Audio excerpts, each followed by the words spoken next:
All right, we're live, looking good. Everything's set up correctly. Microphone's working today. Amazing. Yo, take a look see at this build. Look at this marvelous build we have going for domination. So I think every game today I would like to try some sort of variant of this.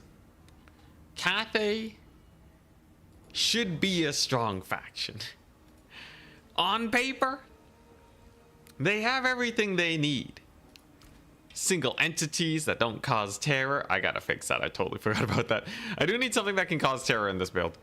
But yeah, between like the Dragon's Breaths, or you go for Alchemist with Plague of Rust or Searing Doom.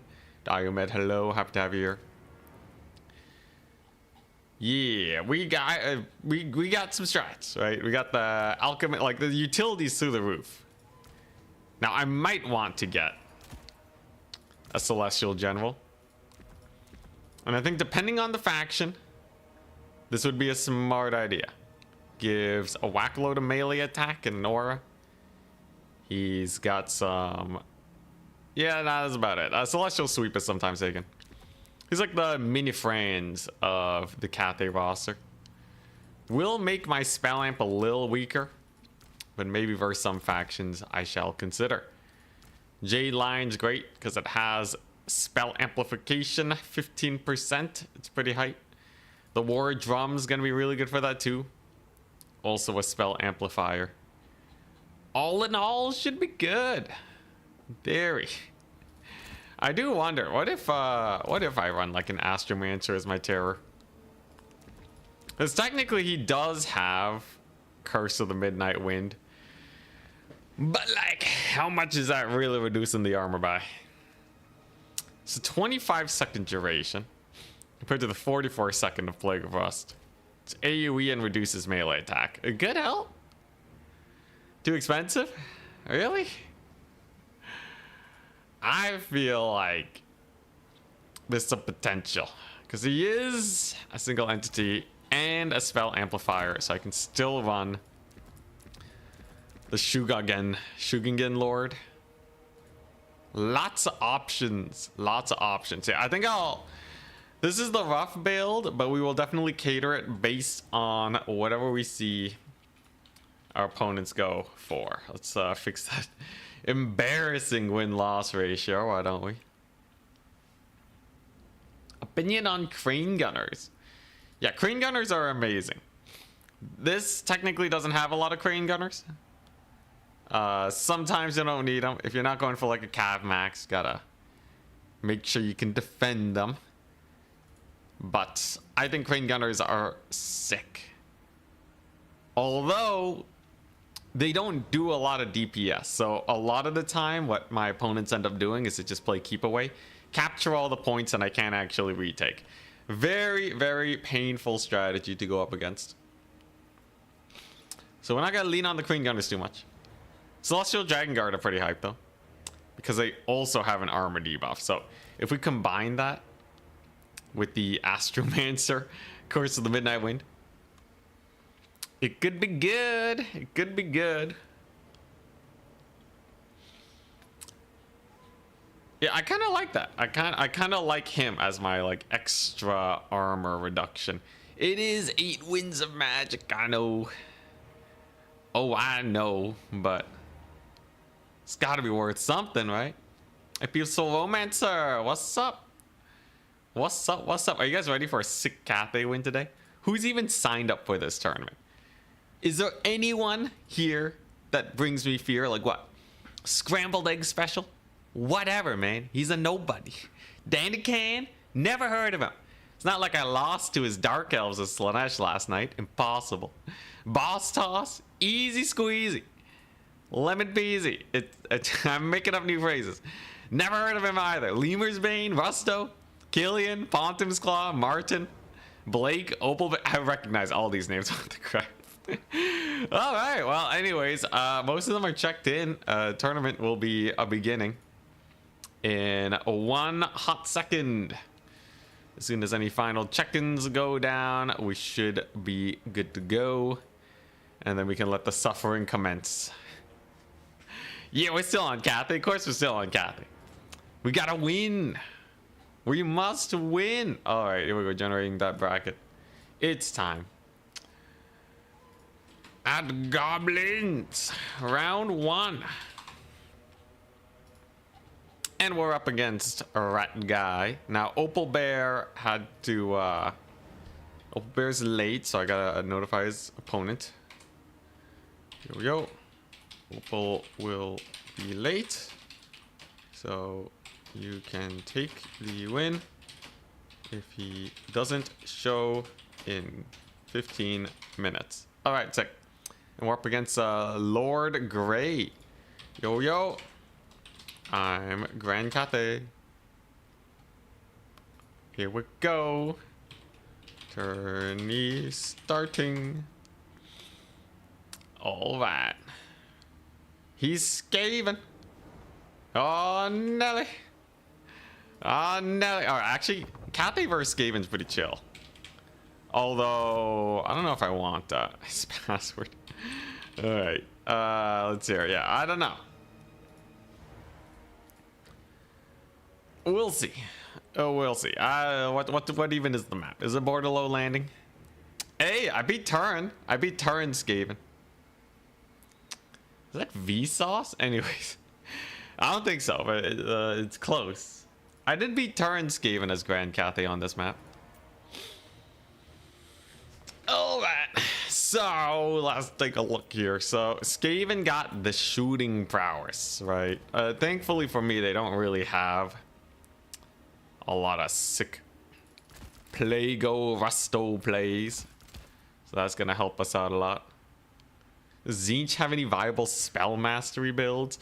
Weirdly enough, no. Tzeentch is like, for kind of the magic faction, most of his shenanigans come in because of his... It's mostly just because Tzeentch has sick, what's it?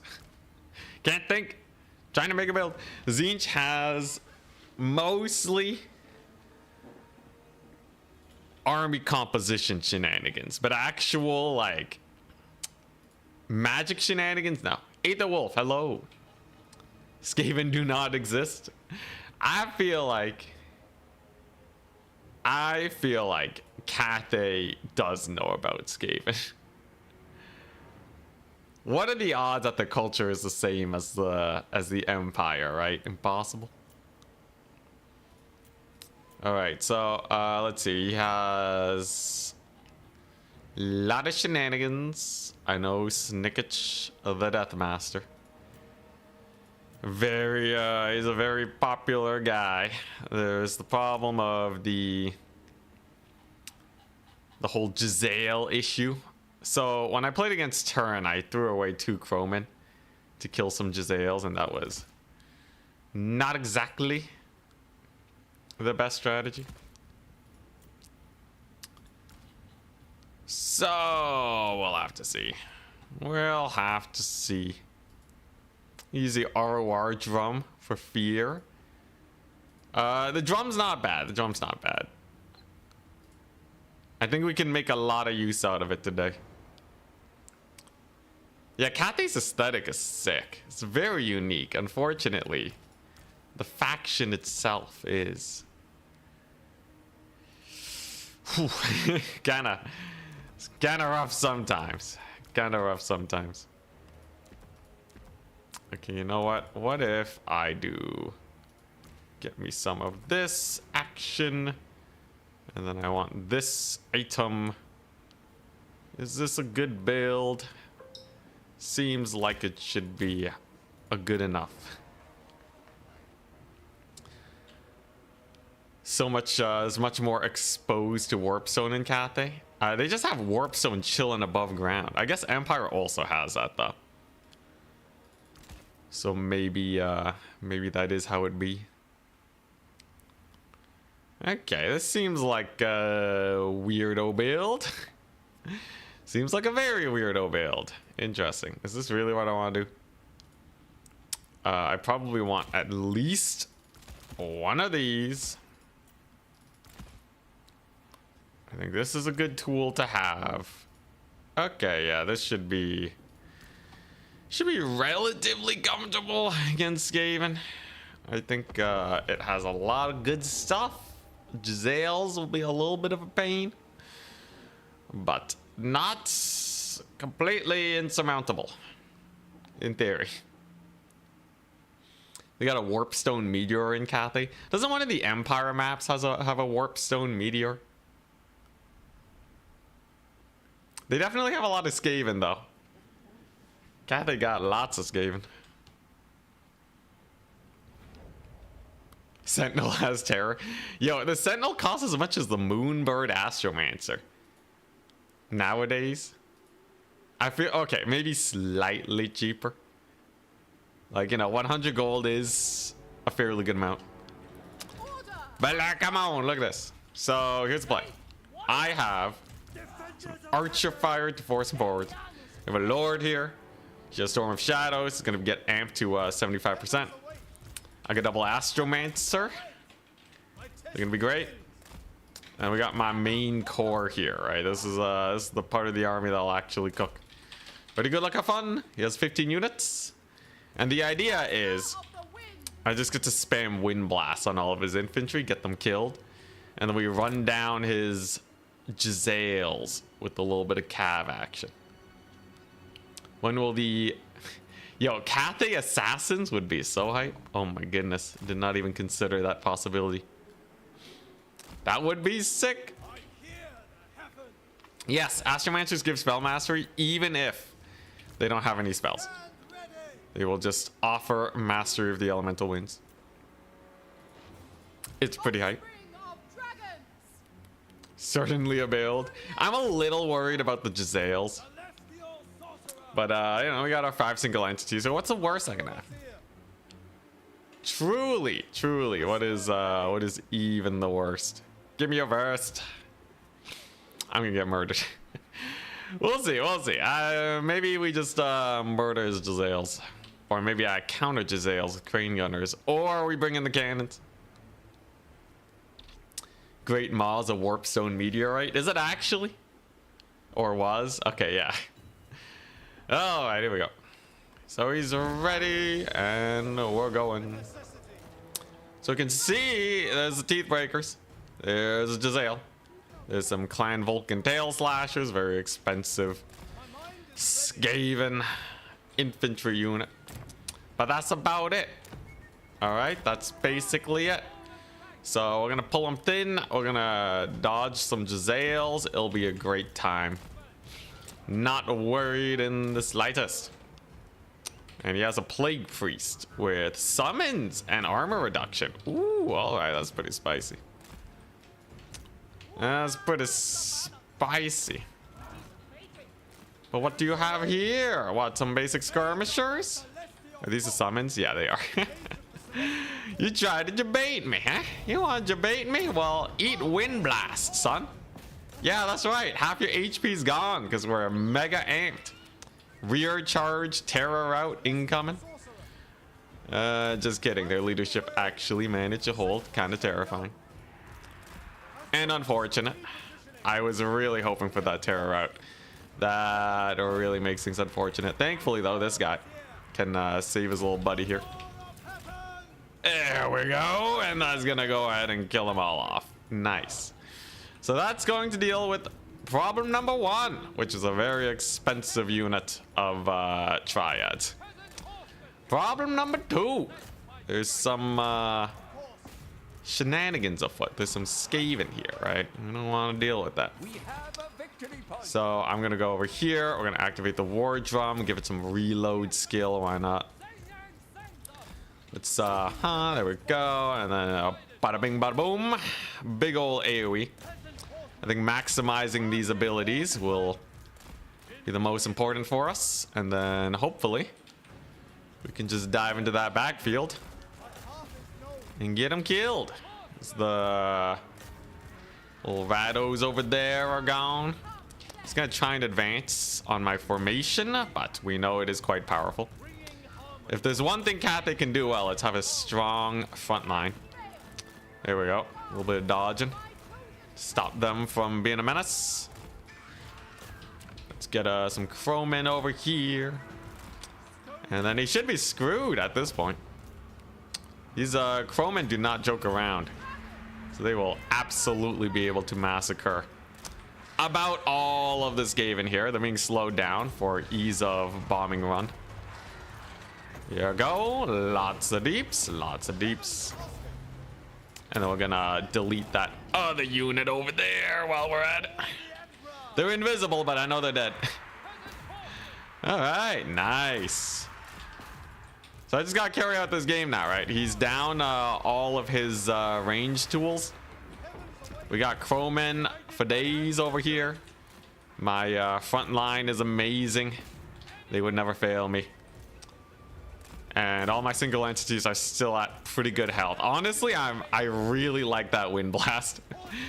This wind blast is pretty chonky in terms of raw deeps that he can dish out. Was that the triad unit that I wind blasted? Could very well be. There we go. I need something in a bit, but at least the front line's going well.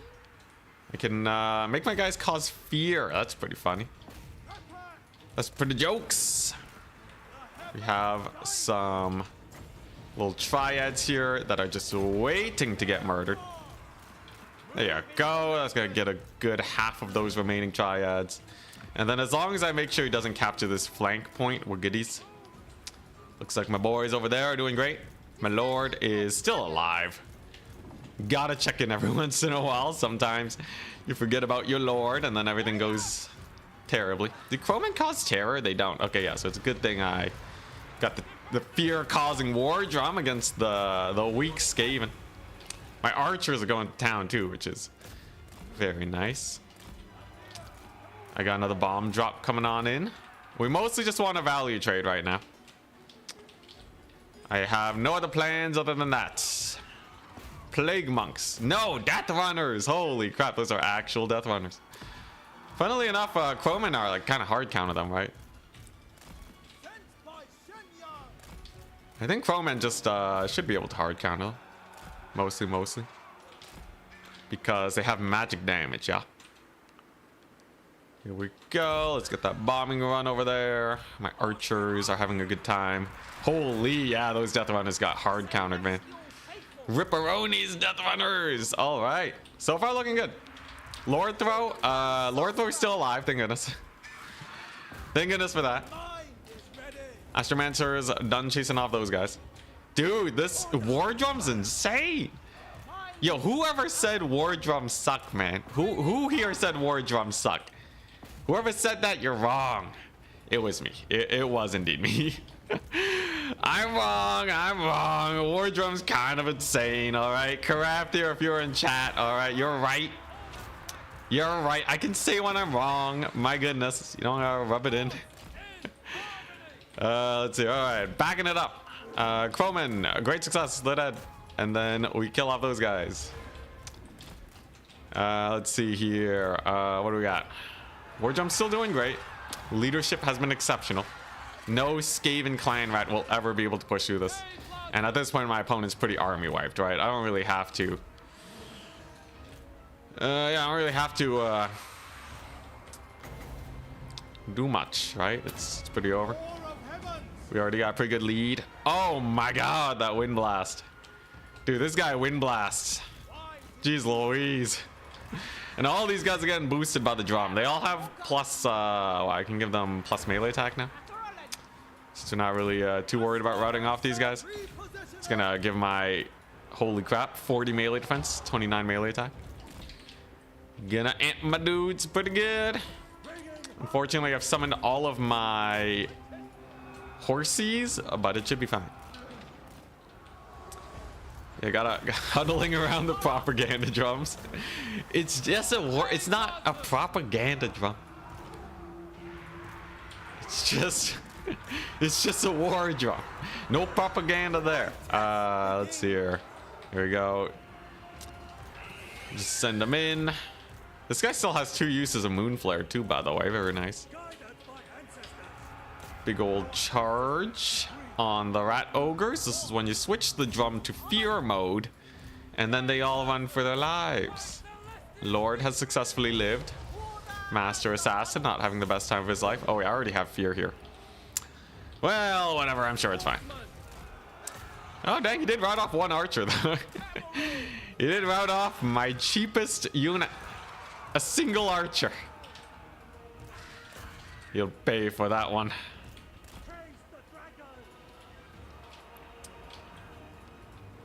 You hate the Cathay campaign because you got to babysit all their lords. Yeah, I guess, well, no, they have celestial generals now, right? Aren't they, shouldn't they be pretty good in campaign? I feel like they should be pretty good, man. Also, this assassin is, oh, the assassin's a lord, my bad. Anyways, I have a lion. I have a lion form. Should be good enough. Unfortunately, my terror is, doing other stuff at the moment, but they will get there eventually. It's gonna be brutal. Oh! Alright, it's 250 gold. 550 if I rout off the rats, which I believe is going to happen. We've summoned in almost all the units here, and they do get insta-routed. Nice. Very, very nice. Can I get this lion to land its hits? I wonder if the lion has like bad attack animations where it'll just miss its attacks. I'm a little sussed out by it because apparently it has better stats than a Vargulf, but it never really seems to do as well as a Vargulf, you know. Am I winning? I am. We are winning. Today's the day, man. Today's the day we win as grand as Cathay. Definitely, definitely. I have so much magic too. I am made out of magic. And he taps out. First opponent of the day, but it will get harder from here. Skaven, unfortunately, unless you can really defend your weapon teams, it can be a little sus. So it's Grand Cathay versus Skaven. Grand Cathay wins. War Drum is insane. For such a cheap infantry corps, they held exceptionally long. They did not rout. Well, I guess they technically routed once, but generally they just stuck around. Magic-wise, this guy did great. Little Moonbird action. Although he didn't have the most premium targets, but they still had a lot of juice. So I think it was pretty nice. Killing off this like 900 gold triad at the beginning was insane value. That's basically what I gotta look for most of the time. Just find some super duper cheapo or super expensive low armor units. 6-0 today. Yeah, 6-0. That's the plan. We're gonna crush it.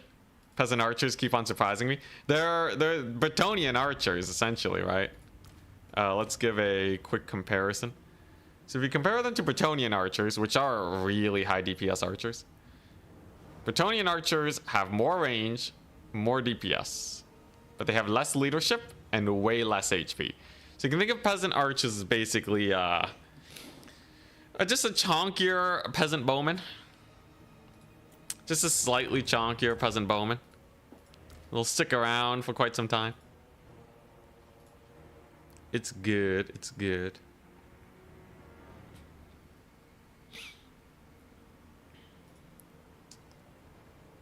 Very nice.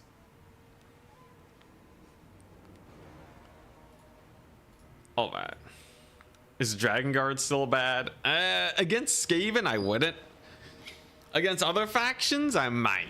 I might. Yeah, this War Drum stick too.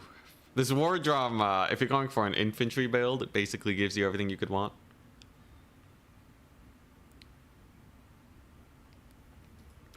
But yeah, Dragon Guard, in theory, they got 10% better. Just from the price reduction. This proves that Bretonnia has malnourished peasants. I don't think we needed a lot of proving for that. I'm pretty sure everyone knew. You love crane gunners? We'll probably be running crane gunners later today, so keep an eye out. I'll be trying out the ROR Celestial Dragon Guard crossbowman. I really want to try Jade Shield on them, because some people will run like sniping abilities, right? Like Valkia with Spear of Slopnir, that type of stuff.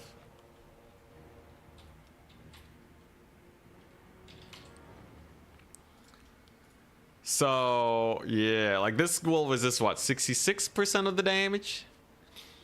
It is quite good for keeping these guys alive. Whenever I do need Plague of Rust, that'll be really nice to win cavalry fights. I still worry about Dark Elves a little bit, though most of their infantry will die to a solid Dragon's Breath. So that's 21 damage. This is 20 damage, no AP. So this is 5 Winds of Magic, 20 damage. If you take a look at the Lore of Yang, 6 Winds of Magic, 21 damage. So if you're gonna normal cast, range 100 meters, duration 3 seconds. Okay, apparently the duration is less on Wind Blast. I don't even know what that means. If you overcast it, it gives it armor piercing. It is still cheaper, but Lore of Yang Dragon's Breath overcast is double the damage. So against no armor, oh my goodness, this is the way to go. Wall of Wind and Fire, I've tried it, it sucks. Sadly, Wall of Wind and Fire, kinda garbo. Big sad.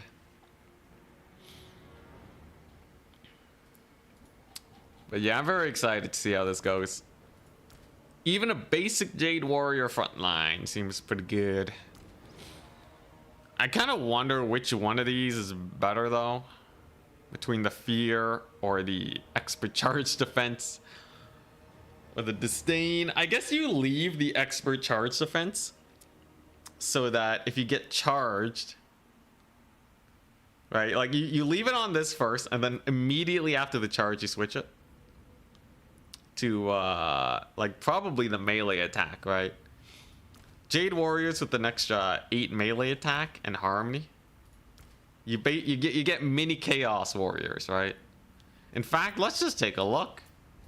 Do they actually become mini Chaos Warriors? So let's say you have this dude. You have a Chaos Warrior unit, and then you have a Jade Warrior here.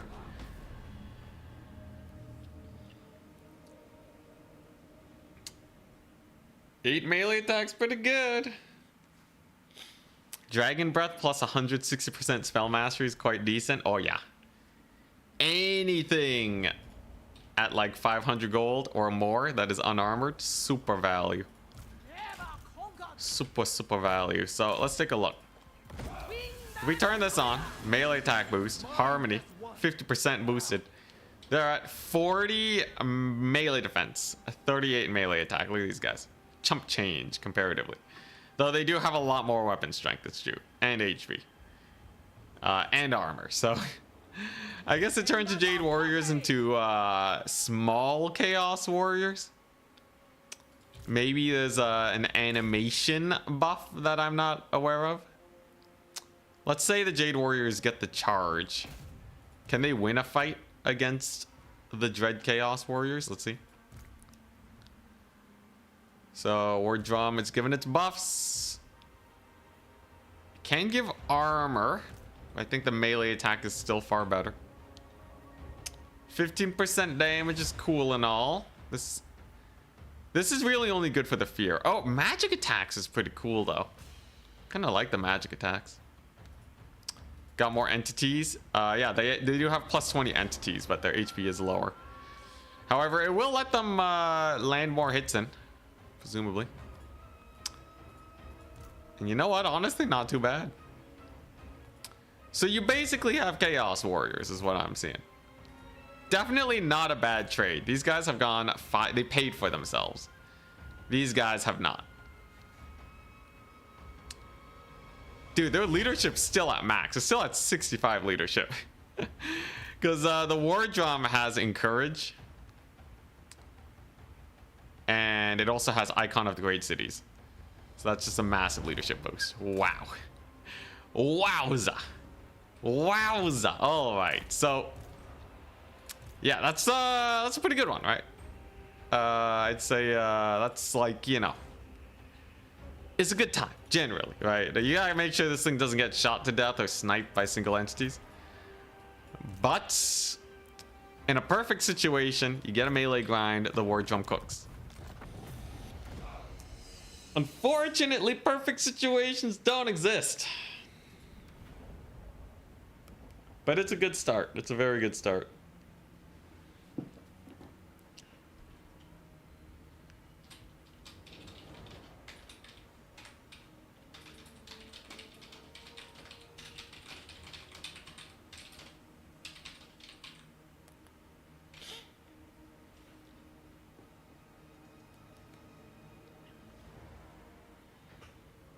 All that.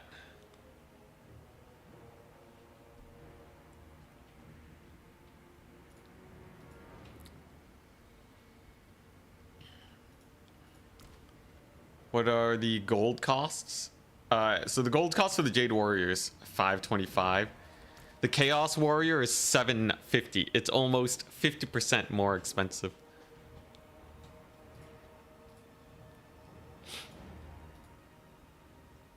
So Jade Warriors absolutely love that fight.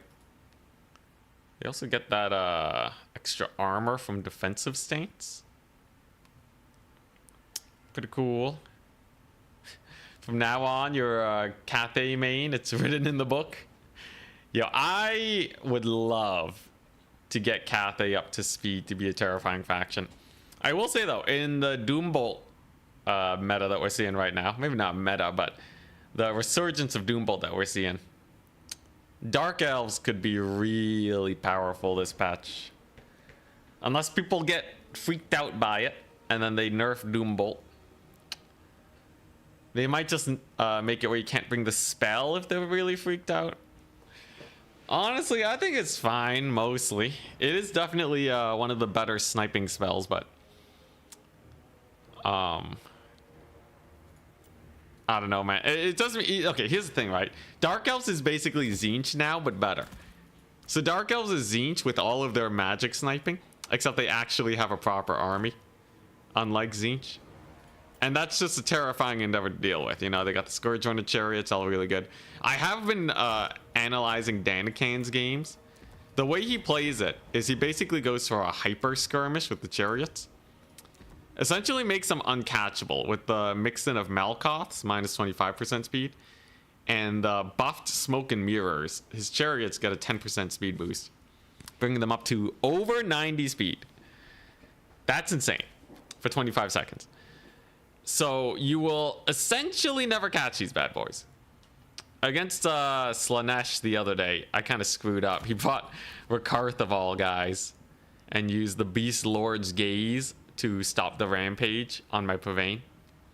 I do wonder how a counter Shadows caster works here, but we'll have to see. For now, we are advancing the Swiss. At Goblins, round 2. Exclamation mark. And we're up against Pontum's Claw. Yo, yo. Sick. Very nice. I wonder if he's playing Dark Elves today. I foresee a lot of Dark Elf players in the future, by the way, which honestly I welcome. We've needed a meta shift for a while. We've needed a meta shift for a long while. You know, if the next big bad is going to be Dark Elves, it really opens up the space for a big shuffling of the other factions. And people will ban things as needed in due time. Map is Celestial Lake. And let us see.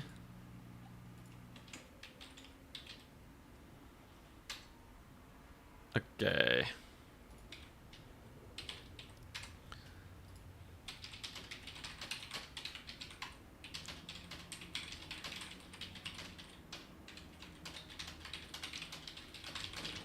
All right, here we go. Just getting a few messages through, and we're up against Pontum's Claw. He's playing Dark Elves. Oh boy. Dang, what is BGN? Down $13K today. so be fun. Wait, what? Holy crap, man. Wait, yo, what's BGN? BGN. To CAD. Bulgarian Lev. Dang, thank you very much. First person to donate Bulgarian Lev. Yo, that's rough. I'll do my best, man. I'll get that Cathay win for you. It's Leva. It's Leva? Huh?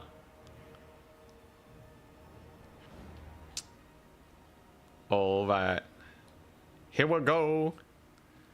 So up against Pontims. He's playing Dark Elves, one Celestial Lake. Very bumpy map. Let's see. How do I want to do this? So Dark Elves. Okay, wait. You know what? I do have a strat. I do have a strat for his Dark Elves.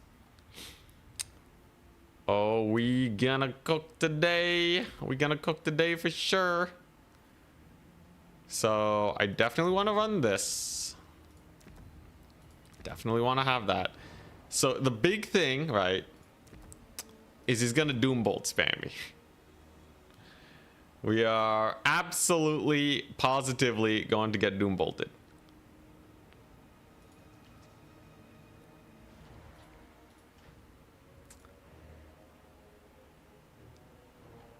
Let's see. How does one not get Doombolted in the face 24/7? All right. Let's see. Let's see. So, you know what? I guess this is fine. This though. Okay, yeah, I probably need that too. Okay, in a world where I know I'm gonna get Doom, you know what? I actually have a bit of a sick play. I have an amazing play, actually. You guys will absolutely love this one.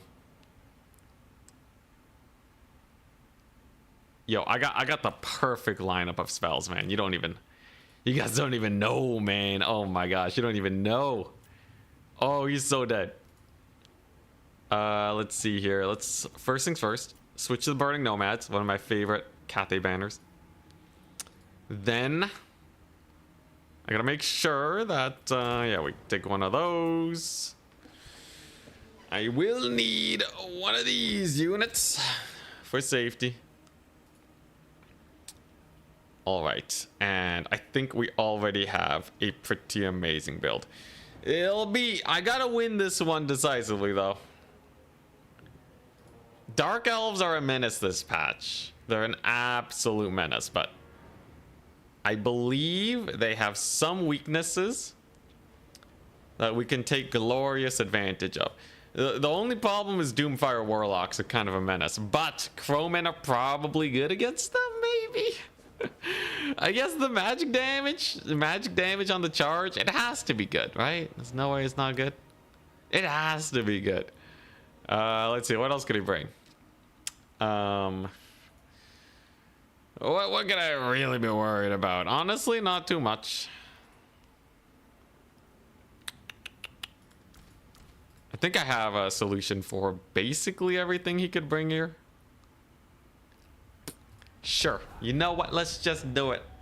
I'm sure we're not gonna get murdered.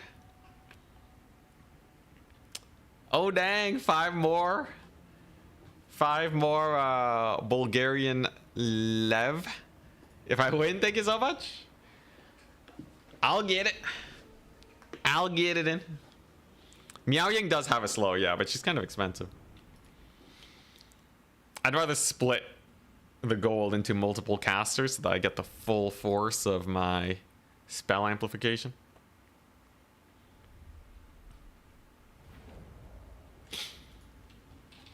Here we go.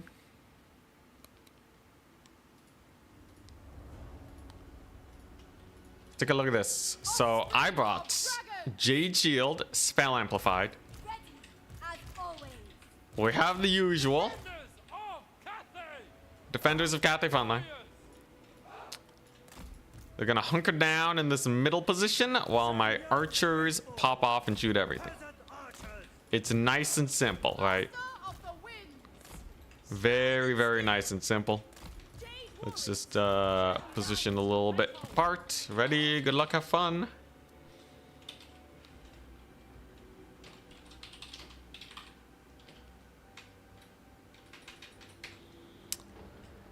Here we go. The war compass. I've tried the war compass. I've never been particularly excited by it. All right. So his army consists of Amber Spear, Transformation of Kadon, some chariots, some Cold Wind Knights. Interesting. All right. And a bunch of harpies. A rather ludicrous number of harpies, which is interesting to me. We're just gonna get our armor up to start off, get our first capture point. So yeah, there are Scourge Runner chariots indeed. This is where my crane gunners will come into play. And the idea here is that I can just keep them safe. We just keep them safe and everything will be fine. There you go, point is captured. Just gotta park right over here. He does have some dark shards, which are kind of annoying, but his infantry front line is very low armor. Very low armor indeed. I'm surprised he didn't go for the Doom Bolt. Honestly, that's the biggest surprise. If he shoots at my infantry, we're up trading, because these guys don't really do too well against that. I should be able to go here. And then, yeah, we're just gonna get some sick breath attacks, right? Great volley of the crane gunners. It already begins. And goodbye, one spear unit. There we go. A little bit of a vortex there. He's going to start moving these guys around, but I do have some crowmen we can bring on in, so that's not a big deal.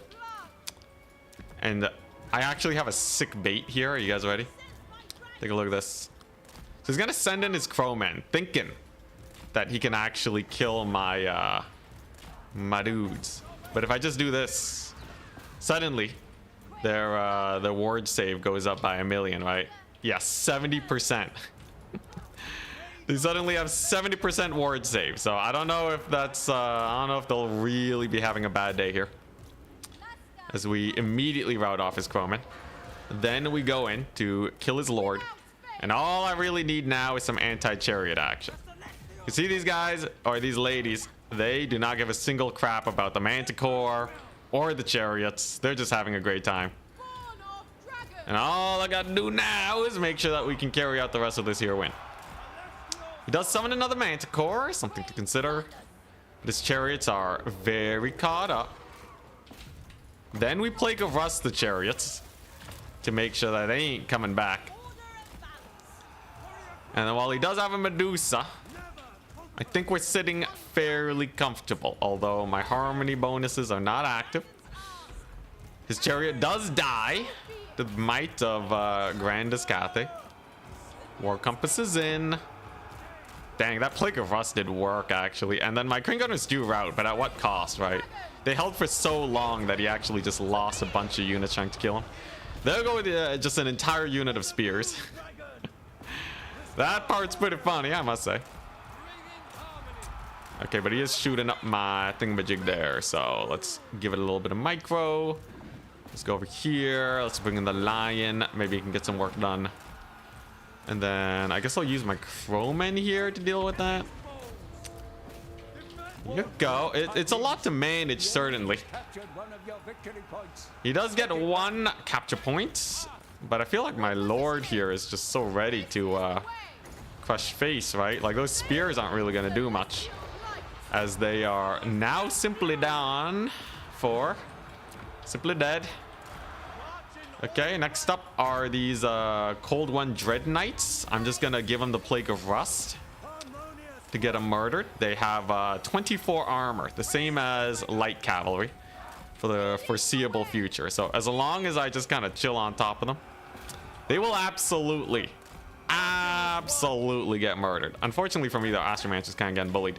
Medusa does have anti-large. So, you know, I could just send it back in though. It doesn't matter. He does have insanity resistances now, so maybe it doesn't matter. Yeah, just leave him in there for a little bit. All right, now we pull him out. Now we pull him out. Crane gunners are back. Couple crowmen on the battlefield. Let's get him out of there. I kind of like the mix of spells we got going on here, you know? It feels good, although it's not over yet, as the Dark Elf passive has triggered. I did kill his lord, though, with the Celestial Lion. Very unfortunate for my opponent, but it did kill my Astromancer, so good for that. Second Medusa has arrived. All right. Will it be enough, though? This war drum's popping off, man. This war drum is really helping me out. Astromancer's back, too, to provide terror as needed. His lord does rally, but I can probably chase her off with the Astromancer or something. All right. Can I kill the Medusas, though? That's the big question. They're kind of a pain. My cavalry's certainly taking a lot of damage. Is he doom bolting me? Ah, he's amber spearing me. Ah, really should have stuck with the doom bolt. I don't know, man. The amber spear manticore is I guess he really, like, you know, the manticore was good versus crane gunners. Amber spear though is not it. It is absolutely not it. Shame indeed. Here we go. Pretty good charge. By the way, the Lord is actually not that bad at fighting. She is, in fact, a decent fighter. Don't let anyone tell you that she ain't. Let's see here. Yeah, he just has some crossbows over there. Yeah, look, she's doing a little bit of damage, right? She got a little bit of a cycle charging going on. She's doing great. What's this? Alchemist? Okay. Yeah, I just got chased off his Dark Riders, and I think we're good. I wish I had my slow so I could kill his Sorceress of Beasts, but such is life. Let's make those crowmen indestructible. Let's kill off those repeater crossbows. And then we use our Lord over here to kill off his infantry. Huzzah! Dude, her value must be through the roof. She's been melting Dark Elves 24/7. For the past 7 minutes, man. I swear, it's getting pretty disgusting. Oh yeah, there we go. That's some pretty good value. Pretty good value, I would say. And he does tap out. Wondrous. Absolutely wondrous.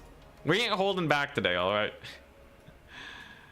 We ain't holding back at all. I do wonder how a doom bolting would have gone. I did have the damage resist, so I don't think it would have worked, because I can give 70% damage resist, so that shouldn't work. Alchemist was just chilling in combat, so she actually did get value. Astromancer did okay. And then, yeah, ranged units just kept firing. You know, that's pretty good. Even the Jade Lion did well. Look at that. Hell yeah. All right. Yo, you guys got faith? Am I making Cathay look OP yet? I just gotta get 4 more wins, and then nobody can say that Grand Cathay is not the best faction in the game, right? I'm terrified, though. It only gets harder. We're gonna be facing some very spicy opponents in a second. Win loot, thank you, Stian. The support is really much appreciated. Win loot. Yeah, what happened to you? Yo, I figured out the build. It just needed to finish cooking. The moment the build finishes cooking, it's like perfect. The Jade Lion, minus 100 gold, and the Spell Amp too. Don't forget, each one of these guys provides Spell Amp, which helps this lady get value. Crane Gunners were really good bait. They did die, but they did get value too, and they baited out 2 Harpies to their deaths. I do wish that the ability would last a little longer, Jade Shield. 11 seconds is not a long time, even if you overcast it. It goes to 22 seconds. Dang, 5 Bulgarian Liber or something. I'm so sorry. Lev. Dang, I got the first letter right. Lev. Good luck, and thank you, Corruptor. Very similar to the build you end up with. Yeah. The idea is there, right? Because like you like going for the war drum infantry focused, and then you use a lot of dragon's breaths. Yeah, war drum is the MVP, man. The leadership buff on this thing is kind of too insane to pass up. Cranes didn't even die. They came back with 18 models. Yeah, though they didn't have that many targets to shoot. A lot of it just because of the map. Yeah, the breath attack. So like this is the ultimate in killing off Dark Elf infantry. Against vampire counts, this is also very strong. Because you can just delete a unit of skeletons and they'll crumble away before they benefit from healing. Then you got a bunch of naked crypt horrors that die to your infantry.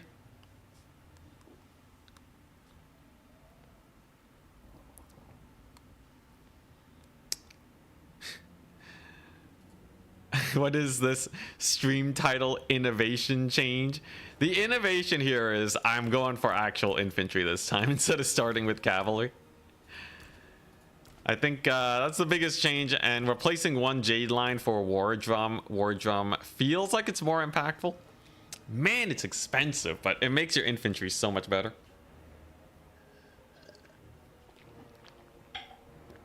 And then instead of going for Dragon Lords, Astromancer on Moonbird for a Source of Terror. I think if your faction has access to terror and you don't take it against a faction that can be terror routed, I think you're making a horrendous misplay. Terror is like an insanely good attribute to have. So I think big misplay is not using that more. The only downside is I only got yin and yang magic. So I'm either using Storm of Shadows for the mega slows, or I get Jade Shield and Dragon's Breath. Storm of Shadows is good, but the rest of the abilities are much less so. Like, yeah, I could go Talons of the Night, right? But does that really do anything? What, it's an 8 damage Talons of the Night? Like, what does it even? What does it even? Give me a second. Let's take a look. So, Grand Cathay, right? What if I went for Lore of Yin? Talons of the Night, and they have like some Chaos Warriors. Does it really do damage? It is 8 damage. How much did old Pit of Shades do? Old Pit of Shades was 5, right? Or something? And then they nerfed it to 4? No, that doesn't seem right. Constellation of the Dragon. Constellation of the Dragon's good because of its range. It doesn't actually do that much more than the breath attack. But it is very good at sniping artillery crew, I'll give it that. Yeah, Plague of Rust and Breath is really good for sniping dudes, but sometimes I really want the slow. So let's just see. This is 8 damage per tick, Talons of the Night. It's very large AoE. See, 17. Yeah, the thing is, Rust and Breath is just better. That's the sad part. And intensity doesn't affect Missile Mirror, Cloak of Jet, or Ancestral Warriors. It barely affects Blossom Wind, because you can see here the stat debuff that they get is only 24. It lies. It lies. Actually, did I report this bug to CA? Let me report that real quick, because it lies. It lies, just like all the tooltips. CA gave me trust issues. Give me trust issues with these tooltips, man. Let's see here. Tool tip for Blossom Wind wrong. The spell, the blinded effect doesn't actually amp. It stays at plus 24 melee attack, melee defense. All right, bug reported. How many of these bug reports are mine? Okay, no, there's a bunch from other creators. Buggy game. Hopefully they can get more people working on the game at some point. Anyways, yeah, Blossom Wind doesn't really benefit from that. 29 damage AoE sounds good, but the wind up on this spell takes ages, so it's not the best. It's also not the widest affecting spell, but like technically it can kill off guys. Like it is a lot of damage. It is a lot of damage. It just needs to be wider, man. Make it as wide as Burning Head, and suddenly it's like kind of a Wind of Death. Like straight up, compare it to Wind of Death, right? 24 AP up to 72, but mostly non-AP. Look at this thing. 29, right? If I overcast it, it goes up to 42 armor piercing. It legitimately will do like the same amount as Wind of Death. It just has like no radius. It is pretty. It is a very pretty spell. Maybe one day if I get good enough at Cathay, I can start memeing on people with it. Why not just spam Dragon's Breath? Congratulations, you figured out the Cathay meta. Okay, Dragon's Breath is sick. Dragon's Breath, Plague of Rust is double sick. Oh yeah, I gotta adjust this real quick. So first things first, I always have to have an Astromancer. We must always have an Astromancer there. We'll get rid of that. Get one of these. Get a random spear just to round it out. But the baseline is I will always have a War Drum, a Jade Lion, an Astromancer, an Alchemist, and a Shugangen Lord. Then my reserves is always Mobility Max. Because you're not gonna, you don't want to summon in a unit and have them walk in for like 5 minutes and by then everyone's dead. You just can't afford that. You have to transition to a mobility late game. Otherwise, you will get outmaneuvered up the wazoo.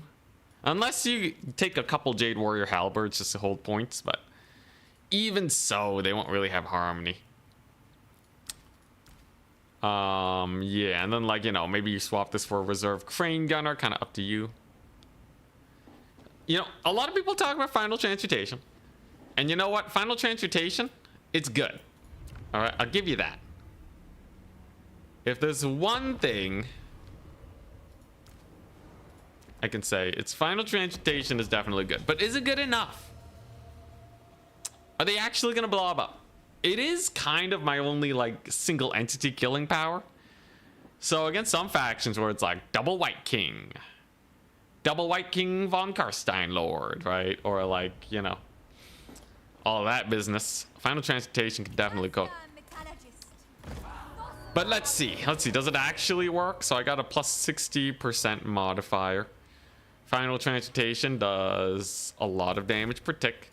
Overcast, you save Winds of Magic. It goes to 26. So it's 9 more Winds of Magic for double the damage. That's mad savings, right? But does it actually cook? Against a Lord and some infantry. Mega Final Transmutation does... Oh, right. That's a lot of damage. Holy moly. Okay, so it does like 3,000 damage in an AoE. Slightly under. I see. I guess, 3,000 damage is 3,000 damage. Yes, that's actually pretty good. That's pretty insane. And then what? Just one normal Final Transmutation and he's dead. It is still really expensive. If I have the extra magic... It's still not as cost effective as Doombolt, I think. But the fact that it's AoE means if they ever blob on you, they will die. Absolutely, they will die. So against like Slanesh, my goodness, that'll be rough. Khorne has the magic resist, so they'll only take 2,000 damage. But Valkyrie only has 5,600 life. So as soon as she uses her Demon Shield, you cast the Final Transmutation on her. You can take off like half her HP and do some damage. Optimally, though, you want to try and force a blob on your range units. Force them into a big dive, and then you're good. It is rather expensive, but I have been finding myself with extra Winds of Magic, so maybe it does make sense. Next round will be starting soon, by the way. We have 2 more matches. Tournament's progressing very quickly, just as intended. Love to see it. Tomorrow, by the way, I'm not hosting a tournament. Someone else is. Thank goodness. Freed from being a tourney host for once.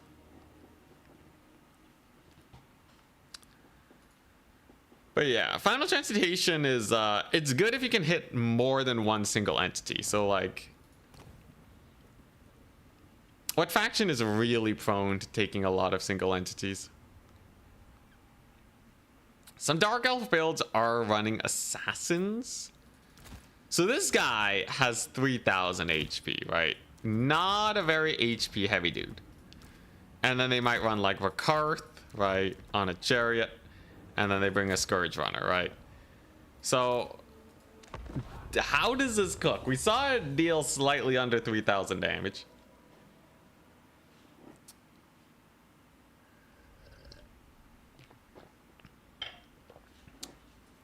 This could be really useful if I'm having problems against single entities.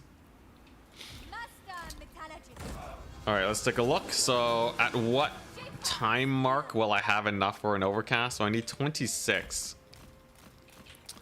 It's quite a bit. It's quite a bit. So I need to be more than 1 minute into the battle to get the final transmutation off. Yeah, okay, so I gotta be like 1.5 minutes into the battle. That's not the worst, but we'll have to see. So let's take a look at this final transmuting. Let's say they wanna take that blob fight. They rush in with all their chariots, and then whammo blammo, we get the final transmutation in. And then suddenly their assassins are running for the hills with carts at half HP. I still got another like 2 of those almost in the tank, right? So definitely it can get a lot of work done for sure.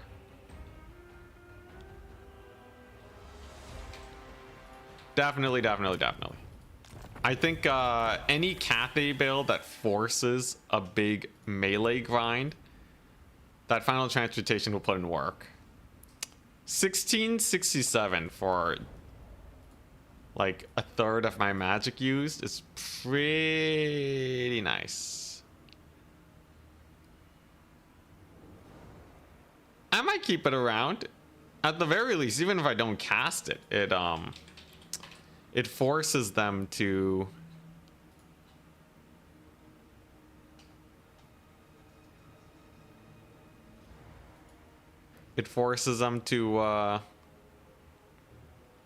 not blob up like ever, and if they do, they're just dead. It's a very good way of forcing like a potential misplay.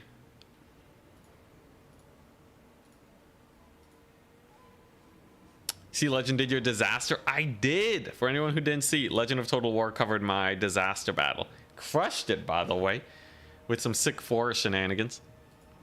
Legend, very good at campaign. We do ranged max and Nurgle? As Nurgle of all factions, you want to see ranged max and Nurgle? Maybe. I'll give it a hard maybe. Nurgle is not exactly the best faction for range maxing, but you know what? I'll think about it. Yeah. Legend is way better at being efficient. I'm way better at being faster. Although, I don't know. Maybe it's just a preference thing. I've never seen Legend of Total War try to play at max speed. Oh yeah, I wasn't on max difficulty either. The worst. Tzeentch. Final Transmutation would be good versus Tzeentch, because the triple-headed chariot dudes, I don't think I have that much HP, right? These Exalted Heroes of Tzeentch. Yeah, 5,400 HP. I can get rid of half their HP with the Final Transmutation, and they simply cannot backline dive me. The problem is squeezing so many spells into a build can get a little sus. Like, I'm paying 200 gold for that, for the opportunity to cast Final Transmutation, but we end up building a lot of Winds of Magic, and sometimes you just want to throw out as much Winds of Magic as possible to win the fight, because all magic you have at the end of the game is not exactly being used, is it? At goblins. At goblins. Round 3. Exclamation mark. We're up against Martin. Let's go. Martinus. Yo, yo. I'm Grand Cathay. Big money. Here we go. If we beat Martin here. The Blood Grove. Nice. We are definitely making it to semifinals. We're almost guaranteed to make it to semifinals. Actually, I think we are just guaranteed if I beat Martin here. So, all's riding on this one. But what faction is he playing? With what faction does he want to play with? The dreaded turn winds of Magic Bank? Wait, does he do that often? Rip.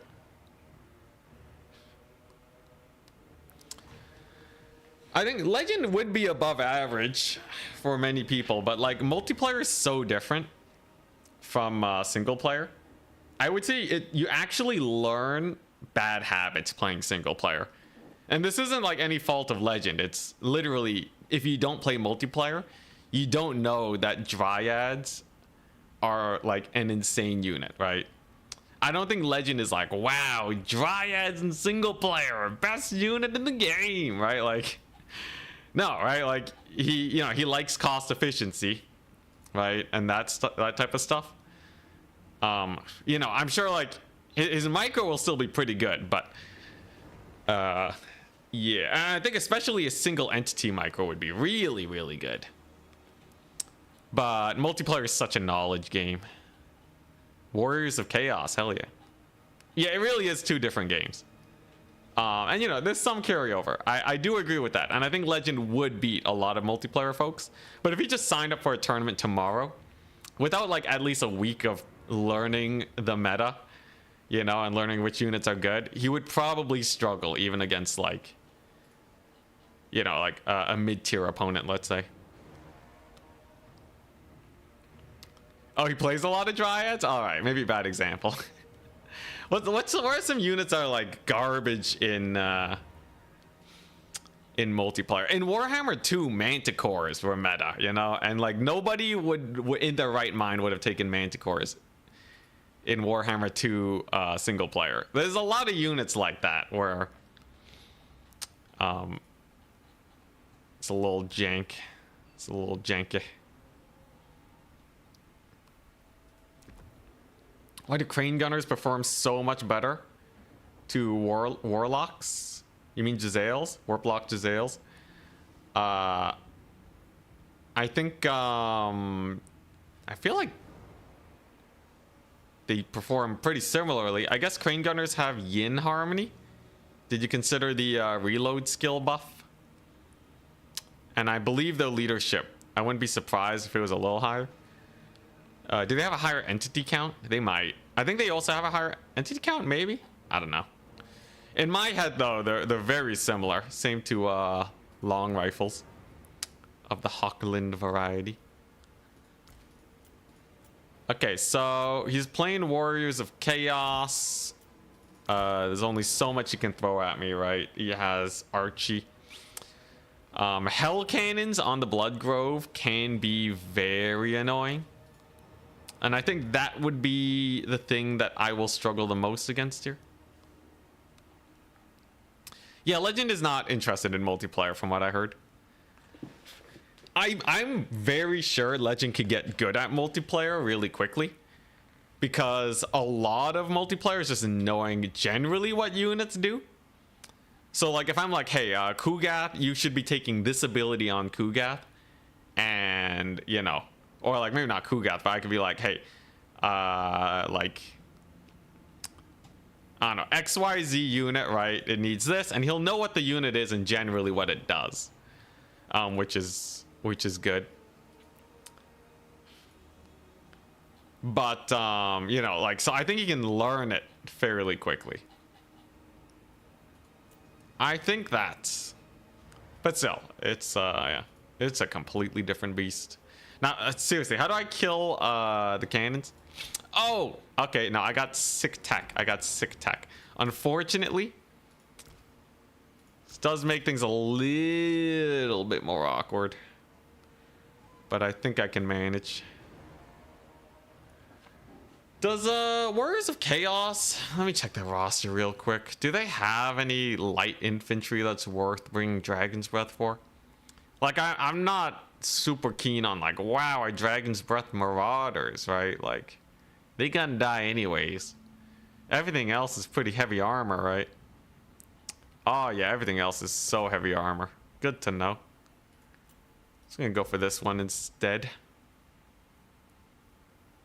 And that'll be good. And then... yeah, I guess, oh, okay, now I have the Mega Wombo combo, alright. I have the Mega Wombo combo. This will be great. I do have to be worried about getting armor spammed, by the way. If I only have one Plague of Rust caster, a ludicrous amount of armor could cause issues. Then again,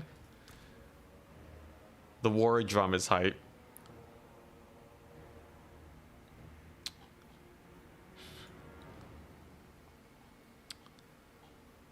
Oh man, what if I deal with like ludicrous... It's ludicrous armor and ludicrous hell cannons. Those are the two big worries. Accuracy is the same between Jezzails and Crane Gunners, huh? Yo, harmony buffs are insane, by the way. Yeah, they can get minus 24% off their fire rate. It's quite a bit more damage. It's like what, 30% damage boost? Okay, so yeah, I'm still a little worried about my opponent just armor maxing, but I think I have the tools to beat it. I think I have most of the tools that I need here. You know, I will actually, you know what, let's get this bad boy. All right, there we go. I'm ready. Fingers crossed. It's Martin's Warriors of Chaos. Definitely a very scary player. Can you destroy a cannon with wind blast? Nah. The artillery crew for hell cannon specifically have rather ludicrous HP. Rather ludicrous HP. In before troll maxing. Okay, troll maxing would be hilarious. It would also be terrible because I have terror, but 3x Skyjunk.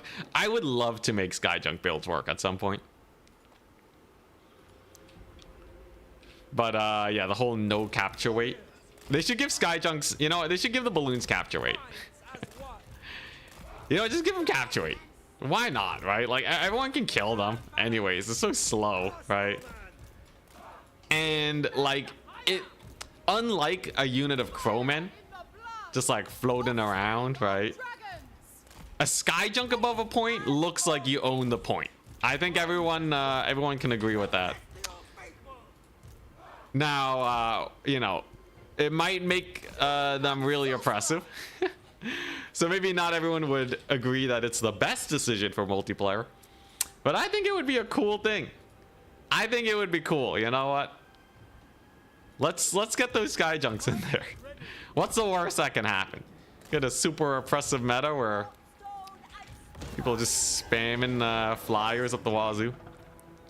Okay, so Marauder Great Weapons, Knights of Immolation, Exalted Hero, no abilities, a Nurgle Caster with Stream of Corruption, Healing, and only 4,700 HP. So I should just be able to kill the man.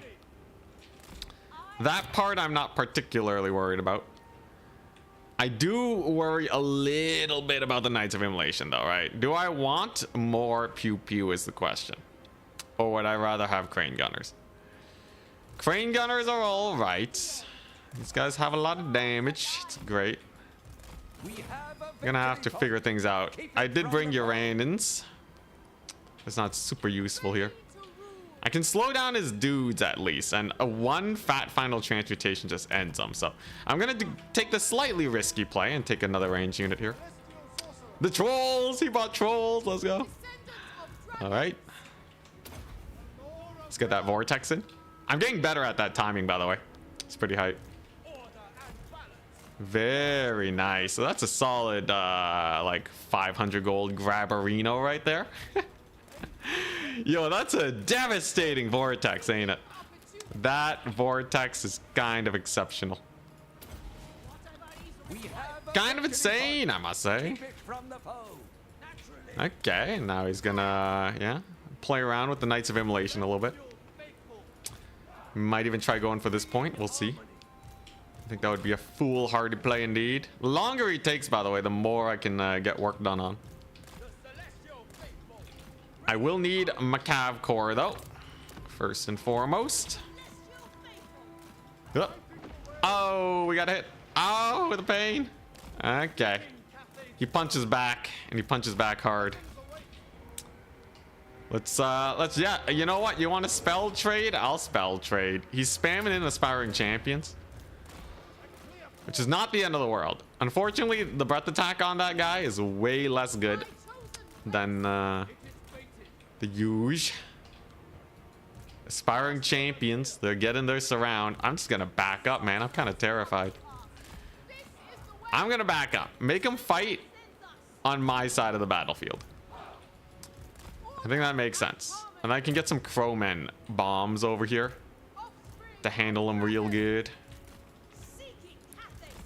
Let's get the Celestials up in business. And then get ready for another fat vortex that he is out of position to deal with. I saw that one coming. It cast too fast though. Partial dodge actually. Considering that was probably overcast, it's not the end of the world. You know what? Okay, yeah, I'm just gonna slow them down. Screw it. I'm gonna slow them down because this vortex is like way too good to pass up. There we go. Oh man, that's a naughty vortex. That is a naughty vortex. And it cost me 4 winds of magic to get that value, right? That's pretty good overall, I'd say. Overall, I'd say that's the dandy old time.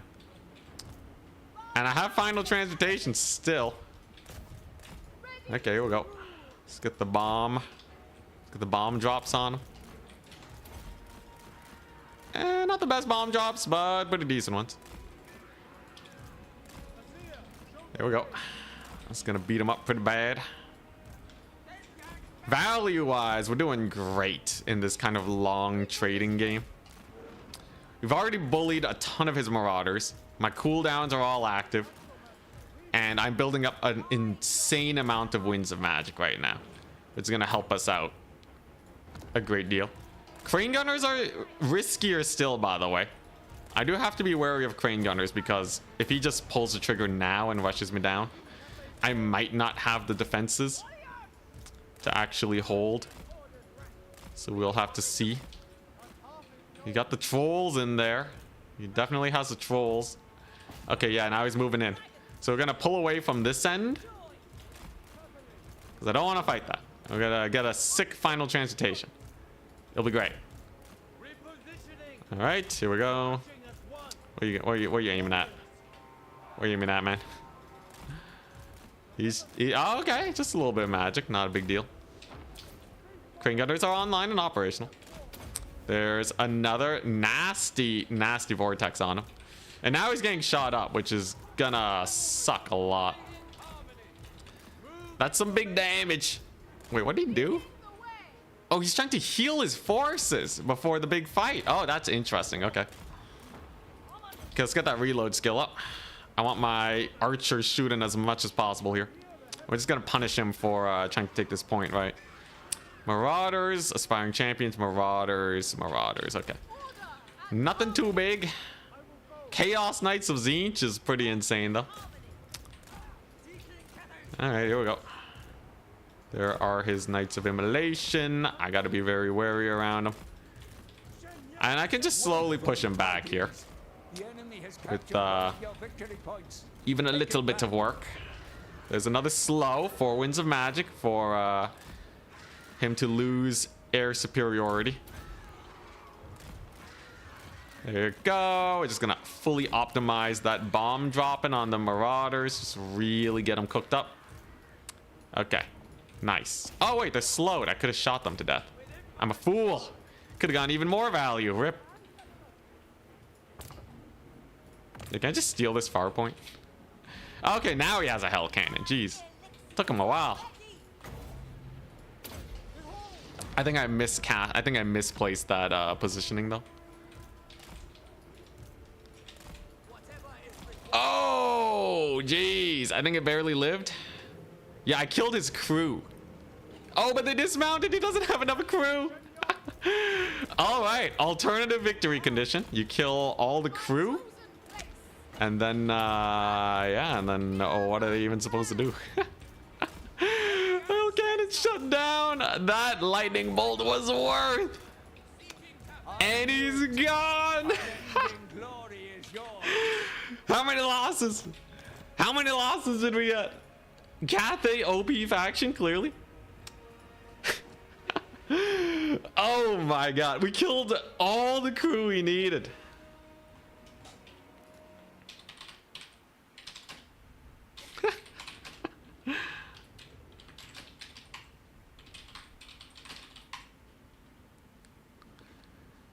Whew.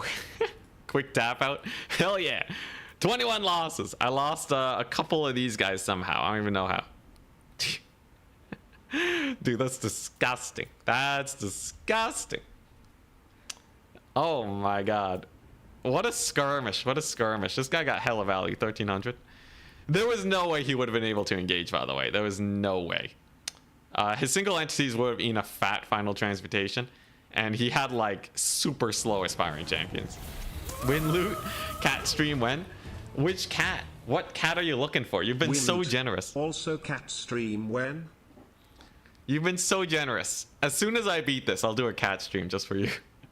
I gotta beat this challenge first, but please, what type of cat? How's it already over? Well, you see, we just bombarded him from our wall of infantry. Finally, you realize how OP Cathay is? Mm-hmm.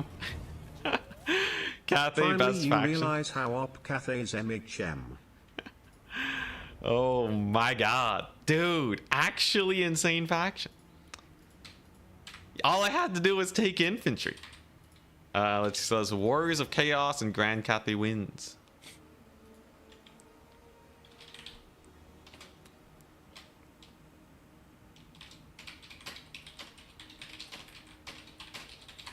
All right, nice. Now what? The whole battle was just like light skirmishing and then he left. Dude, the cannon killer was so sick. Yeah, so if you overcast your Uranians and it hits enough crew entities or hits the cannon directly, it shuts it down. Very worthwhile. Stream on Twitch died? No. Is stream back on Twitch? Twitch, no. No. Let me check. Looks like stream back. Back. Oh my god, Twitch exploded for a moment. Oh, you guys missed it. The Twitch chat, they missed it. Oh, that's unfortunate.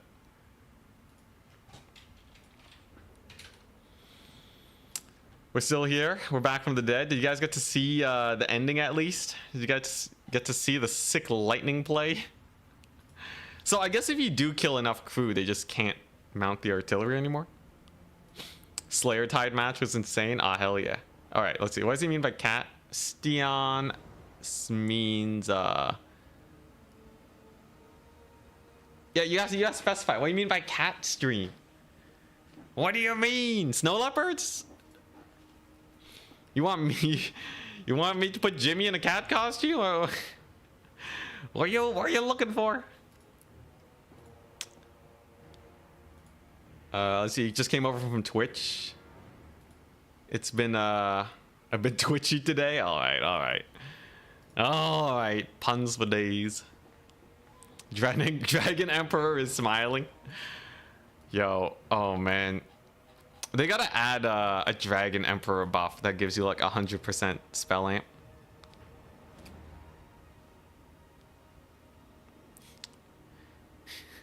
I need the cat ears. I feel like that does not fit my personality very well.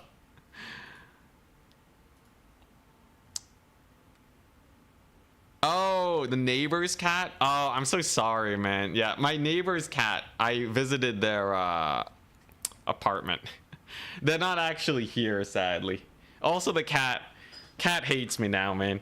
Dude, it was so affectionate. So like, you know, my neighbor was out on vacation, so I did some cat sitting for a little bit. And yeah, it was so affectionate, man. It like the moment I opened the door, it like walked up, like rubbed against my legs, licked my hand, right, and then like flopped on its belly, got pats. And I was like, oh my gosh, this cat's so well, like so good. Like tapped on the can of food I was supposed to feed it. It's like ears lit up. The moment I feed it, the moment it's done eating, walks away from me to the other side of the room, stares out the window, and only like turns back. Doesn't even turn his body, just turns his head to see me leaving the apartment. It was so sad. But you gotta respect the boundaries, you know? When Cat says it's time to go, it's time to go, man. It broke my heart, though. It absolutely broke my heart. I felt used, man. I felt used. Sadness. Yeah, Caraftio. This is legitimately a really good build. I'm not gonna lie. This is actually kind of insane. Cat, like, this is... I don't know. We'll have to really put it to the test against some factions, but, like, you get the benefits of playing defensively, which is really good. Just worried about getting shot to death. Yeah, absolutely rejected. I know. The cuddles were just for food this whole time, man.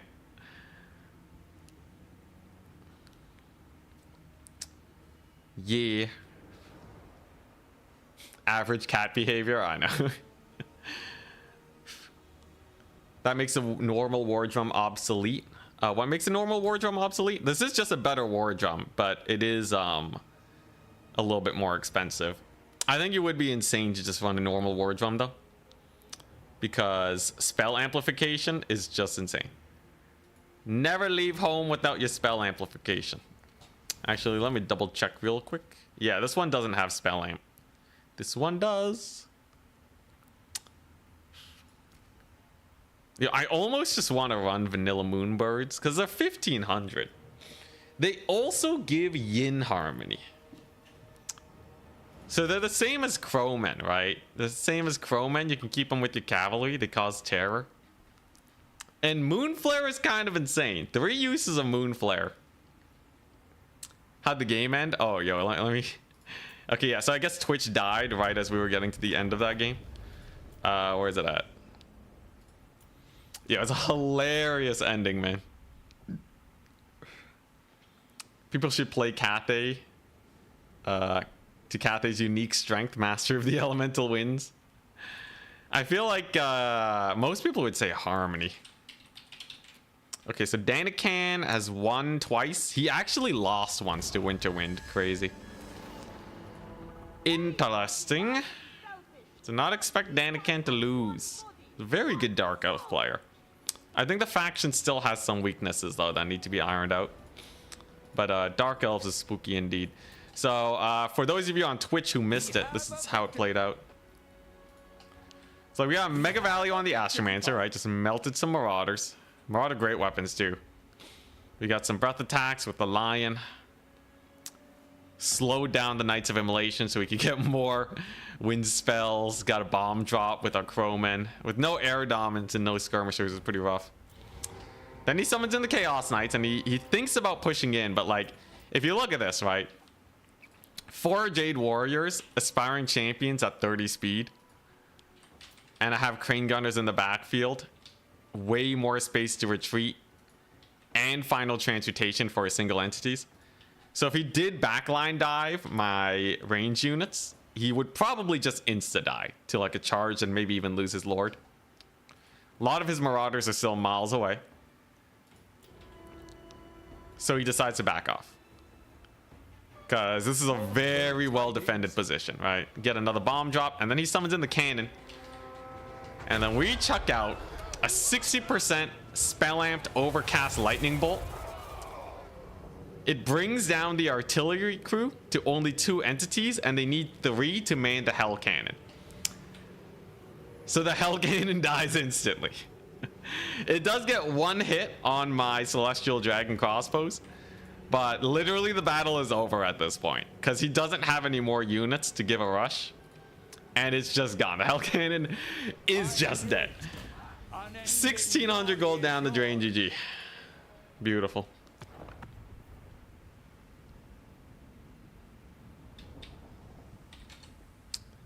Very, very beautiful. And that's how we did it. The power of lightning.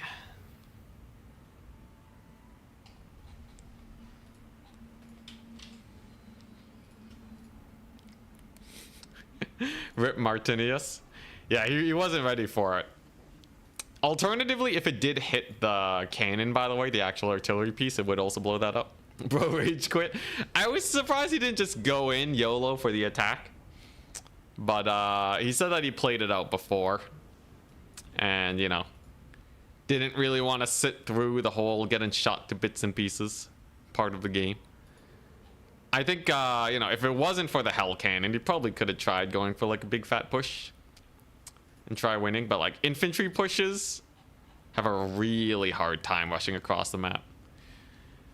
Yeah, we got a lot of viewers. I think a lot of them are from Legend.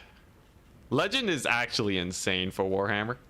He gets a bad rap from a lot of people, but legit, he puts in a lot of work for supporting other content creators. Ever since he first hosted that tournament that got me into multiplayer in the first place. Campaign speedrun challenge between him and Lore Master of Sotek. So you can thank Legend for my entire existence. Okay, maybe not that extreme, but still.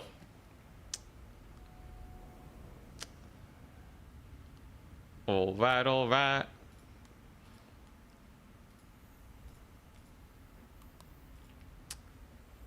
Can Uranus Thunderbolt one-shot a Hell Cannon? You betcha. So if you don't have spell amplification and you want to kill a Hell Cannon, you need to overcast once and normal cast the second time. And that should get her dead. Regiment of Renowned Hell Cannon doesn't have more HP. But feast your eyes. No, Legend is not my dad. That's what I was trying to avoid saying. But yeah, with spell amp, if you overcast it, it's a one shot. It's sick. Let's see here. Where are they at? Oh, did I forget to take Uranians? Whoopsie daisies. Yeah, Warhammer multiplayer is actually doing pretty good. Now, some people might challenge you on the whole love it deserves angle. There's a lot of salty people out there that do wish for more, but generally it's going pretty well. Oh my gosh. Papa Legend. Wait, Legend is a dad now, actually. Oh geez. Actual real Papa Legend. Yo, I can't imagine doing YouTube and being a dad at the same time. The amount of, because okay, I have some friends that are older than me that do have kids. They have like a kid and they're like, what? They're like 2 years old now or something. I could not imagine trying to stream. Now, it would be great being at home with the kid 24/7. That's amazing. But man, it seems like a lot of work. Anyways, this is Overcast Uranans. It does 2,400 damage overcast.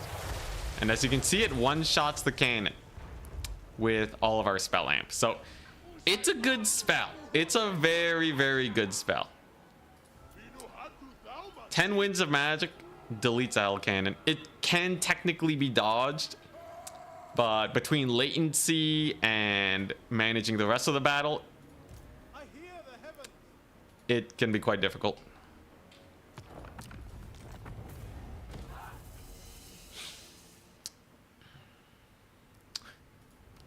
As a dad of a 2-year-old boy, you do not want to be around him 24/7.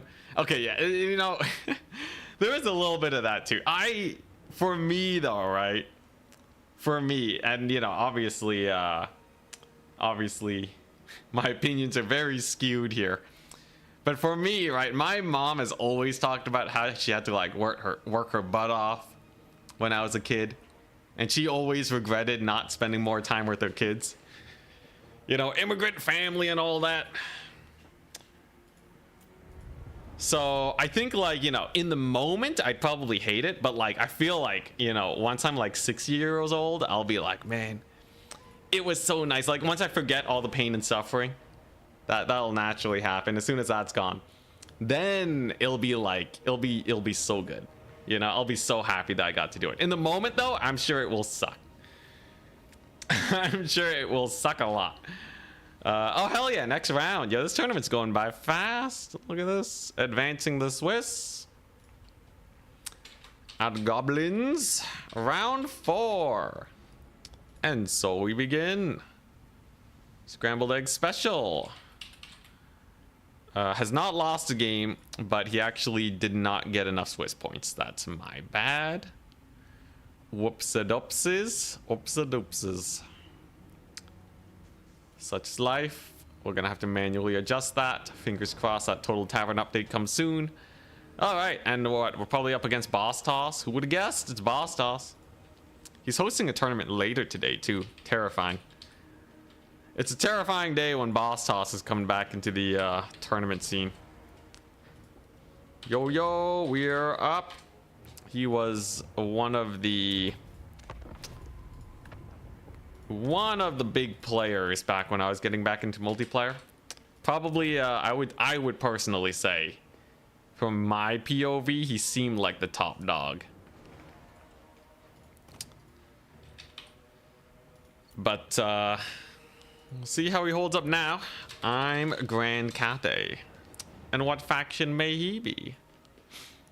And to see is at least 5 years old. Yeah, I don't give good details on my age. Generally, it is known that I am younger than Turin. I am in my late 20s. He's Greenskins. Oh, hell yeah. I'm in my late 20s, and we usually don't go much more in detail than that. Yo, Greenskins? What am I supposed to do against this? Okay, actually, though, Greenskins are pretty chill, right? Realistically, they suck. Because I said so. Because I said so. What's the worst he can chuck out at me? What's the absolute worst? Do you have sniping abilities? I'm between 21 and 50. Can I drink? I can drink in the, I'm not a baby, guys. All right. My goodness. I'm not a wee lad. I'm a grown man. I'm a big boy.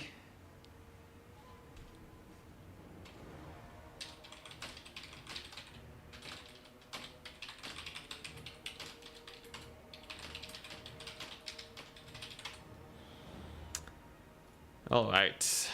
So, and baby. Yeah, 12 years old. Yep. I hit puberty so fast, you know? All right. What are we doing?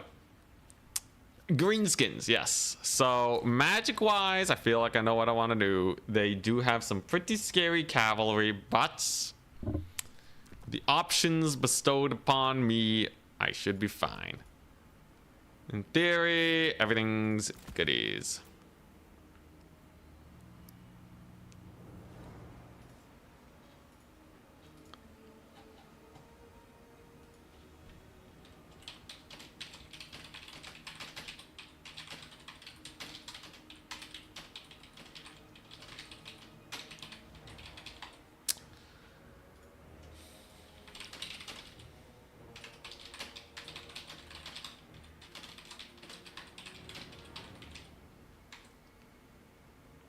All right, there we go. Just some adminning. Ahem. Jeez, you guys. Oh my gosh, my chat. All right. I don't like drinking. I'm not going to prove it by drinking. I'm not going to show you my driver's license. Oh crap, did Twitch die again? It says connecting, not like this. Twitch, no! Hold Twitch. Let's see here. What do I want? Spell wise, I got some pretty good options. That's pretty good. I guess I'll just take this unit. Can't be that bad. Okay. Do I need crane gunners? Is always a question all Cathay mains must ask themselves. Do I need a cannon? Cannon seems so hype. Cannon seems really hype if he goes troll maxing. Crane gunner, like, what's it even gonna do? Kill some rugleds? What does Cathay do versus a Flinger Shrine? What? Flinger Shrine? What's that?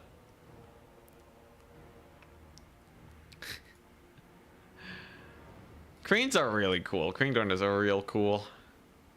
I wish I could make bombers work. Let's try going meta though. If we're up against boss toss, I should try going something pretty meta. Yeah, you know what? This is probably good enough. It's probably good enough. This is probably good enough. What's the worst that can happen? He crushes me into the pulp.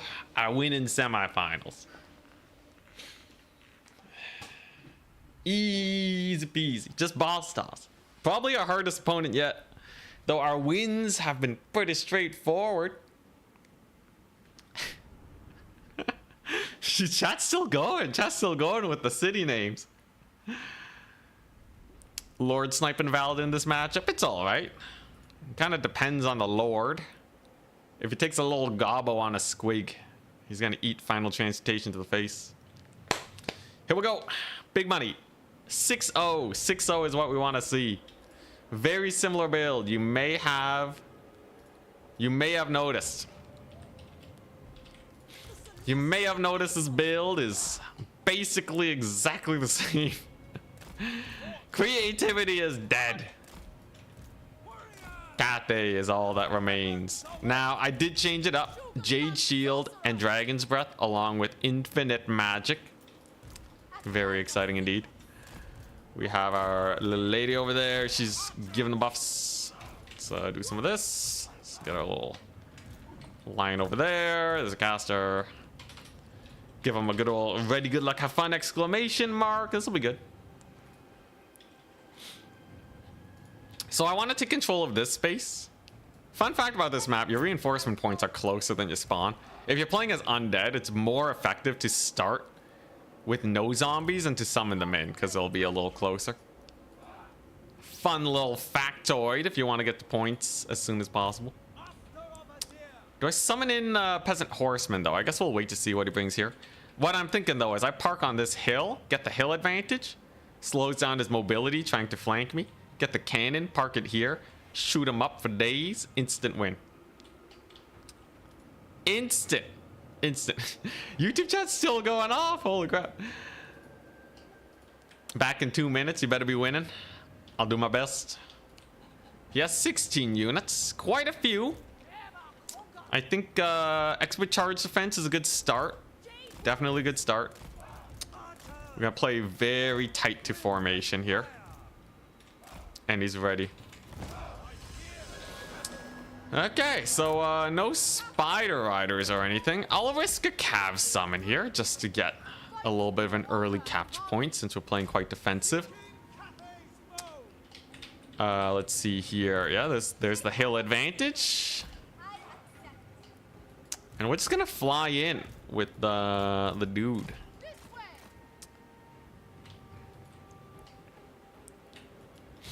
He has goblins. No, he has a night goblin shaman. Okay. Not that much damage on the little gaze ability. Not too much, not too much. You have archers nearby. You gotta have archers nearby. That would be insane to not have a few archers. Here you go.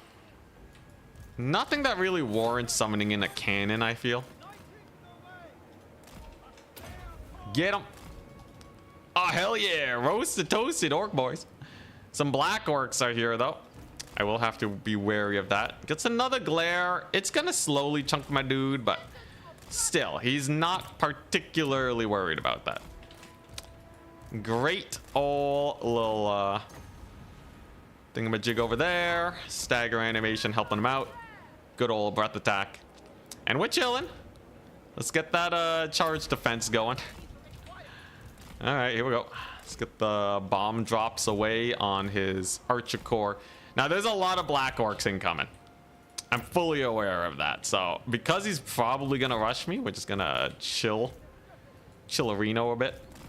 Another pretty nasty glare. Those glares have been pretty annoying, I must say. Dang, out of range. Pretty good bomb drop, though.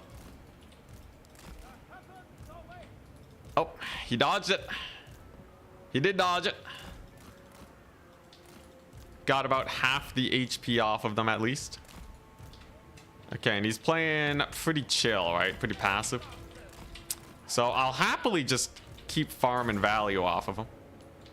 This will be another very good breath attack. He does get a Vindictive Lair. No dodge, no dodge. And it looks like he wants a little bit of a tussle here, right? Wants a little bit of a tussle. So here's the thing.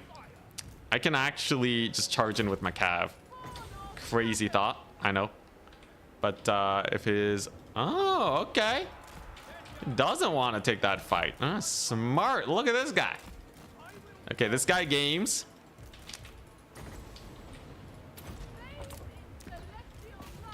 Let's get that charge. Maybe I can get some Archer Fire in there.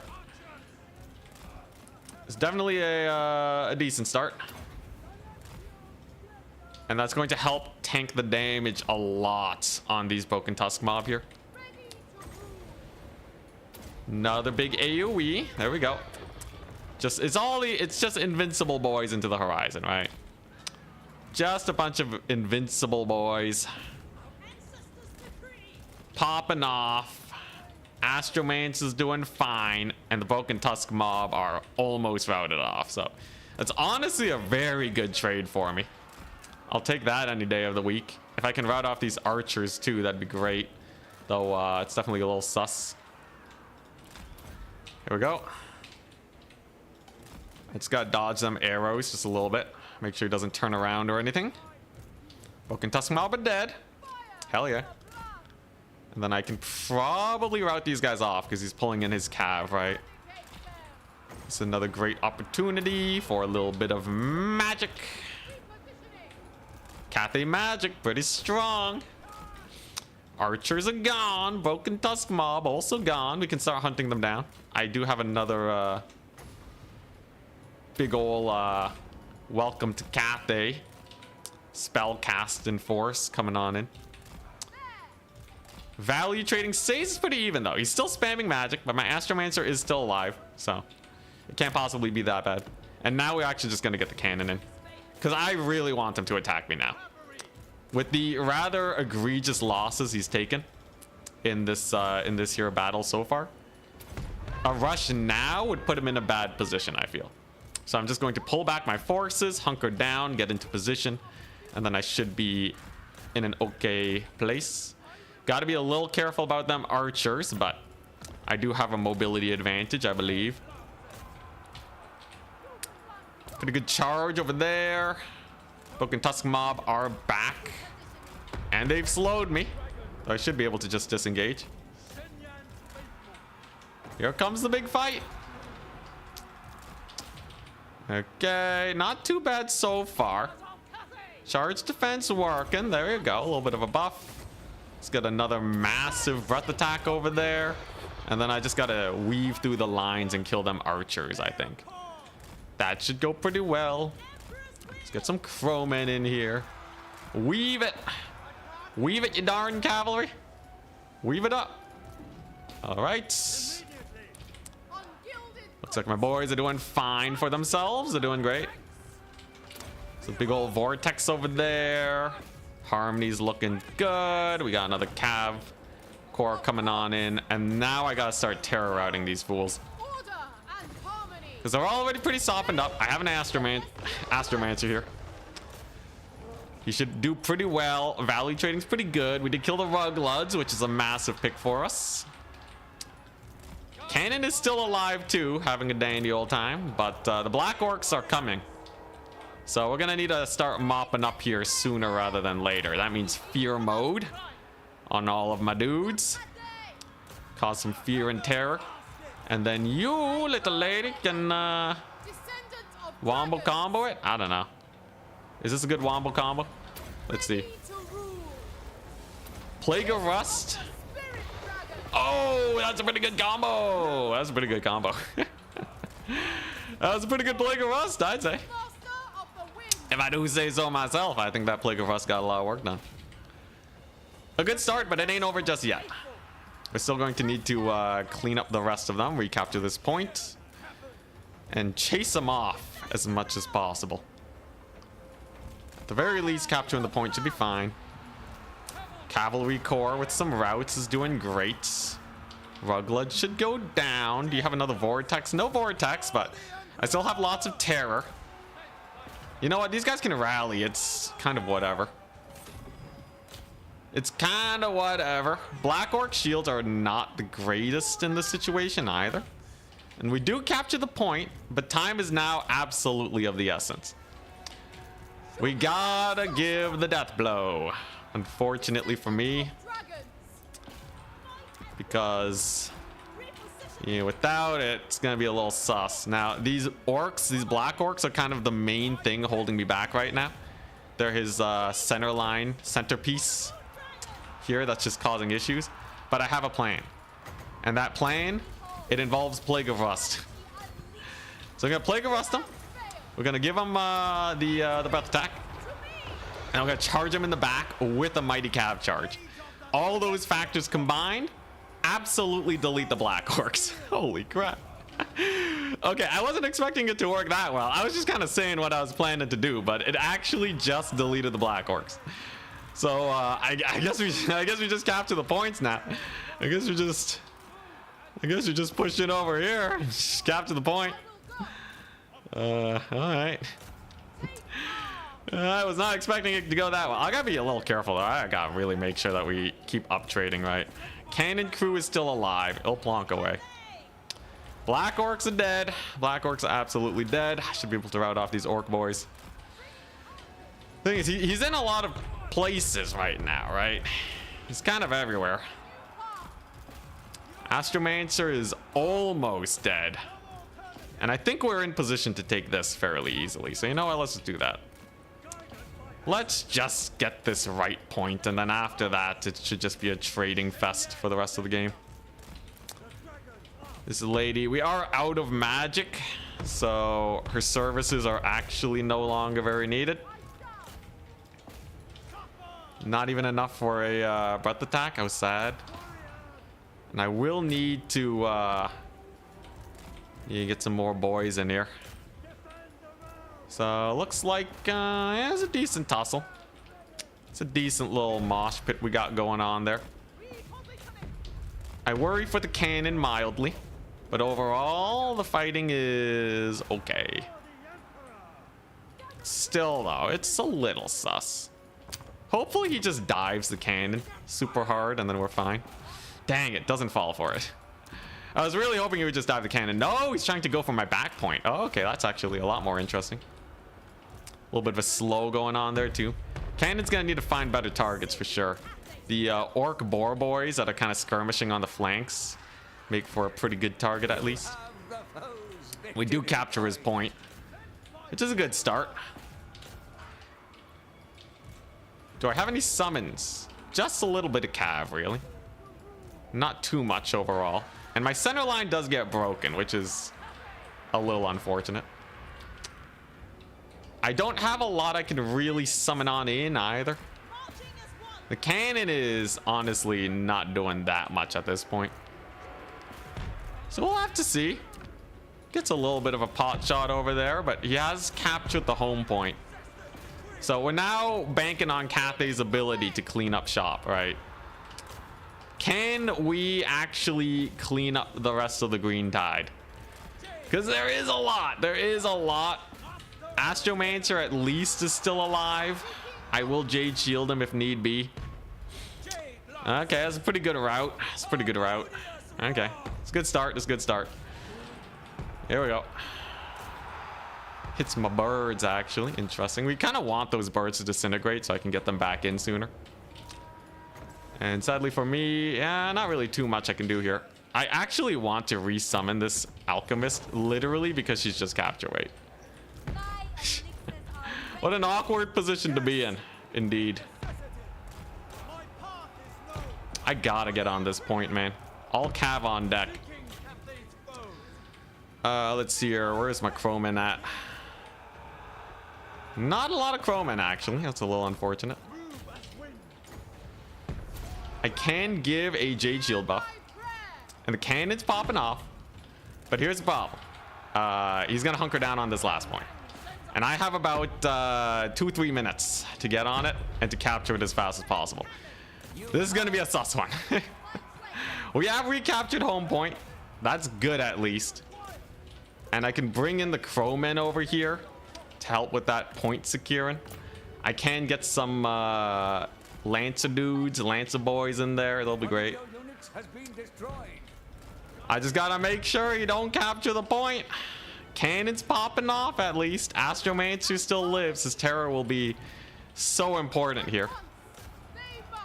Let's just start cycle charging, I guess. All right. And so begins the ultimate battle of our time. I think I do want these horsemen here as soon as possible. He gets the slow on me, but it ain't the worst. We've dealt with worse. A little bit of terror out action working out. All right, Jade Lancers are in.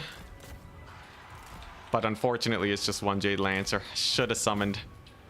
Should have summoned for the other point. I think he's barely going to win on on tickets because he's going to capture this. I have no more cavalry, man.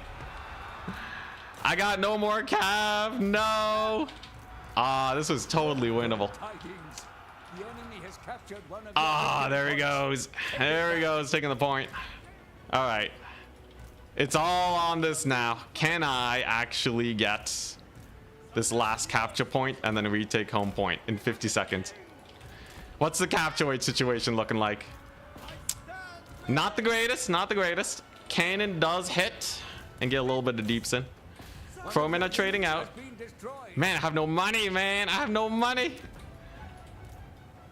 Or I have no units. I have loads of money. 20 seconds. Oh, come on, man. Not like this. Dude, the Cathay DPS issue. Hit hard. Hit very hard. Dang. All right, now I still definitely make it to semifinals, but this really shows that I got to play a little bit more aggressively, right? Probably have to summon the cannon in way earlier. GG, well played. Boss toss, showing what's up. Dang. All right, let's take a look at the value. Jover. So the Black Orcs got killed super hard. Okay, boss toss also has to drop. Nice. That was a fun one, though. That was a very fun one. The biggest issue is that map. I kind of like split my forces to try and capture. I should have just gone for one point a little bit harder.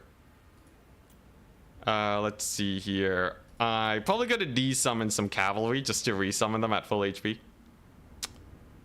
Trading wise, it was pretty good. I just really did not have capture weight and fast killy infantry. Brutal. What's the innovation? The innovation is trying to go for infantry builds instead of cavalry builds. Great thing about infantry builds is you'll trade up a lot better. Downside is you have like no capture weight. So what my opponent did that game was he just stalled me out into oblivion. Even though we were up trading. The cannon was really good. If I replaced it with the barrage cannon, I think we could have cooked them up. We'll still win semis though. No 6-0. Dang, yo, that's terrifying. The innovation is updating the spell amp. And also making sure that we bring terror. And also the threat of final transmutation. I think this is definitely the most cooked build that we've arrived at. I just need a little bit more killing power. Just like a smidge. Just a smidge more killing power. Like, probably just replace the Grand Cannon with the Fire Rain. Because I'm able to uptrade in almost every game now, right? So I just need the deeps. The biggest thing though, the War Drum is insane. War Drum is really good, but that game, it kind of didn't do that well. Because it's really expensive and no capture rate. But it did help me win against Black Orcs. If only Cathay had elite infantry. Yo, Dragon Guard aren't that bad. They're just not elite DPS infantry. The 40 melee attack buff on the Alchemist doesn't really help. Man, I got some really good cav trades too that game. With the Jade Shield. The Jade Shield into cav charge just deleted his elite cavalry. Fire Rain Rocket will cook. And then the Crowman, I just have to trade. If I'm trading that hard, I need to just YOLO my Crowman more, get them killed, and then resummon them. Because in theory, as long as your Crowmen are dying, you will uptrade pretty well. Yeah, the Black Orc destruction was sick. The Black Orc destruction was sick. I just needed to hold the point a little bit better. Him capturing me and getting a triple cap was my big misplay. Instead of playing for the center, I should have just played to the 1 point. In fact, I should have played to the far right point. I think that would have actually... It might have caused me to lose the game if he had killed me. But after the cav trades, I think if I just hunker down on there, home point is pretty easy to retake, and then we're good. It's all the plays. It's all the big brain plays that we need. It's fine though. If I win the next 2 games, we still win the tournament, and then I'm freed. I'm freed from the curse. So let's see how the bracket is stacking up currently. At the top, Boss Toss with 4 wins, Martin with 3, me with 3, and Scrambled Egg Special with 3, tied with Winterwind. As it stands, they've already played, so we may see a tiebreaker today. Harmony's a must. Yeah, Harmony is... if you don't have Harmony on your units, they will undertrade in almost every situation. Dang, the Black Orc kills were so good. I think, honestly, my breath attacks, I shouldn't have wasted it on his infantry. I should have been spamming it way more on his elite infantry. Like, roll up with the Alchemist and, like, spam it on his archers, spam it on his Black Orcs. Would have been way better. How you get Peasant Horsemen to trade efficiently? Mostly you cycle charge like super cheap infantry with them. Really good for Wolf Riders. The Peasant Horsemen are actually my capture weight. In fact, if I had saved, I might just summon the Peasant Horsemen last. Like, literally don't summon the Peasant Horsemen until I need capture weight. Because if I had a wave of full HP Peasant Horsemen in the late game there, I would have annihilated. It would have just been an easy win. Instead, I should be trading out with the Jade Lancers and the Crowmen at the beginning. And then kind of cycling them out. And then once I have basically the full map, 4 Peasant Horsemen, quick cap, easy peasy lemon squeezy win.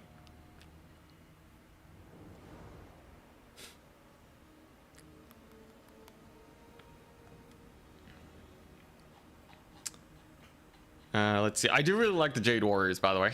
Very good holding unit for Dragon's Breath. I don't know if Jade Amulet gave me that much more magic. And Final Transmutation went unused.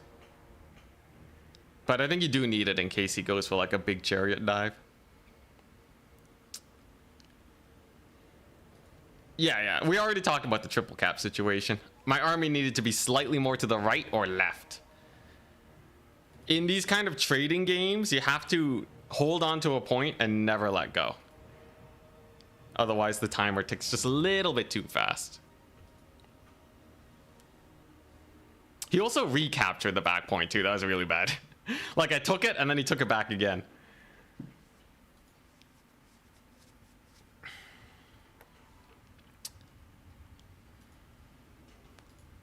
Alright, here we go. So I think everyone should be done now. No, this is one more. Adam, TM, and Pontum's Claw. Hopefully it settles out the tiebreaker, though I'm sure many of you guys would not be too sad to see a big old tiebreaker fight. Oh, what? Yo, okay, with the next match, actually, okay, so Pontim's Claw, I really hope he beats Adam TM, because then it'll bring me up, and then we won't have a three-way tie.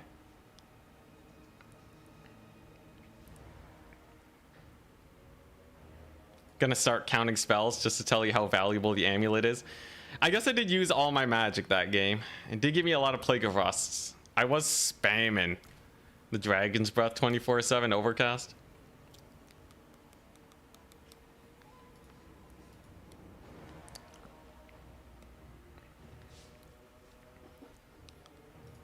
Let's see here. Come on. Oh, okay. It finished. Pontim's Claw won, so that should be enough for no tie. Come on. Come on, give it to me. Yes! Alright, so the tiebreaker is Scrambled Egg and Winterwind. Let's at Goblins. Thank you for playing. Tie is versus at Scrambled and at Winterwind. Whoops. Winterwind. All right. Unless something screwed up here. Let me check. Yeah, so it is. Lobby. Oh, wait, no, it's not because Boss Toss dropped. Never mind. Wait, no. Boss dropped. So that means we're just doing top 4. Never mind, I forgot. Boss Toss dropped. Let's see our tournaments. Then we go over yonder, Swiss SFT. So it's actually going to be here we go. It's going to be at Winterwind versus at Anticity, at Scrambled Eggs versus at Martinus. Oh, hey, Martinus made it. All right, so we're going to be up against Winterwind. Very exciting.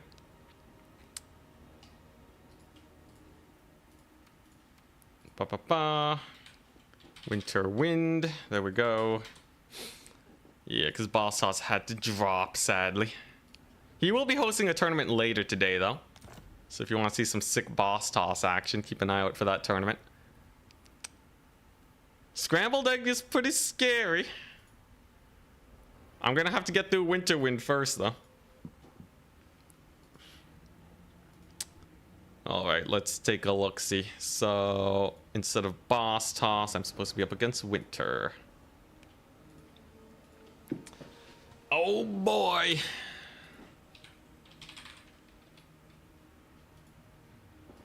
What faction is he playing? What faction is he playing? SFT Declaration. Winterwind is playing Tzeentch. Oh boy. All right, Tzeentch. Yo, that's kind of crazy. Interesting. Oh boy. All right. So in theory, since Warhammer launched, Cathay has been really good into Tzeentch. The problem is I haven't played this matchup in like 50 years. Like literally since Warhammer launch, I have not played this matchup. So could potentially be a little sus. Let's take a look at the maps. So Rapturous Expanse. Kind of lumpy map, you gotta remember. Decrepit Moor. This one is, yeah, wait, what the? Did I just put Moor in twice? Oh, I put Decrepit Moor in twice. Whoopsie daisies. That's an oopsies. Maps are wrong. LOL. Let's see here. Yeah, I accidentally put in the same map twice. All right. Third map is Jade Tomb. Third maps are wrong. Third should be Jade Tomb. All right. I'll ban Expanse. This is the corruption coming on in. I'm just putting in the maps that are most favored for me. We're getting Tzeentch. It's over. Nah, it's just Tzeentch, man. Tzeentch. has nothing against us.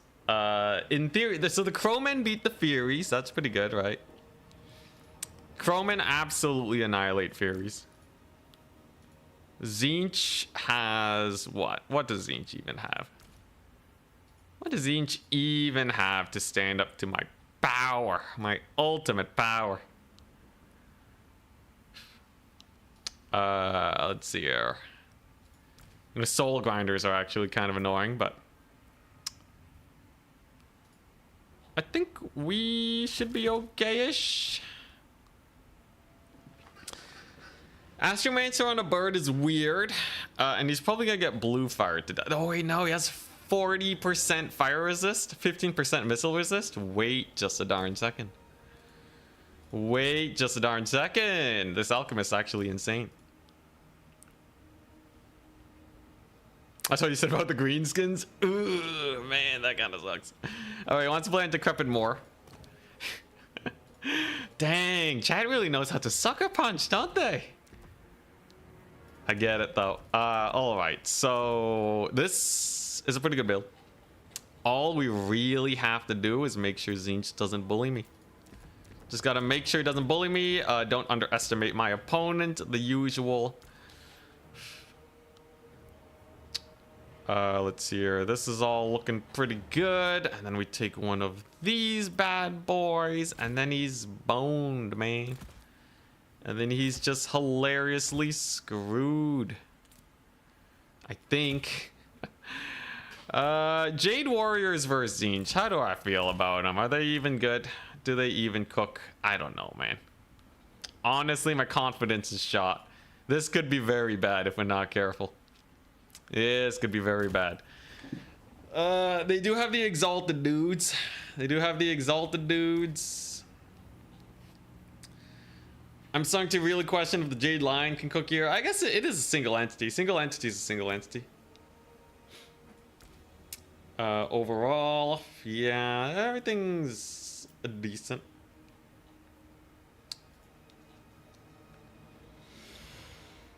Oh boy! All right, you know what? It's just ready up. Oh jeez, what's he gonna throw at me? I feel like he's gonna whip out some crazy tech, and then we're just gonna die. There's no way though. There's no way we lose this. This Cathay is amazing. Our crossbow's good here. Okay, you know what? Actually, yeah, you just get one of them. Oh, and then we get rid of this. All right, sick. I got a sick build. We're locked in. Everything's ready. Zongors, no problem. I've never been worried about Zongors. All we gotta do, hold on to 1 point and never give it up. That's all I have to do. Chump change, man. Bit weird not seeing dragons as a general. Yeah, it's a little sad. Just a wee bit. But all right, here we go. So it's Tzeentch, but this map offers a lot of forest cover. ROR crossbows, a wish? Probably not. So on Decrepit Moor.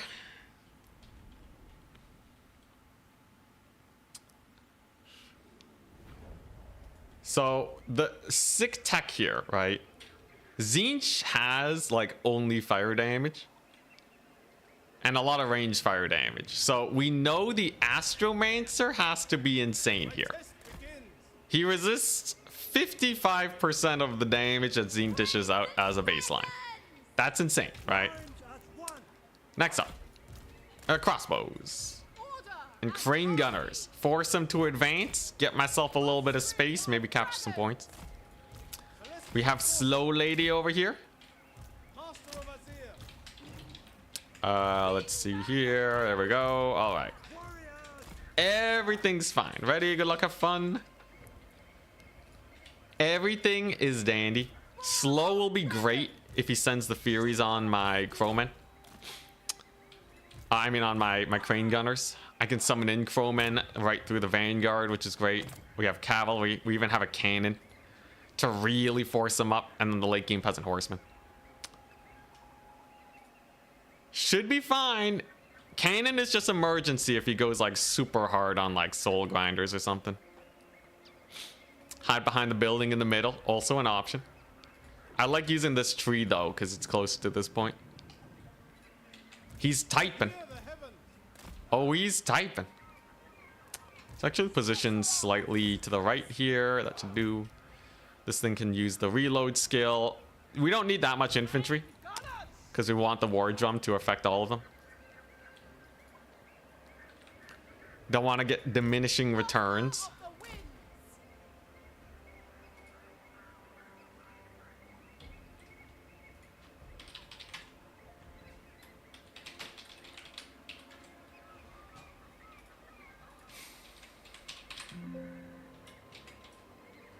And there we go.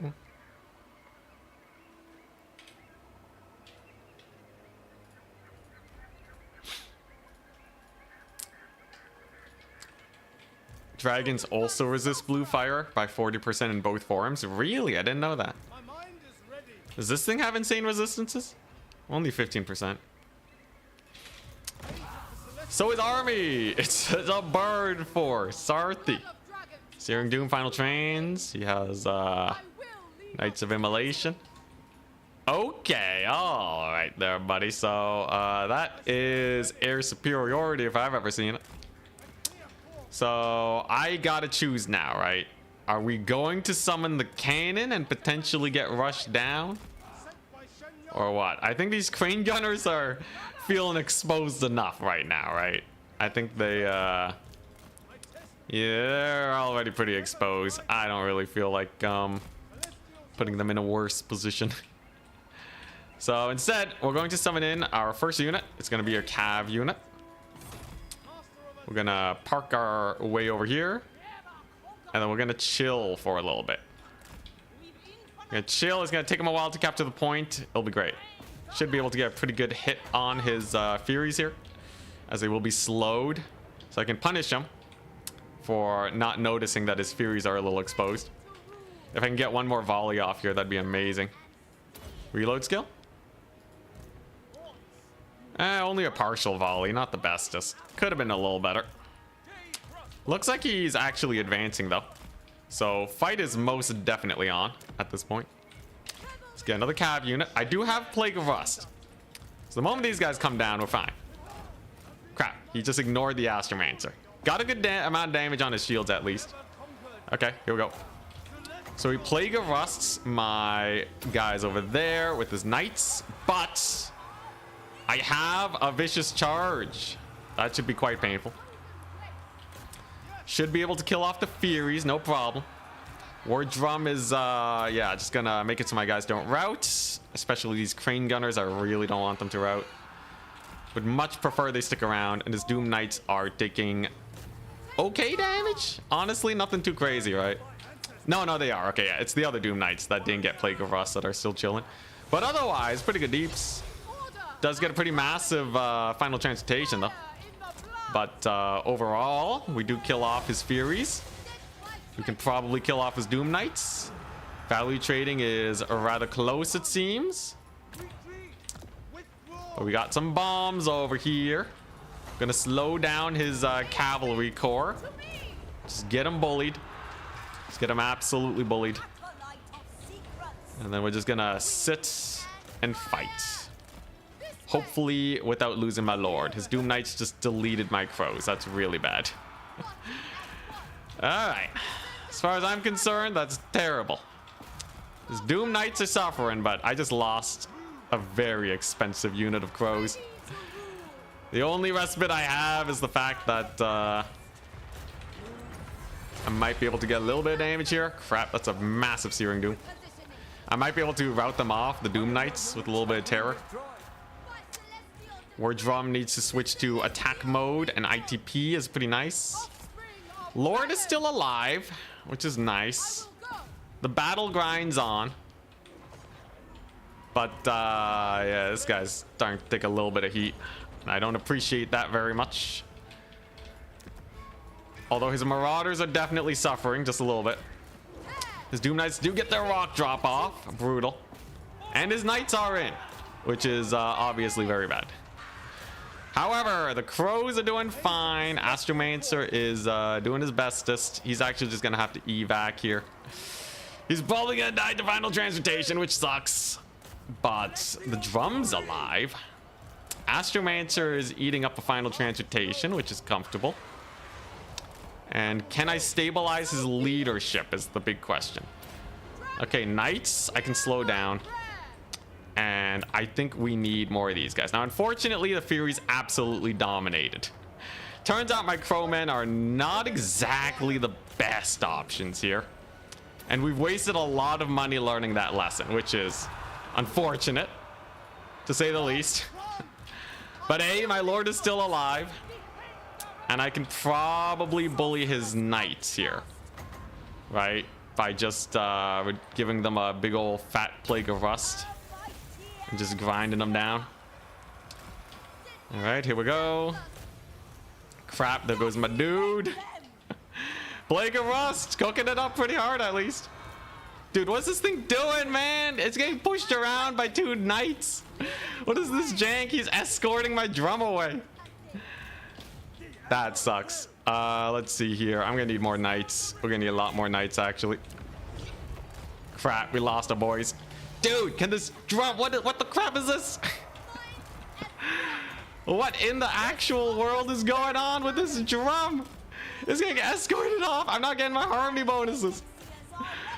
Come on, you darn drum, move.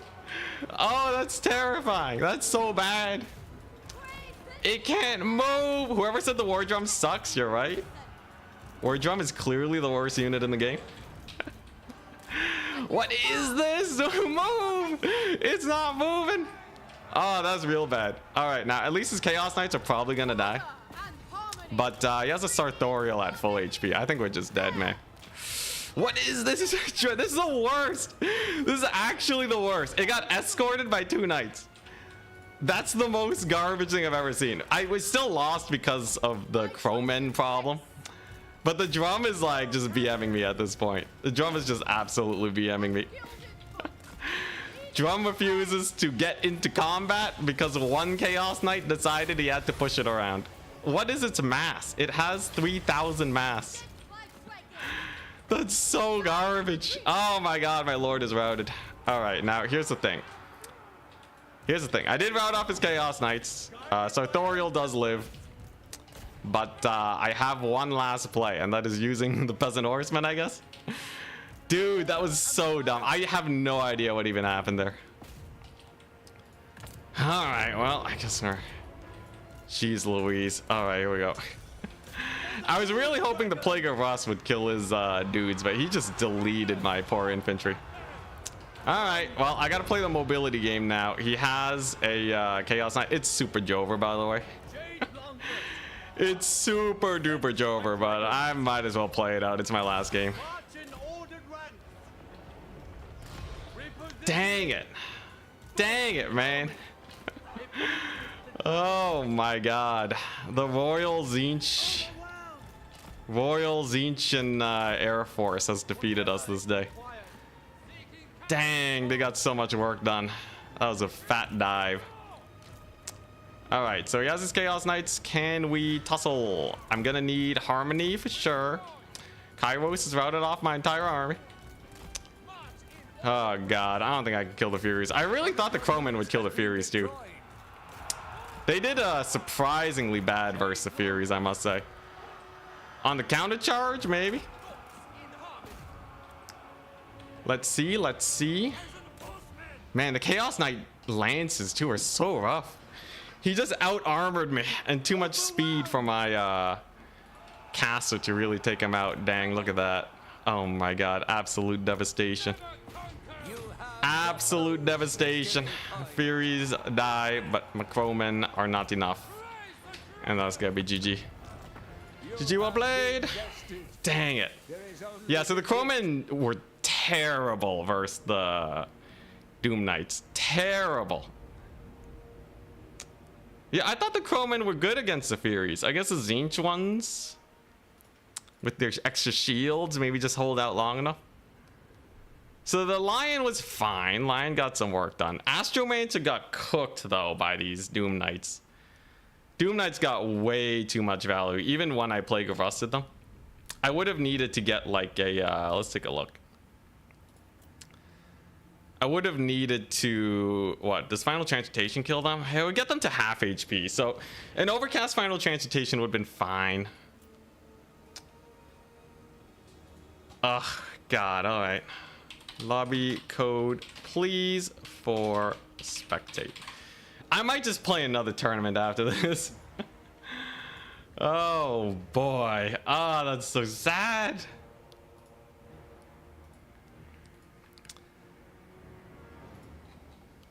I don't know how many people would be interested in a rapid fire tournament, but I might as well see. Boss Toss is hosting at 8, which is a little bit too late for me, right? Dang it, man. Dude, the Chrome got cooked so hard. They got cooked so hard.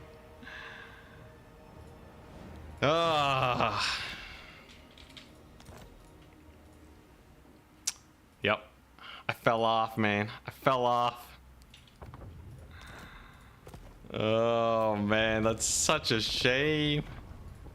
All right, here we go. Astroman's a passive? No passive. No Astroman's passive. Oh man, so how are you supposed to beat that then?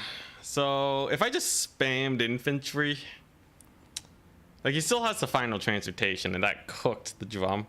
His build was very well built against us. Astromancer lost to Kairos in a melee. I don't think anything would have saved him versus that.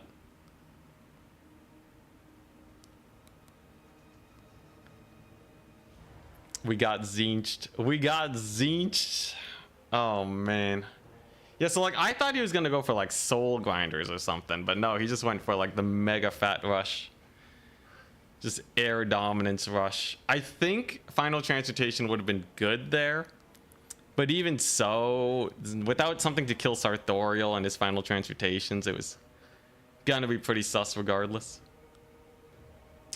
Has an item that gives AoE spell resist. Oh, so you're thinking Astromancer to like resist the Final Transmutation? Maybe. The loss was still pretty bad though. I wonder if Longma Riders would have done well there. And you just go for Longma Riders? But that's like trying to counter his build. At this point, we might need that, though. Oh, man, that's so rough. All right. Oh, man. All right, I'll host another tournament. If we don't get enough signups, that's fine. I will, you know, we'll just see. We'll see if people are interested. And then I can get a rematch. I need a rematch, man. I want this challenge to be over. I'm getting Batonia flashbacks.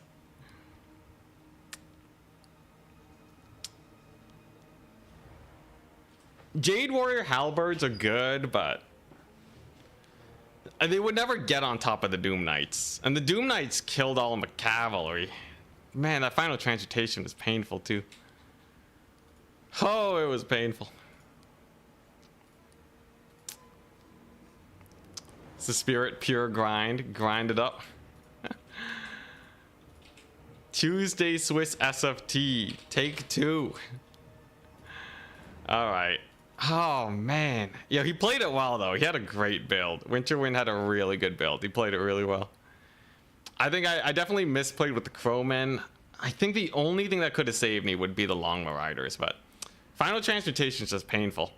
So I guess to counter that, I just have to bring my own Final Transmutation.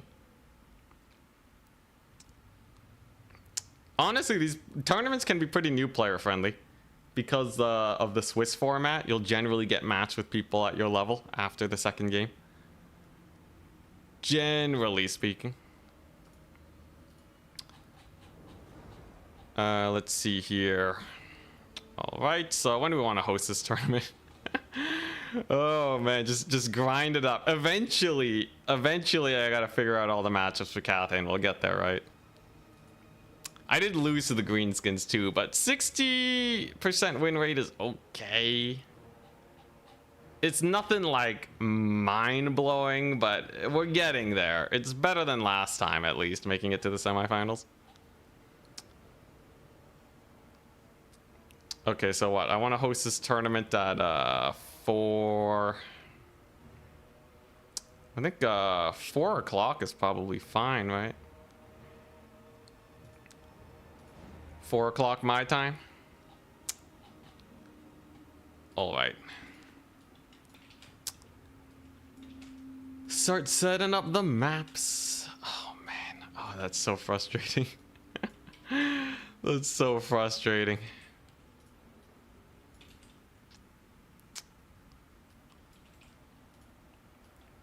I think I should just always run I should always run Final Transmutation just so that never happens. The deep dive. Probably don't start with the crane gunners. I think that was overcompensating for the greenskin loss. Keep running lots of infantry. In fact, why not just have just the melee infantry? And then leave the archers in reserve. I feel like that can't be too bad, right? What if I just go super hard on the infantry? Just full Cathay man-tide, no cavalry. There's no way that's good, right? There's no way that works. Tzeentch Furies had magic attack. So like Crowmen and Furies would have the same magic attack bonuses to bypass physical resist. So that shouldn't be a huge difference.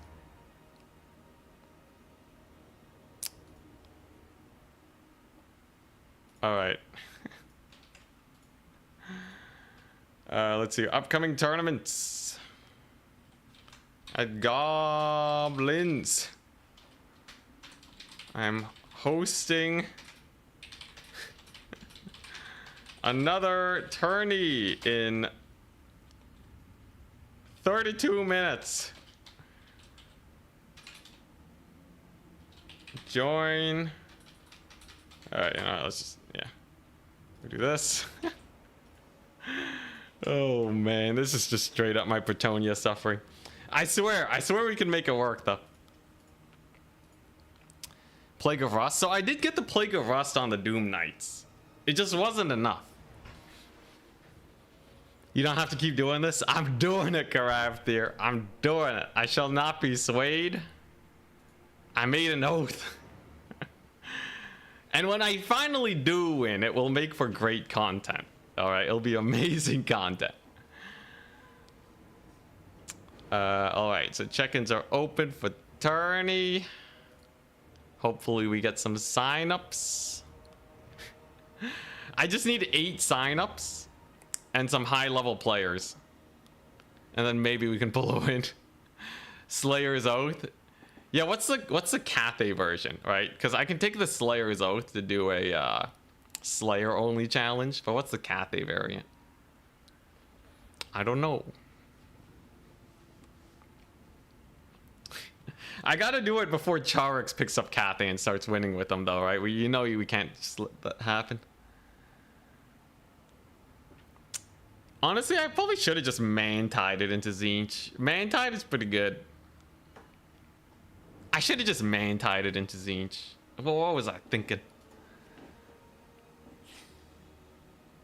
You know, screw the drum.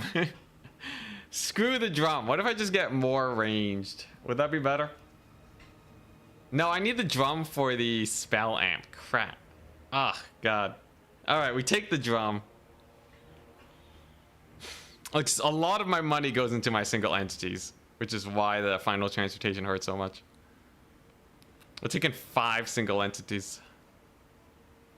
Only units that don't have A in the name? I don't even know what that restricts us to. Dragon or Jade, it's always one of those with Cathay.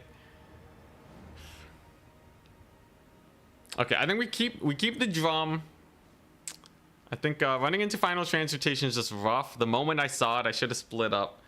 And then how would I have kept my crane gunners alive? I think I just took too much ranged. So I effectively took like 2 cannons worth of ranged against a full rush build, right? So we were always going to be screwed just because I had so much ranged firepower. So what? We just keep our range in reserve. Summon them in. Start with like some Jade Lancers instead, and then we're good. It was a very juicy Final Transmutation. I think it wasn't overcast, but it did its damage. Hit basically everything.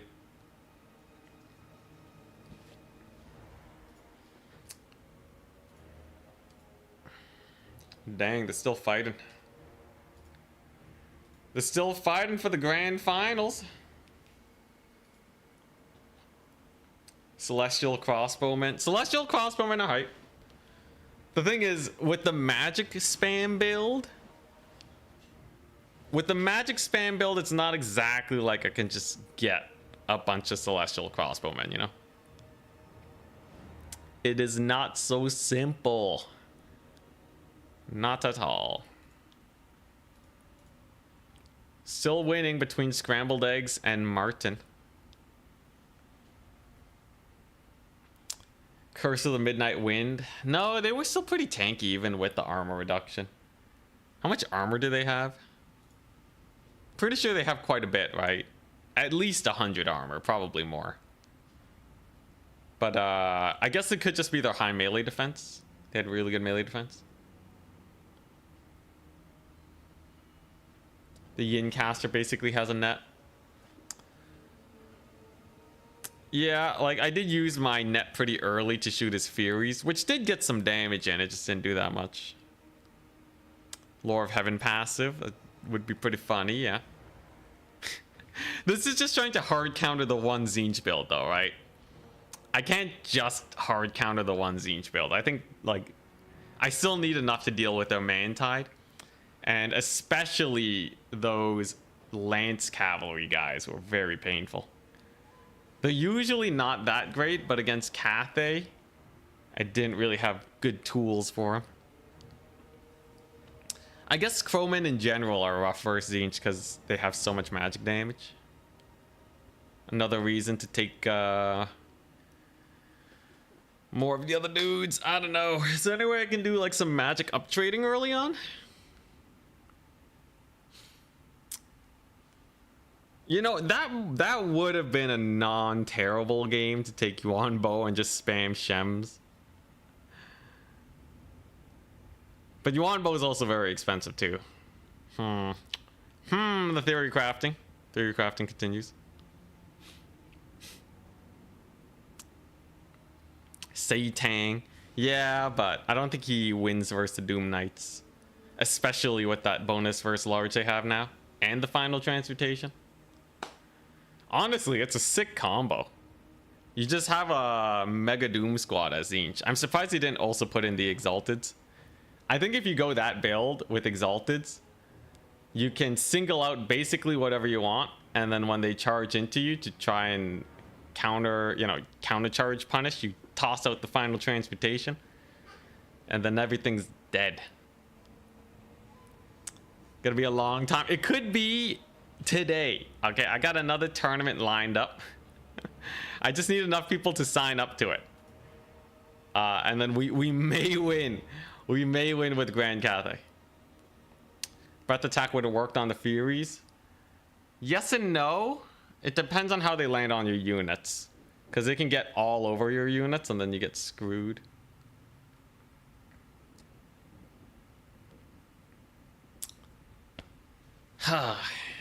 Man, that was brutal. That was a fat rush. That was a very fat rush. Just got straight deleted, man. What if Cathay got Ulrika? Pit of Shades would be pretty fun, yeah. I'd love Pit of Shades. Pendulum could also do a lot of damage. Spell Amp Pendulum is... That might be really hype. It might be really hype. I don't know. Could return it to the Pendulum of Yore. Just insta-route everything. But yeah, I think Final Transmutation is a good start. I will need a little bit more oomph though, but it's a good start. I'm just so sad the Crowmen lose to Furies though. Losing 2 Crowmen to Furies really...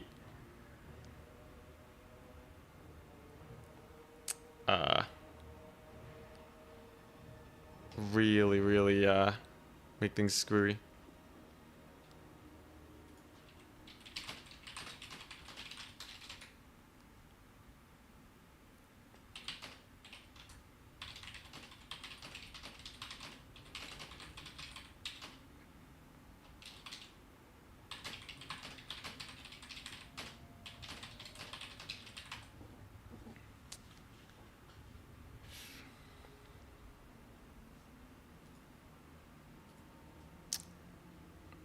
They need the Longma Riders.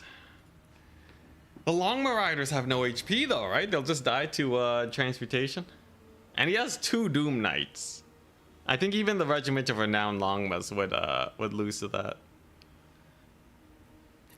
So I'm not confident.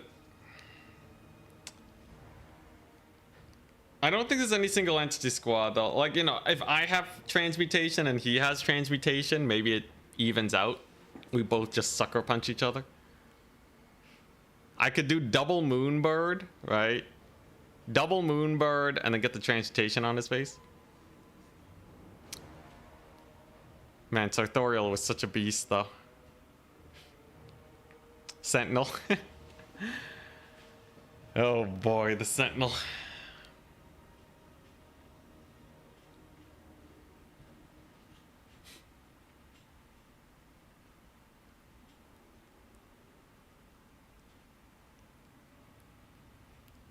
Yeah, I don't really know how Longmas versus Doom Knights trade.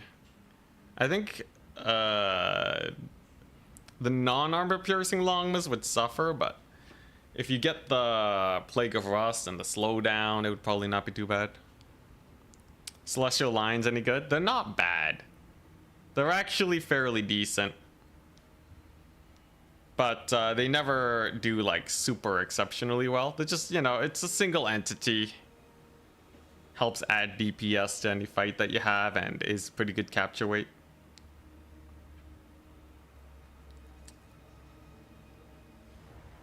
Longbow Riders are glass cannons, but it's not impossible to like slow down the Doom Knights and then countercharge them.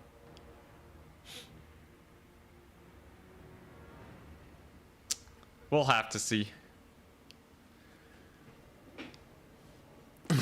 Everyone wants a double terracotta. I can't even go spell max with the double terracotta. I do like the final transmutation shenanigans though. I think going ultra hard on final transmutation is a possibility to get some sick plays resulting in a win. Because final transmutation is good. Man, I wish Cathay had some other magic, man. Searing Doom's not bad though. Searing Doom's not bad against like those Tzeentch Knights.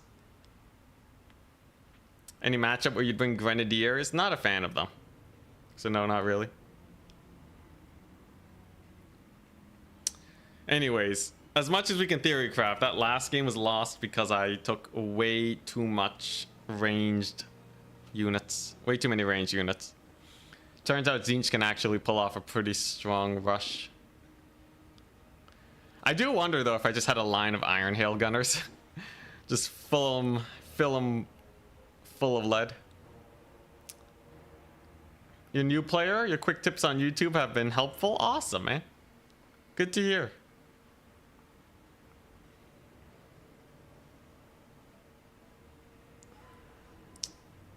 Terracotta Sentinels let you down so many times. Oh no. Hey, whoa, Martin! Martin beat Egg Special with the Warriors of Chaos. Dang. Ain't that something? Flaming Sword. The Mega. Okay, so it's Warriors of Chaos versus Tzeentch. Who will win it?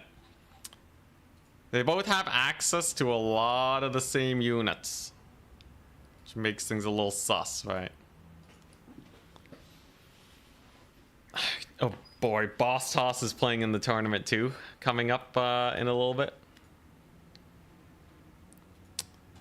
So Boss Toss is also playing.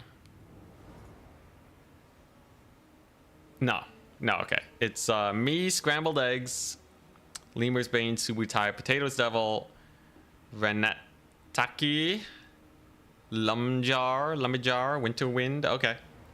The Revenge of Winter Wind. Is Winter Wind gonna get 2 tournament wins today?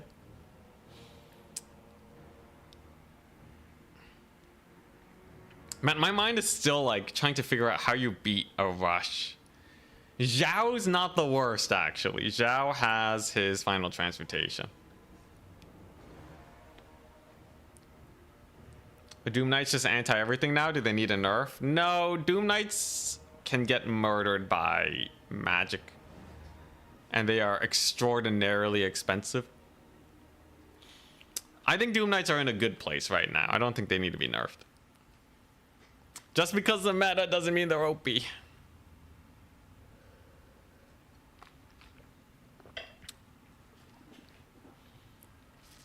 I think Cathay's just hard mode.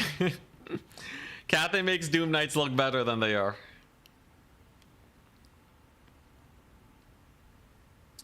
Yeah, one armor piercing charge and you like instant lose your Doom Knights. There's like Malkoth's Mystifying Miasma. There's so many spells to punish them.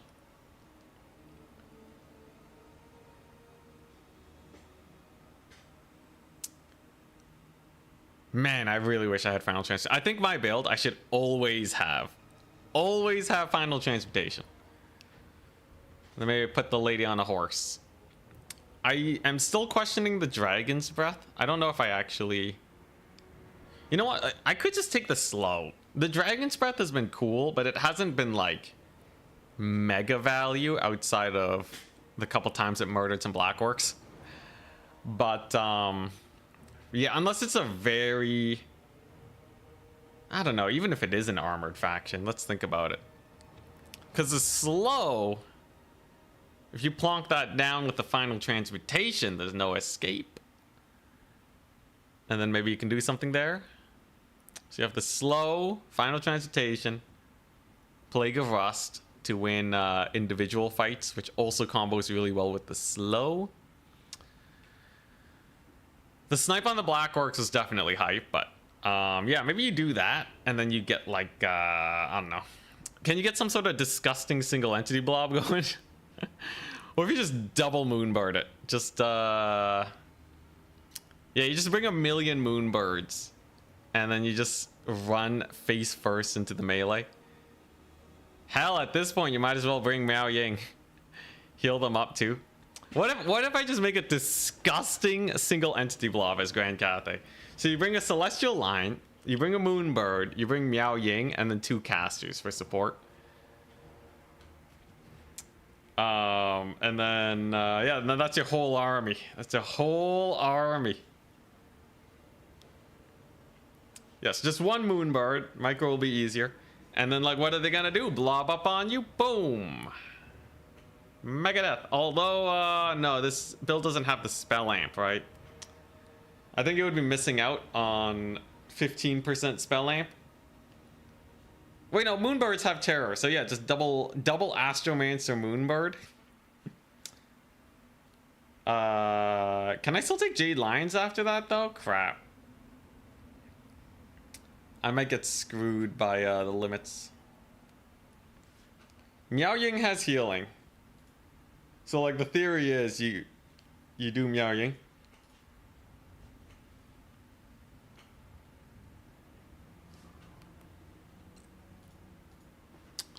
Oh, interesting. Opal Black Bear is doing a pick 6 tournament. So how does this work? 4-round Swiss tournament. There'll be the primary admin. Matches that go beyond this may result in a loss. Faction selection. Dang, Opal's already banning Doombolt. That's hilarious. I called it. Called the Doombolt ban eventually. Oh, so it's not an SFT. What a ripoff. I can have Cathay at the end, though. Maybe I can use Cathay to win the tournament. That's a little unfortunate. You know, I'll take a look. Been a while since I did a pick 6. Yo, Doombolt ban is kind of crazy. You called it last week. I don't... So here's the problem, right?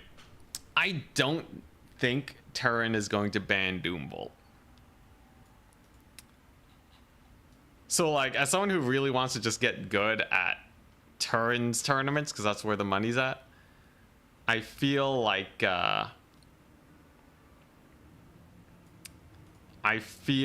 would rather have Doombolt allowed in tournaments so that I can practice around it, but such is life.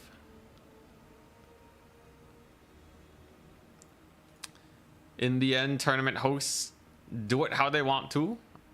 I am guilty of the same thing. So, what do we want to play?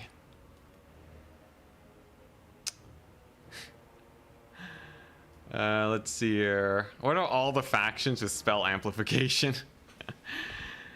All right, people, give it to me. What are all the factions that have some form of spell amp?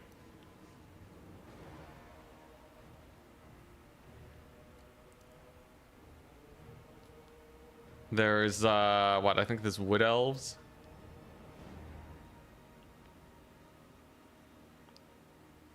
Doombolt banned, but not lesser Doombolt. Yeah, so you can still take Doomfire Warlocks. You might as well just run Spirit Leech, right? And then you just lesser Doombolt. Like, Spirit Leech does get the job done.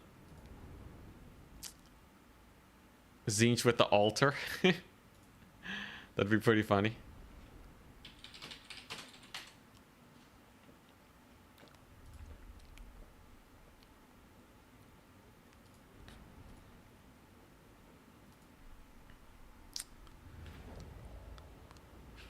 Chaos Dwarves. Chaos Dwarves have spell intensity. Okay, I like that. I like that.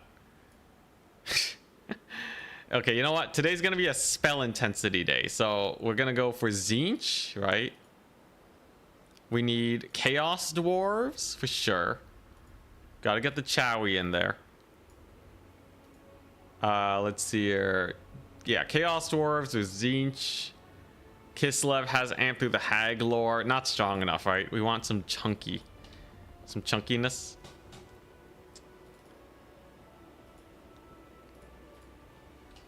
There's got to be more, right? Technically, Ulrika can get 60% spell amp. I'll take it. all right, Ulrika. So, what?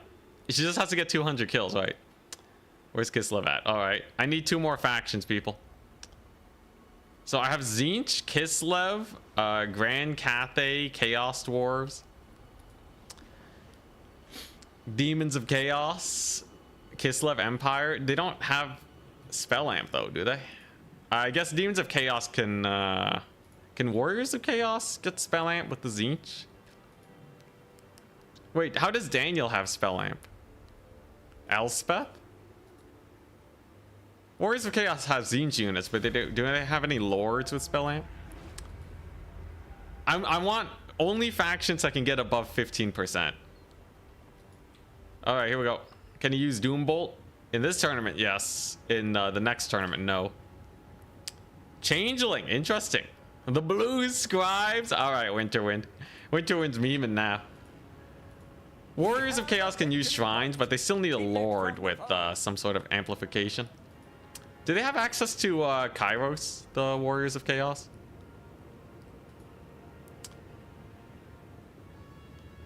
Elspeth? You know, okay, I'll have Empire in there for the Elspeth. So round 1 is Empire. Okay, I need 1 more. It's really bad with Elspeth. No, it's better. The worse it is, the better. Horrors. They just give regen, right? Also, by the way, lots of damage on this Chaos Sorcerer Lord. Does he have fire weakness? He does. Dang, that's rough. Oh, he's about to get brutalized. Oh, look at that. So much warp flame. These horse masters outrange the skirmishers here, though. Blue Scribes, let's go. Drazwath needs like 100 kills for his spell amp. Easy peasy, lemon squeezy. Cathay, I have to win the tournament with Cathay, though. That's the goal. So I need to get, like, Cathay's gonna be the final one. Tzeentch Demon Prince, I believe, has spell amplification. Maybe I can look into it after this game. Demons of Chaos do have access to Tzeentch shenanigans, but I don't know how much it actually climbs to. Can we get a fact check real quick? Dang, look at that poor Chaos Orso Lord. He's getting bullied. What's his army comp, by the way? Okay, it's just a bunch of aspiring champions, some infantry, and then it's a pretty chonky Tzeentch front line. Whoa, wait, he has a War Shrine? Yo, that's crazy. So the War Shrine does have an effective range of infinite. You don't have to hang around it to get its buff, unlike the Hybrid Titan. Tzeentch has Skull of Catan. Yeah, High Elves. No, I don't think High Elves have it. But like, yeah, it's either Warriors of Chaos or Demons of Chaos. I think those are our two. But Skull of Catan is not the worst when it comes to Tzeentch shenanigans. Oh, he's just going for the War Shine.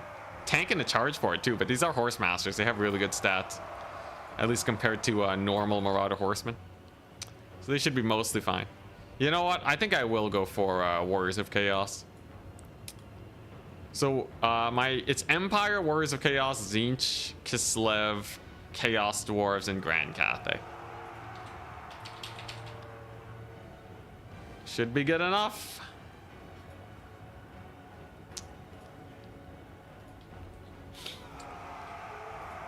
All right. Back to the game. So what we're looking at here. These aspiring champions will probably be the hardest thing to take out. The War Shrine, however, as long as it just dies, there ain't no problem, right? He's got Spirit Leeches. He's got Buna. He'll take it out just fine. Blue Scribes is yet to really cast any magic too. I guess he's waiting for his own spell intensity to build up. Karanak has minus 200% spell amp. Hell yeah. Everyone plays Karanak against me. But yeah, the War Shrine's not dead yet. It's just not at any charge, so it's not exactly doing anything, is it? Right? So far, it's just been a giant bullet sponge. Chaos Sorcerer Lord has also just been a giant bullet sponge, though, so they're really just hard trading against each other. Exalted Hero is going to be a big problem, however. But I would say generally it looks like Tzeentch just has a stronger army outside of this dude. Funny to see the Exalted Hero of Tzeentch here, though. He's fighting against the forces of Tzeentch on the Warriors of Chaos side for the jokes. Another Spirit Leech. That's pretty insane. Just to chunk down its shield. So that's half of the Spirit Leech resisted. Would you really Spirit Leech an 8,000 HP target with 50% spell resist? That did like nothing. Unless he's planning to get a huge Javelin volley on it. It's probably not going to do much. Though he does get some Javelin damage, so maybe it was worth. Ooh. Brutal.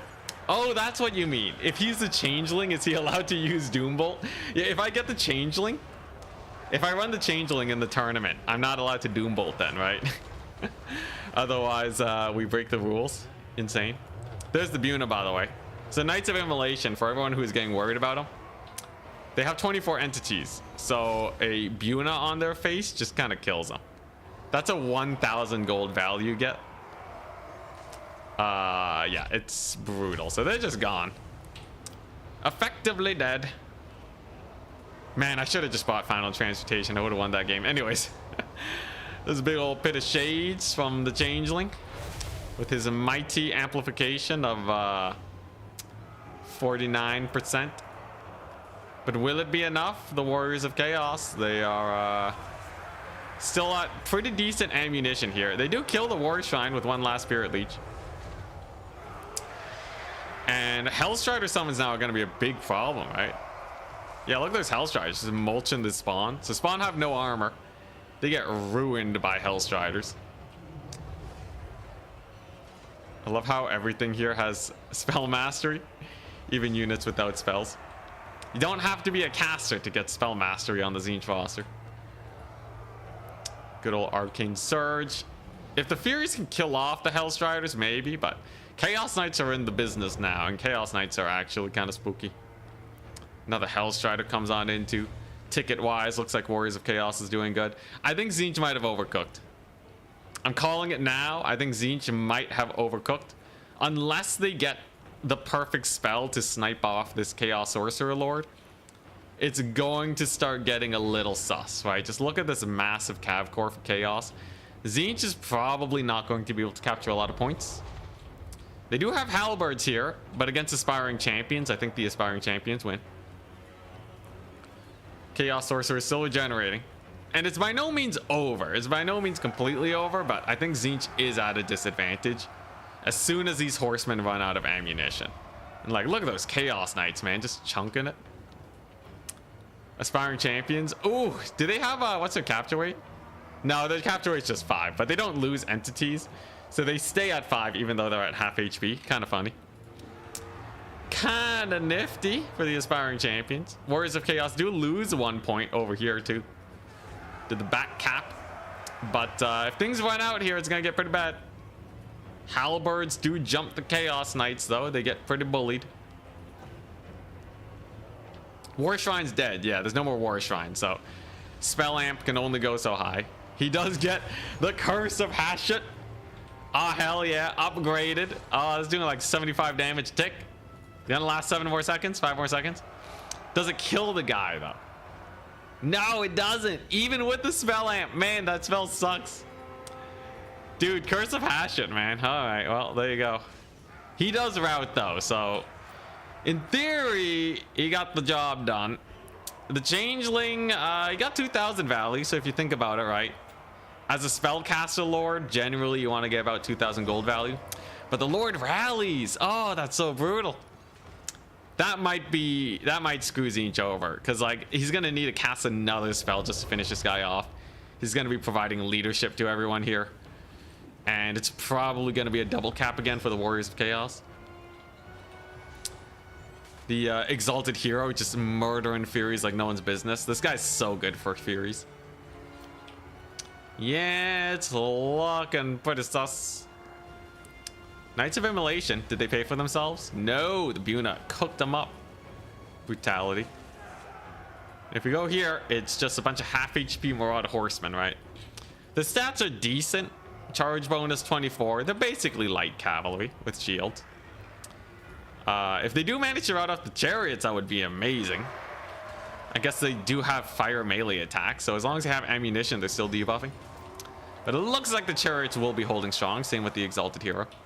Over here, the spears get mulched by some Forsaken, although I think there was a spell cast there that did a lot of damage. And oh boy, here we go. He's on the hunt. The Changeling, he's searching for a snipe. He really wants to get this guy killed. Chaos Sorcerer actually moves closer to Spirit Leech. What a mad lad. Alright, well, he's gonna get spotted. So surely he has a snipe spell.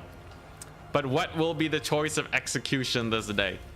Is it gonna be a missile spell? It looks like he might be winding up for it.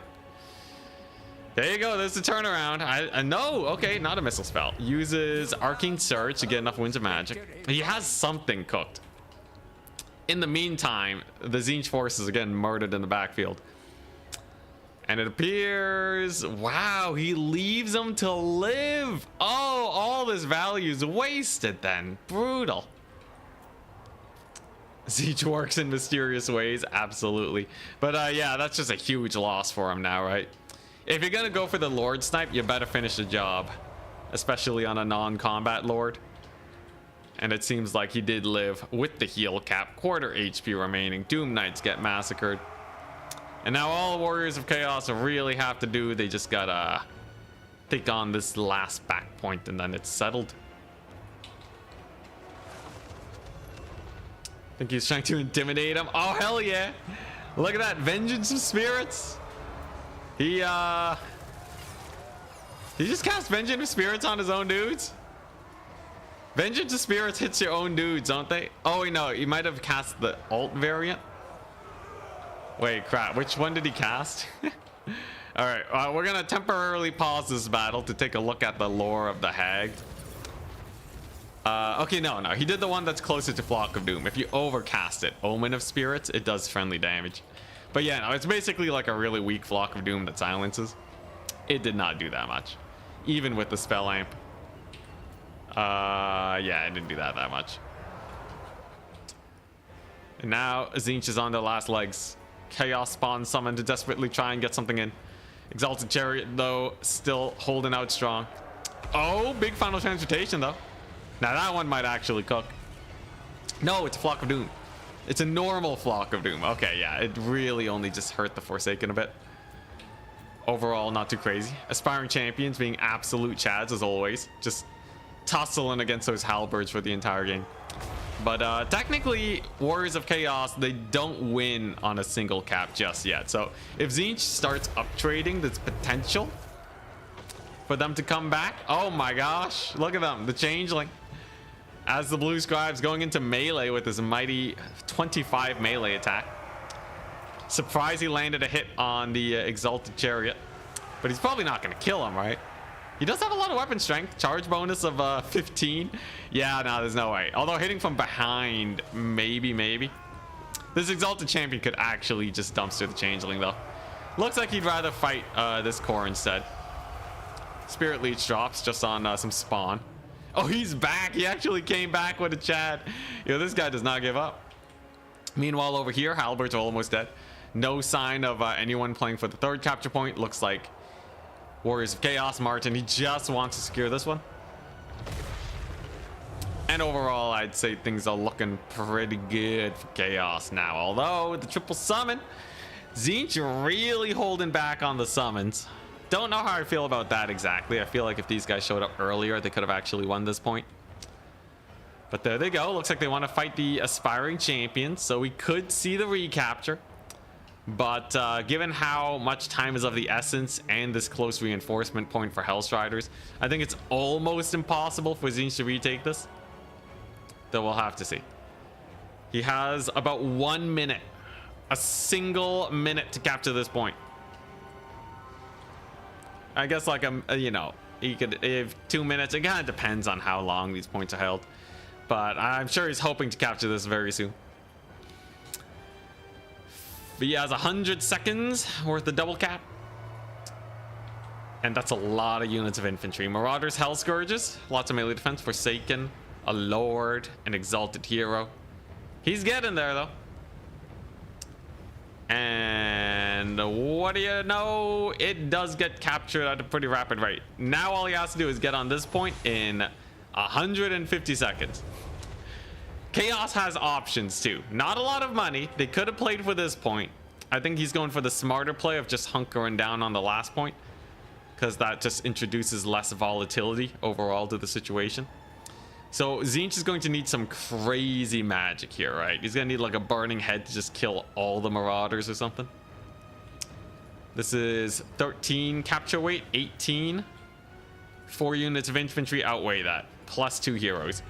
This is like double the capture weight for Warriors of Chaos right now. He has to get some work done. And Spirit Leech is gonna get some damage too. No, Fear de Buna. All right, and Spirit Leech on the spawn. That's gonna hurt them a lot. Massive cavalry charge comes on in, destroys the poor marauders of Tzeentch. Oh my goodness, never seen a unit get massacred faster in my life.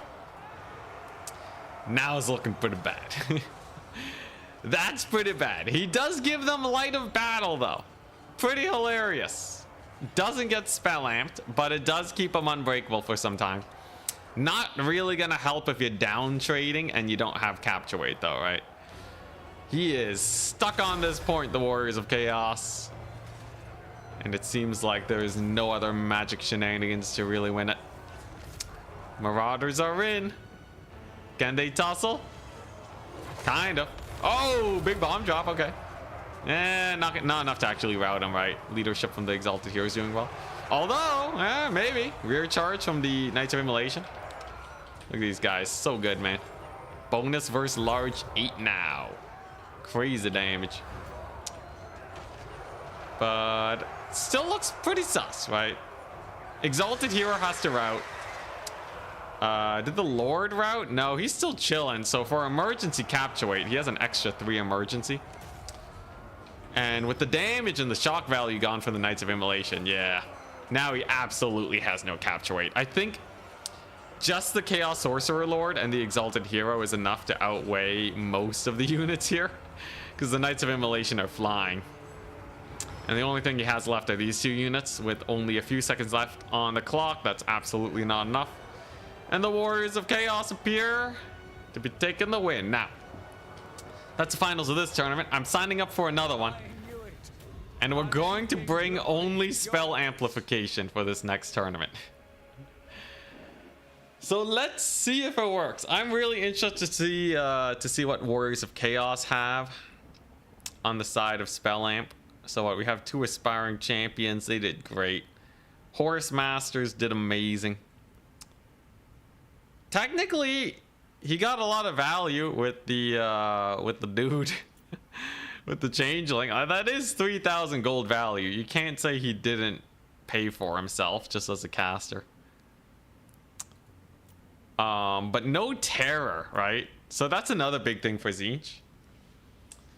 You don't have a source of terror, so you can't route off even basic stuff like marauders, which is generally why Kairos is so much better. But a fun game nonetheless. So next tournament starts in 23 minutes. I need to experiment and try and figure out how we're gonna do this. So Warriors of Chaos, they do have access to Sartorial. So I have two options here. Either you take a Chaos Sorcerer with let's see here, what's it? Yeah, Skull of Cathay.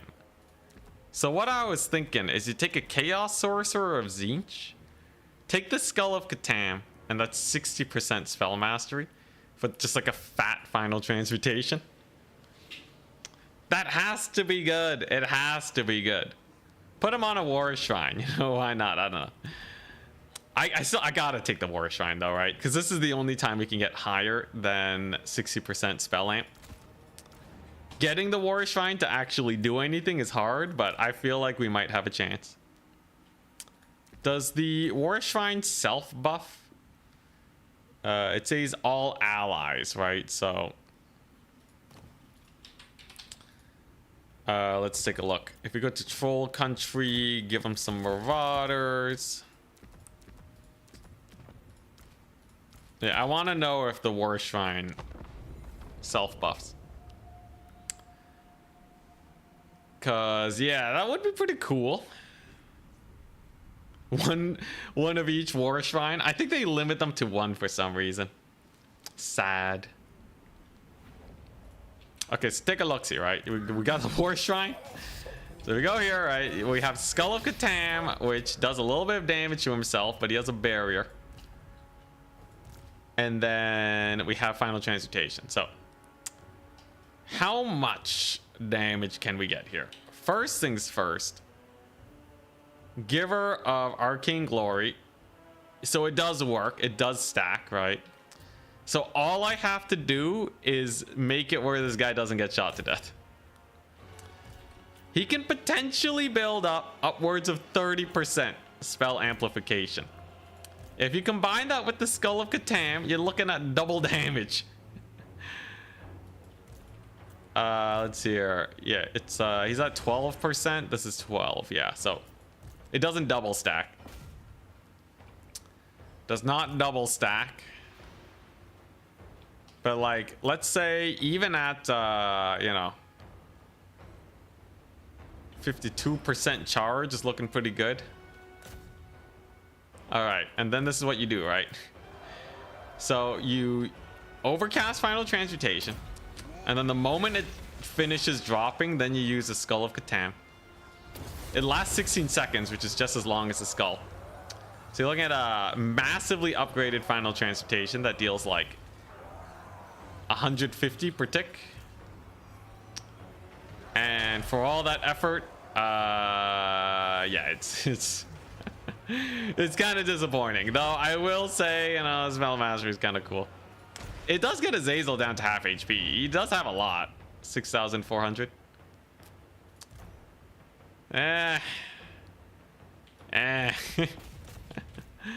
Is it worth? The second Final Transmutation just kills him.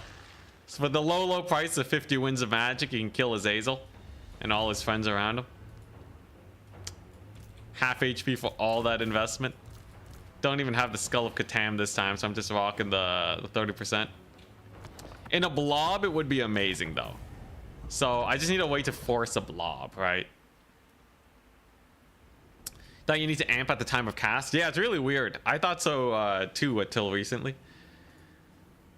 But yeah, that's how it works. What's the other option? Some people said the Tzeentch dude has some amplification shenanigans. Spell amp. So he has a 15% amp when he is flying, and he has more than 15 Winds of Magic. That's it. Bro, you get that from Greater Arcane Conduit. Oh god, that's useless. Alright. I really thought they would give Tzeentch more access to spell amplification. Let's see. Forbidden Rod is kind of weird right now, but it does also amplify your magic. It doesn't say, but it does. Unfortunately, it costs 300 gold, so not especially worth. I think the best way to go about it is to get this guy in a war shrine and to just get fat final transmutations. Lore of Bonk? What's that?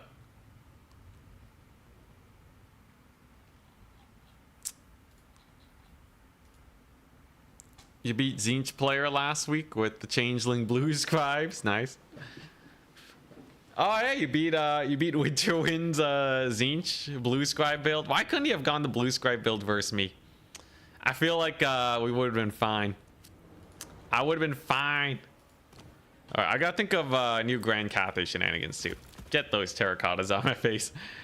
So, Moonbird, Astromancer plays are cool.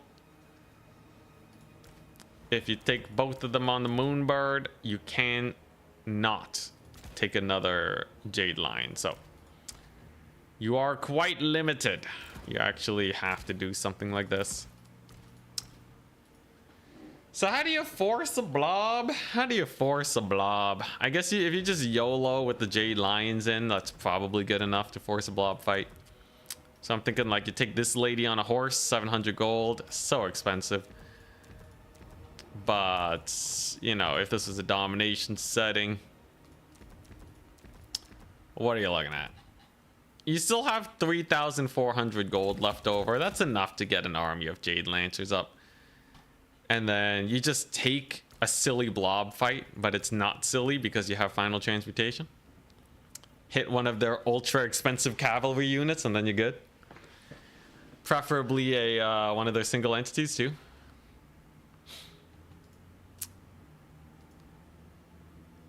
It's okay. It's okay. It's the same build. Oh, you know, we're reverting back to the cavalry. It kind of depends on who we're facing. But this one is leaning much more on final transmutation instead of the breath attack. Which could be really good if done correctly. Especially for Lord Snipe shenanigans, like Storm of Shadows, slow them down, chase them up, final transmutation. And then these guys can just throw the beat down with 55 melee attack. Okay, let's get rid of my shame.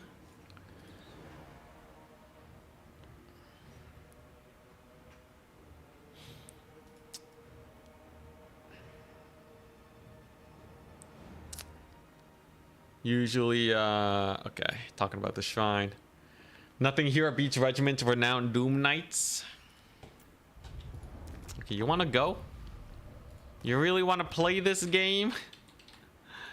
Okay, so let's just see. Let's just see. So if he's playing Tzeentch, he has Kairos, he has Final Transmutation, and then he has the 2 Doom Knights, right? And then let's give him a Marauder, just so he has a ground unit.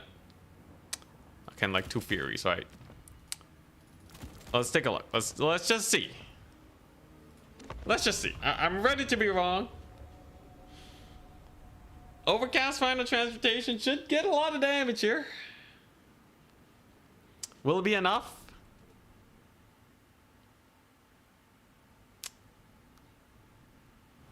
This is a lot of single entities, right? Can't be that bad. I have no harmony here, but I'll fix that in a second. Actually, wait. Here, let's do it with a unit of Crowmen. So who wins the Mega Blob? If I have a unit of Crowmen, it's like unit battles in StarCraft. Yeah, very similar cost, right? We just march into each other. We see how it goes. Slanesha, I think, has no spell amp. I think they actually, I don't even know if they have Greater Arcane Conduit. What about War Drums? War Drum failed me in that Tzeentch game. Overall, we were still doing pretty good though with the Grand Cathay action. Okay, so great thing about this build is that you get magic pretty quickly, right? So normal transportation is gonna build on up. And then we'll see if Kairos wrecks our face. So we're just gonna go in, right? Hopefully they actually attack here. Okay, they whiffed the final transmutation. Real bad. Okay, and then there's the Doom Knight charge, right? So if I use final transmutation on Sartorial here, what does it even look like? It takes a little while, but there we go, right? And okay, you already disengaged with one of the Doom Knights, but one of them are still in. The damage is okay. Yeah, no, we don't kill Doom Knights with this. Doom Knights do not die to this. There's another Kairos transmutation. Pretty brutal. This lady got 1,800 gold value, which is definitely good. Jeez, Doom Knights are hard to kill. All right. Yeah, kind of underwhelming. Just got a normal. Wait, did I cast the upgraded version? Surely not. Okay, yeah, just a normal version. Yeah, you know, it is a second cast. Like, it did kill them. They did kind of whiff their own casts, but it did get him eventually. I don't know, man. How do you kill it? Man, Cathay versus armor is like the worst every single time. Oh, this guy doesn't even have armor piercing. Oh, actually, he's like almost 50%. Longmas. Okay, yeah. So the other option that might be way smarter is to go for Longma Riders. And then you play Go Frost. Let's take a look. Longma Riders.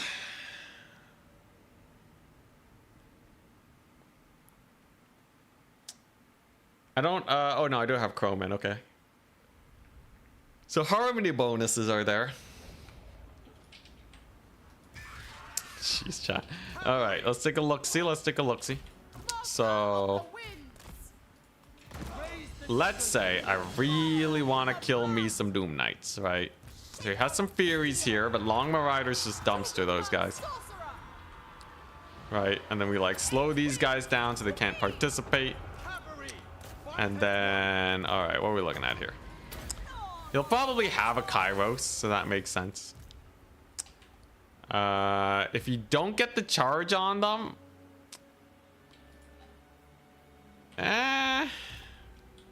okay, there we go. A little bit of cooking. It's not the prettiest thing in the world. Okay, and then they kind of just bump and grind for the next 50 years. Interesting. So if he brings Furies to the fight, you can micro it where you just kind of get screwed. Yeah, you kind of have to get the charge.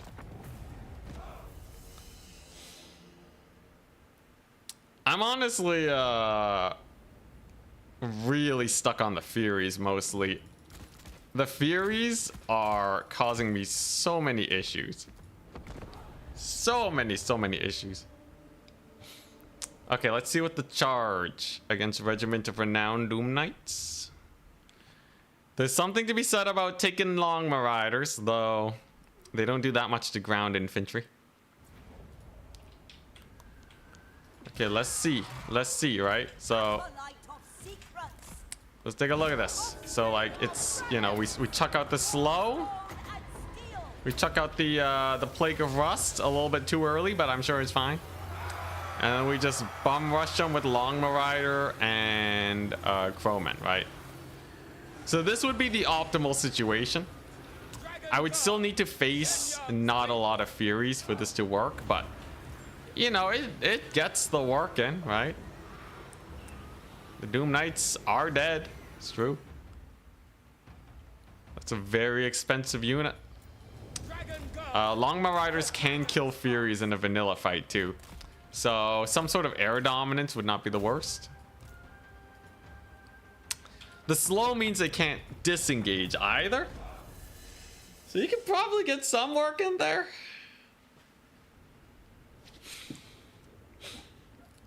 What would a lion do instead of crowmen? Well, lions can't fly. Oh, you're talking about a celestial lion. This is yang. This is also yang. This is yin.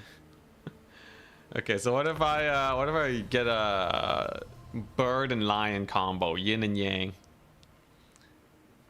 The thing is, all my single entities are used for spell amp for the memes. Using 4 units to counter 1, yeah. Hey, it's still a counter though. Okay, so with the lion, he has lion's roar, removes ITP, very fun. Birdie over here has insane fire resist, so it actually doesn't take too much damage from these guys. I think I heard somewhere that firestorm ability gets some damage in. Okay, yeah, you know, it's actually a pretty decent tussle. I think the celestial lion definitely does pretty well with its melee stats. I think if I was trying legit Cathay builds, I'd probably run a lot more celestial lions. But they don't give spell amp. I'll stick with the final transmutation. I'm sure it's fine. Tournament starting in 7 minutes, by the way. Much excitement. We've submitted our factions. Let's give Martin his congratulations.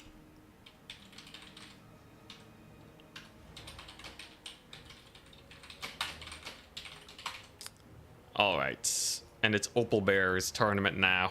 I'm locked in. I have everything I need. We have basically everything we could possibly wish for. There's a good amount of signups, some strong players here. I just gotta win. We just gotta win with the memes. And then we end off with Cathay. We end off with Cathay's insanity build. Get some sort of craziness there. Oh boy. Thank you for the good luck. Let's see here. I kind of forget what my first faction was. Who has the best extended roster? High Elves. You kidding me? Knights of Torgaval. 11,000 HP. You basically get 4 single entities for the price of 1. They have 50 melee attack, 32 melee defense. Each one is walking like 6,000 HP almost, with 300 weapon strength and 25% missile resist and encourage, because why not? That's pretty spice, man. That's pretty strong.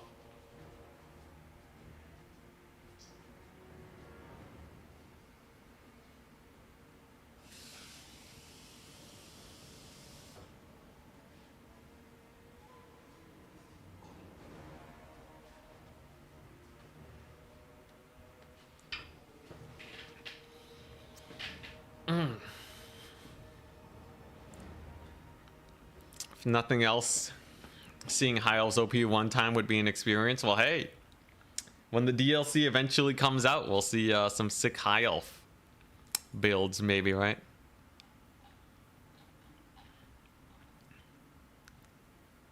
Man, the Astromancer on the bird. If I take him off the bird, though, then, like, what am I even doing? I get 1,400 more gold worth of units I can get. So, like, straight up, you know, if you take him off the bird, you get, like, all of these goodies. Quite significantly increases the width of your line, but then you do lose out on the single entity. I think you do kind of need the bird. Does Cathay have any other spell amping units? Does Tzeentch have a spell amplification? Nope. I wish there were more sources of amping. So yeah, I just, it has to be a double Jade Lion or War Drum. And at that point, you might as well put the Astromancer on the bird just to make use of them. That way you're only paying 200 gold for the spell amp. The birds paid off for itself more often than not. It was just a Tzeentch game that it didn't do well against. Weirdly enough, considering its fire resist. But Sartorial doesn't do fire damage. So that was actually a big whoopsie daisy. Sartorial was kind of perfect for my build there. Yeah, yo, Sky Cutters, Air Chariots. They're gonna be like Scourge Runners, but flying. Any predictions on what the High Elf DLC will bring? Let's see here. I feel like High Elves. What could they really use? What are they gonna get? They're gonna get some cool single entity, right? They're gonna get like the Mega Phoenix. No, they're gonna get a giant dragon, maybe. No, that's kind of Imric. What are they gonna give? Are they gonna give them like a big lion? They have to get some sort of big single entity. That's how they sell these DLCs, right? They need something like that. I guess Empire with Marcus didn't. Oh wait, no, did they? No, they just got wagons. Lionship was later. I don't know. 3 more minutes. 3 more minutes and I can face my fate. It's me, Scrambled Eggs, Opal Bear, Super Tie, Adam TM, Potatoes Devil, Renette, Winter Wind, and Lumijar. Lumijar, alright.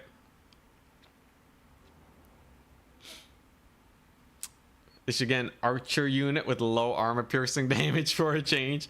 Yo, okay, you know what they need? High Elves need whatever is in Eltharian's extended roster, right?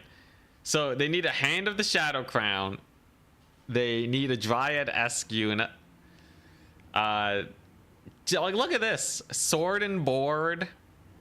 Sick infantry with missile resist and frenzy. Like, that's hype. Honestly, they should just add the campaign units. Like, a lot of these guys are not that unbalanced. I don't know why they're not part of the main like army. Like, I understand they're mostly Eltharian's crew, but a lot of these guys would be sick. Honestly, like, Knights of Torgaval are like, you know, anything can be nerfed price-wise enough where no one brings them. It's like the Thunder Barge, right? These guys are Thunder Barge, essentially. The Thunder Barge material.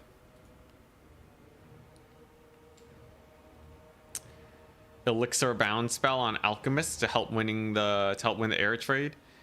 The elixir is okay, I find. Usually a solid charge is all you need to win a fight, because if you both charge each other, massive damage is going to come out either way.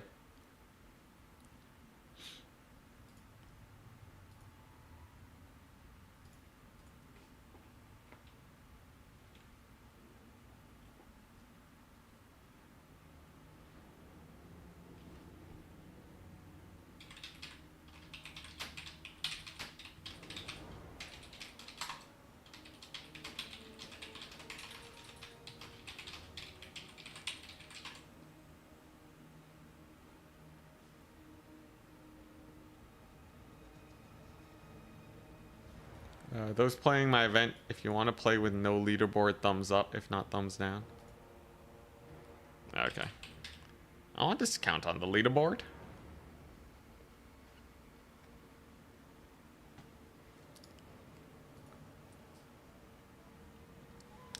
I assume there's a 0% chance High Elves get gunpowder, right? Yeah, no, High Elves do not get gunpowder. Absolutely not.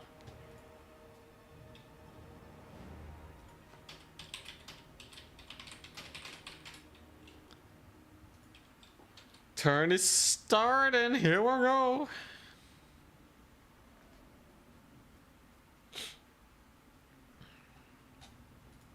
And the turn it begins.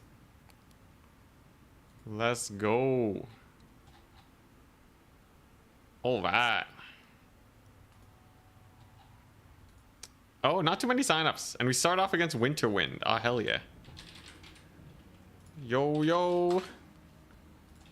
The Winter Wind rematch. All right. This is it. This is where I get my vengeance. This is it.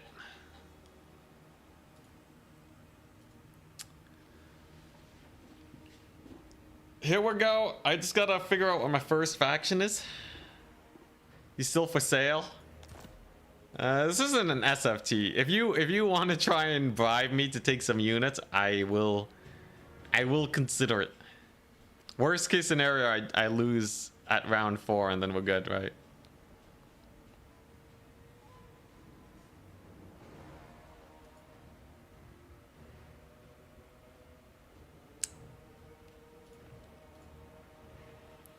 I think we're playing, let me check.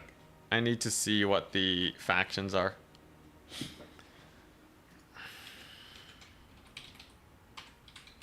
Okay, there we go. Open in browser. Let's take a look-see here. So faction number 1 is gonna be Empire. Hell yeah. Alright, I'll take it. So I think Elspeth is really the only source of... Excuse me. Elspeth is the only source of magic amping that I have access to, right? Winterwind is playing Khorne. Ah, hell yeah. Alright. Alrighty. Alright. I like this. Wait a second. I'm playing Spell Amp build against Khorne? Okay, no, it's fine. It's fine. I still... let's see here. Increases when nearby enemies or allies cast spells. Okay. Huh.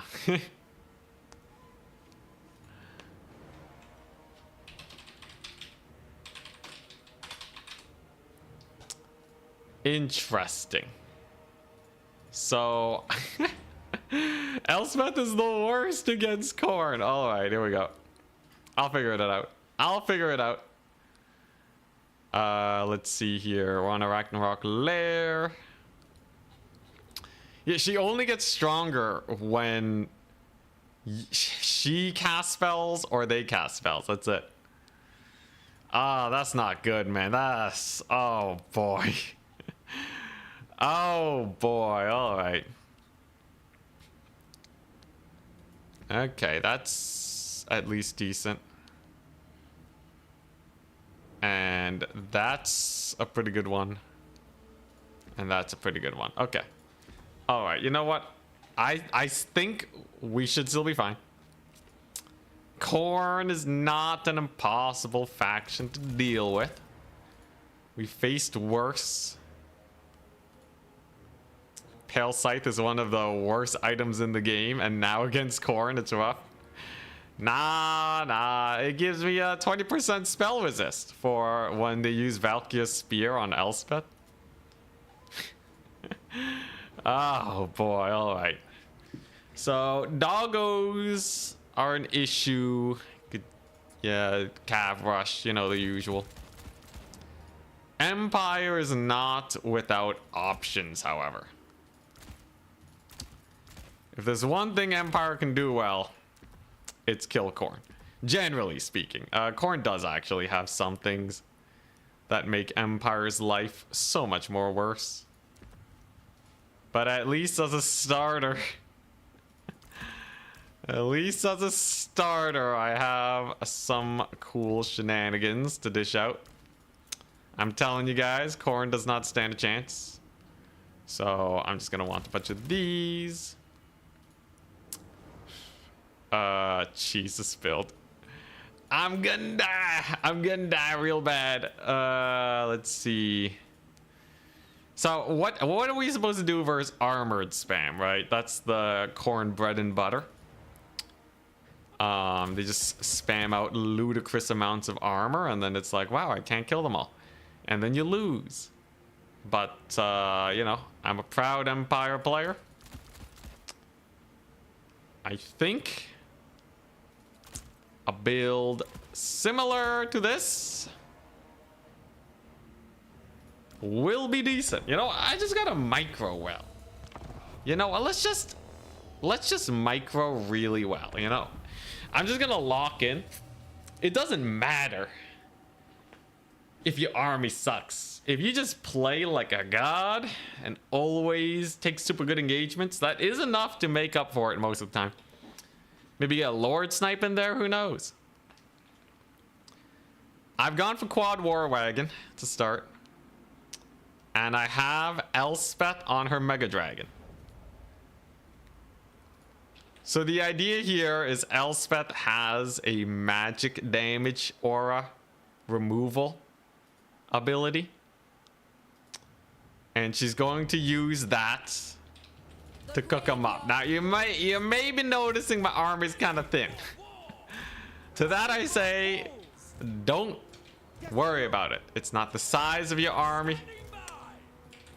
It's the amount of pain and suffering they can dish out. He only has 11 units, thank goodness. Master Engineer is gonna increase the reload time, the accuracy of these wagons. It's a pretty big aura. That they're Master of Ballistics. So we're just gonna give them the march forwards. Sick. Double corn cultist. And okay, Arbol. Arbol the undefeated.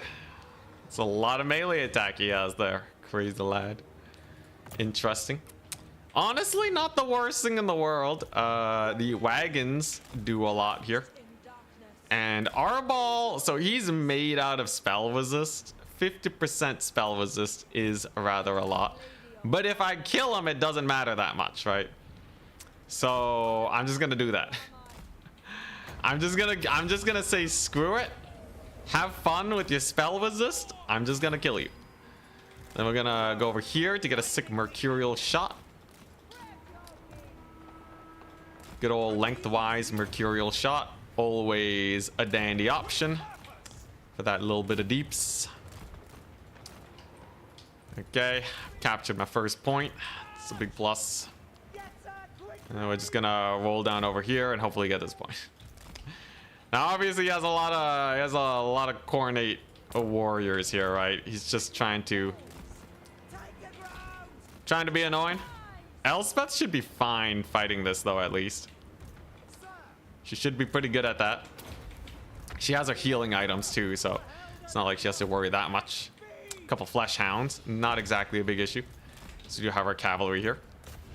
And Elspeth cooking it up pretty hard. That's one cultist of corn probably gonna die. It's a good start. But we're gonna need to help out Elspeth if we want to win this. Huge hit on the cultist. Elspeth going berserk on him. All right. She's gonna dodge that volley over there. Very nice.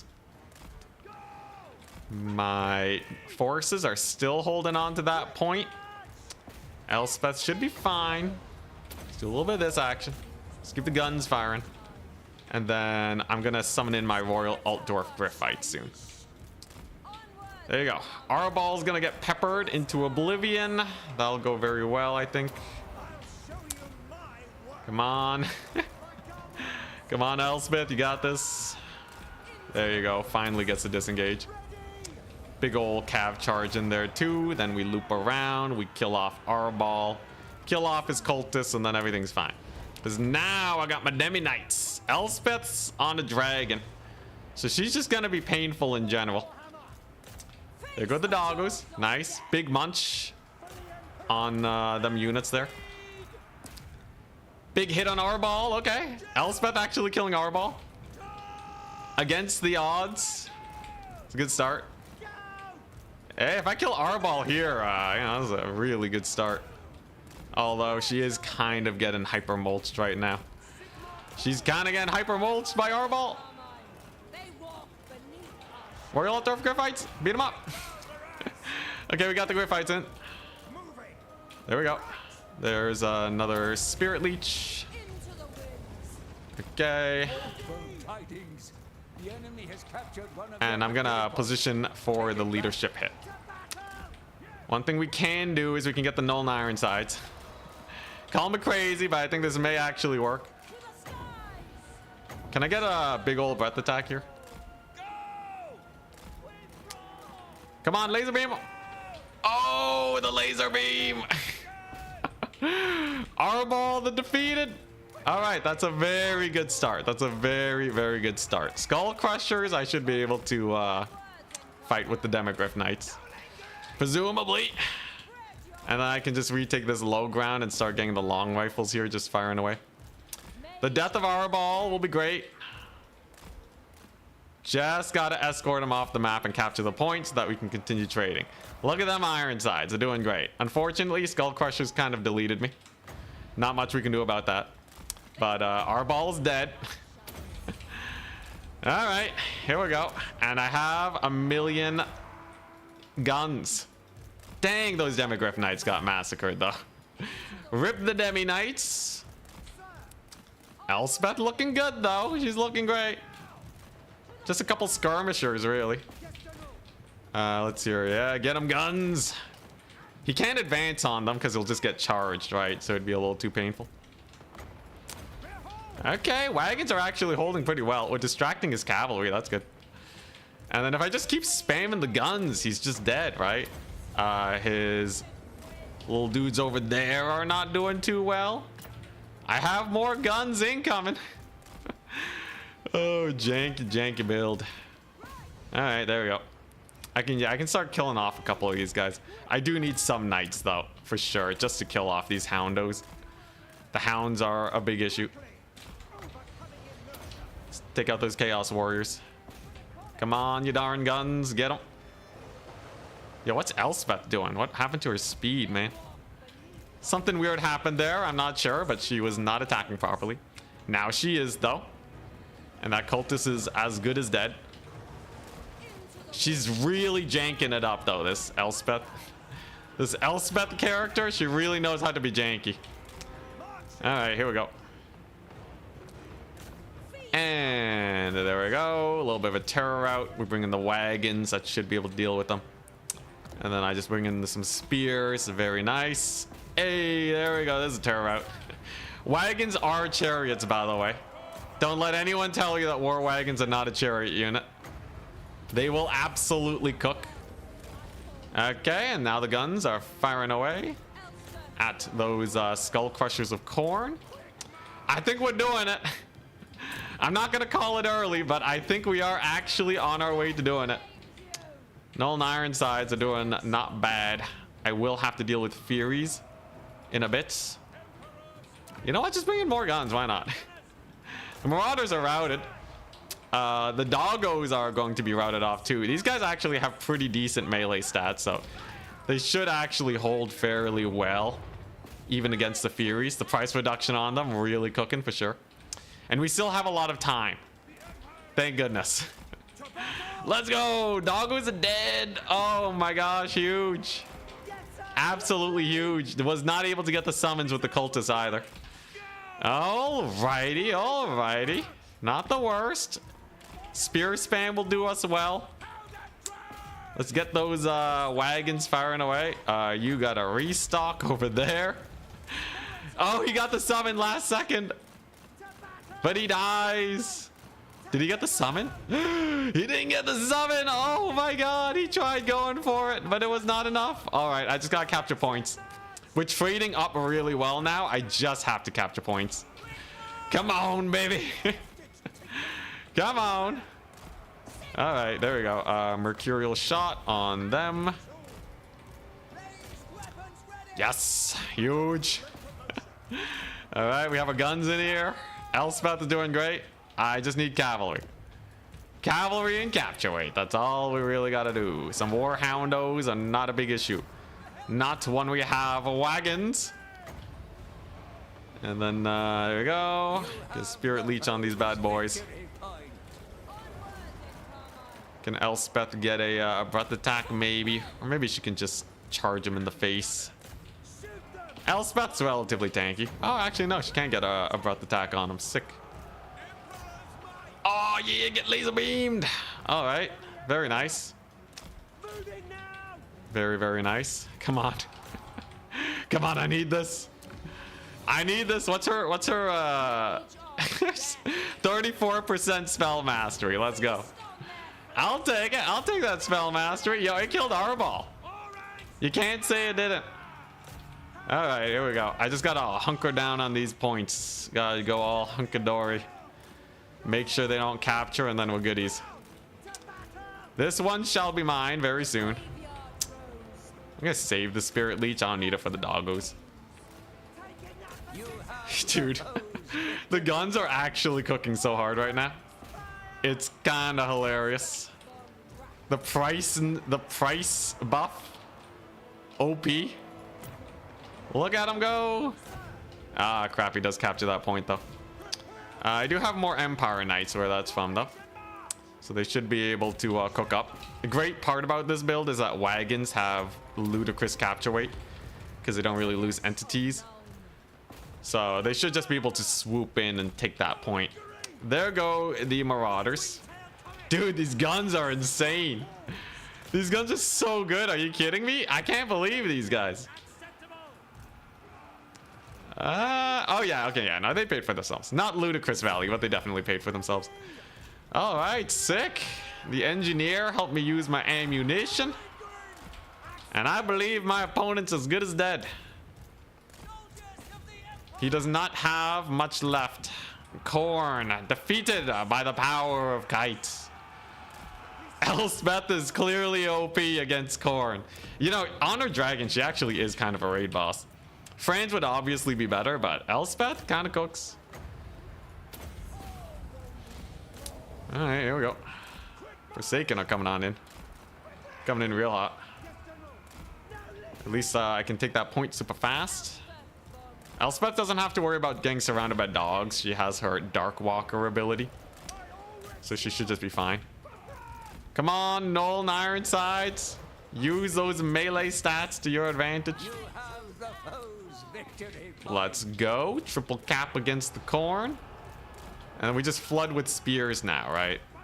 Holy crap, they actually hold.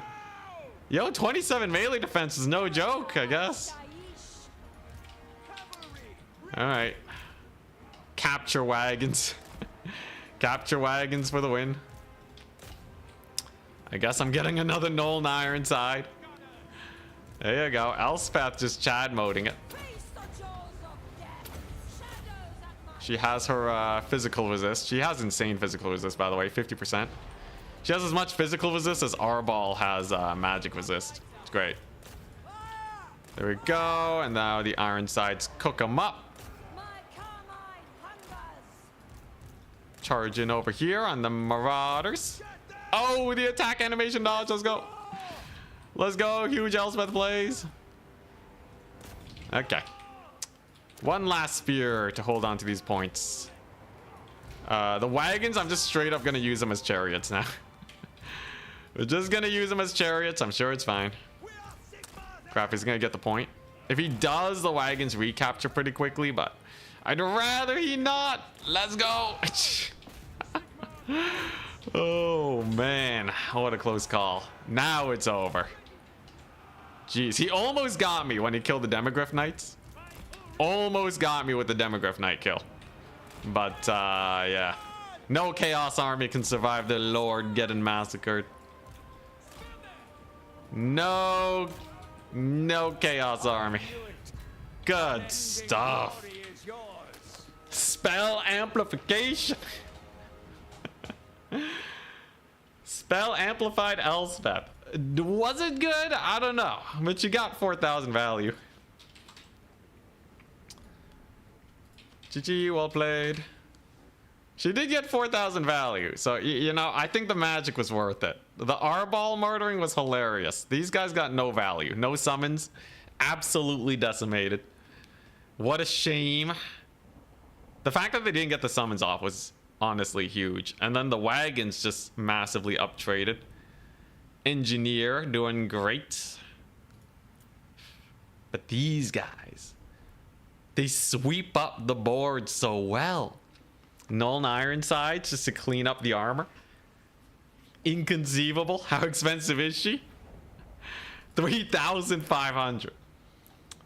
before you start thinking Elspeth is OP, I would like to introduce you to one of the most expensive lords in the game. She's not even fully kitted. Oh my god, she's expensive. I thought we were dead. I thought we were done so. But, yeah. There you go. Spell mastery, 60%. She can actually, off of spirit leeches alone, build up that spell mastery. With the price tag like that, it's fair she does well. Honestly, Franz and a Deathcaster would be so much better. Franz is the GOAT if you want just raw murdering, but the Dragon's Breath was kind of sick. This annihilated our ball at the end there. That's all I really needed.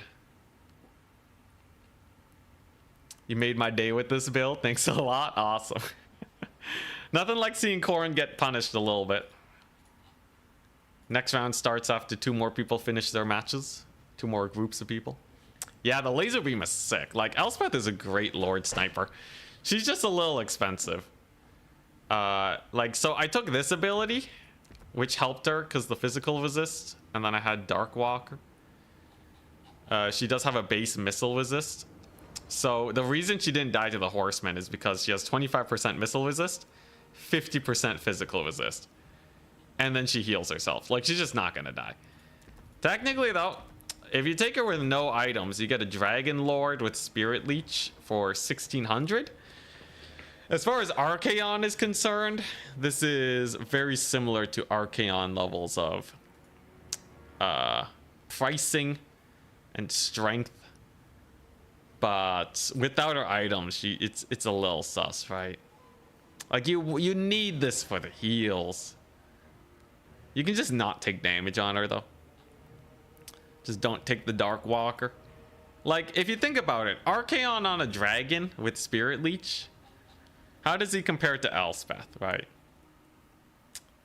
Hard to tell. Hard to tell.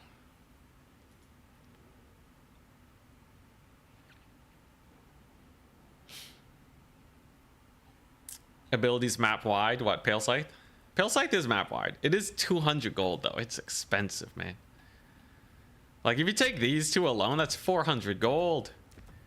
Do you really need Pale Scythe and Death's Timekeeper when you can just have, like, a whole nother unit of Pistoliers to help kite? Archaon has a dragon. He doesn't, but, like, Archaon is, you know, in the similar price range as a fighting spellcaster. So Archaon is your standard fighting spellcaster. He is your baseline. Everyone else compares to him. Because look at this guy. 2,100, 10% physical resist, 15% missile, 94 speed, 120 armor, bronze shield, some of the best magic in the game. And if you want, you can give him terror. For 2,300. He is exceptional. On Durgar, on his mount that gives him speed bonuses, he still has 60 melee defense, 70 melee attack. He's insane. Along with a fairly good HP pool. Which is kind of why when you go to the Empire side of things, and you get basically the same thing, but it costs 1,000 gold more, it don't feel very good. But, killing Arbol is still killing Arbol, I guess. We actually had some pretty decent time to spare on that map, too. It's not too bad. But yeah, so like, you know, if you're talking like other dudes, so you don't have to take Archaon. You can go for big ol' Sartorial here. Look at Sartorial. If you just take Final Transmutation and Greater Arcane Conduit, he's Archaon tier. 90 speed, 20% physical resist, 9,000 HP pool, some of it regenerating. 56 melee stats, and he has the Rock of Inevitability, which slows down your speed and lowers your melee defense dramatically. He's also flying, which helps him out a lot. Huge mass improvement. Sartorial's great as an Archaon alternative. I might actually start running him more often now that people are trying to snipe Archie. Sartorial's kind of insane.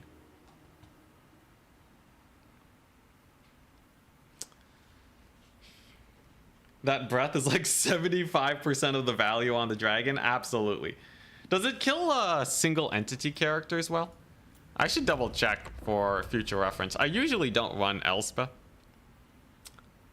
because I feel like Marcus is just mad savings, but let's just take a look-see. So if we give her the dragon's breath, we take this guy on foot, how much damage do you think it does? Remember OG Sartorial? Dude, the immune to damage for 2 minutes was hilarious. And he couldn't fly. He just waddled around. KFC chicken. Good times. Also, Archaon does have a dragon in lore, by the way. I think his horse is like a demon that can change. So if I just breath attack this guy, not a lot of damage. Gets knocked around too much. So good to know. Yeah, Archaon is not a master duelist though, right? He can't kill something like a giant on his own. But he's definitely quite good. Dang, Elspeth is missing a lot of shots, ain't she? Can I Yeah, they just get knocked around too much. The foot characters do well, but Spirit Leech will kill foot characters. Yeah. Alright, I'll be back in a second. We're just waiting for our opponent.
All right. Come on, round two. Subutai and Adam TM are still facing off. Going for the one-man doom stack? Nah. What are we next? Let's check. So I'm Warriors of Chaos next. Interesting.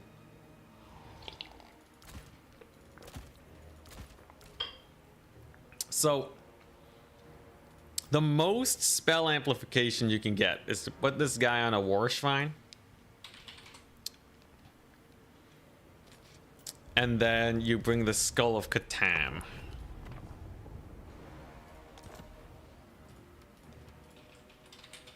Wood Elves versus Warriors of Chaos. Interesting. We're on Jade Tomb. Alright. But yeah, so Wood Elves, okay, I don't think a war shrine is going to be runnable against the Wood Elves. I don't think that's gonna cook. This is instant loss, right? But I can look for other sources of magic shenanigans, so don't you worry, guys. Yeah, we're gonna skip on the shrine, but I can still hit a pretty decent amount of spell amplification. So what do I want?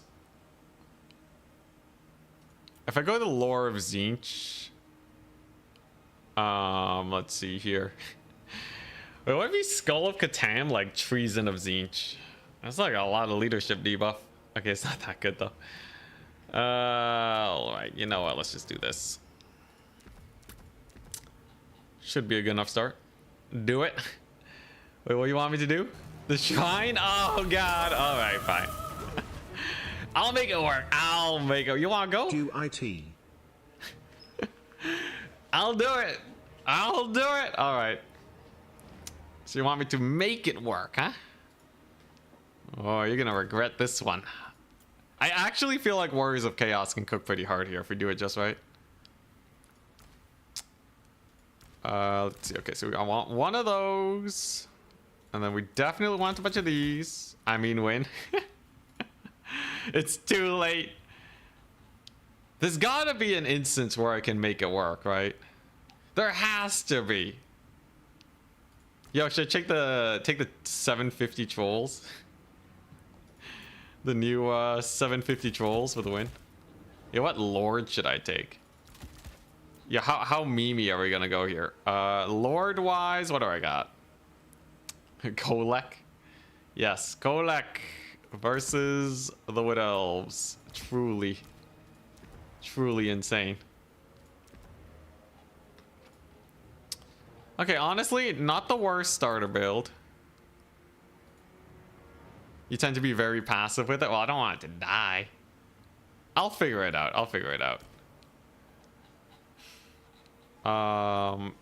Ooh, are there summons I can get? I don't have any cultists, so there's no real summoning action that I can get in, right? Unfortunate. Yo, this right here is a wacko build. Okay. Oh my god, wait a second. Ooh. Alright, this is a weird build. It's a weird one, guys. You better get ready. Am I happy with this build in the slightest?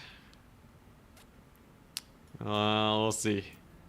You know, this is actually... Okay, this is a good idea. That's definitely a great idea. And then I can take... Do I want this? No, that's not very good. Want this? Man, Wood Elves are a pain in the butt, aren't they? Big old pain in the butt. With their elite infantry and shooting up the wazoo. If I take normal trolls, they just get shot up, right? So I probably need something to like get into his backline.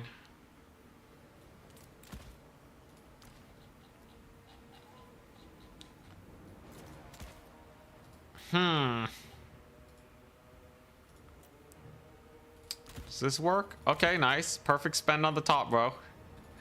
It's a good start. Bottom, what do I want? Hell Cannon is always sus because he can like Arrows of Kurnos it. But at the very least, I feel like I have something going on here that should cook decently. I'm a little worried about running Forsaken because usually these guys, they know how to bully Forsaken now. Ooh, Cockatrice doesn't count as a marked unit. Ooh. I can take it. And then lose the game because it sucks.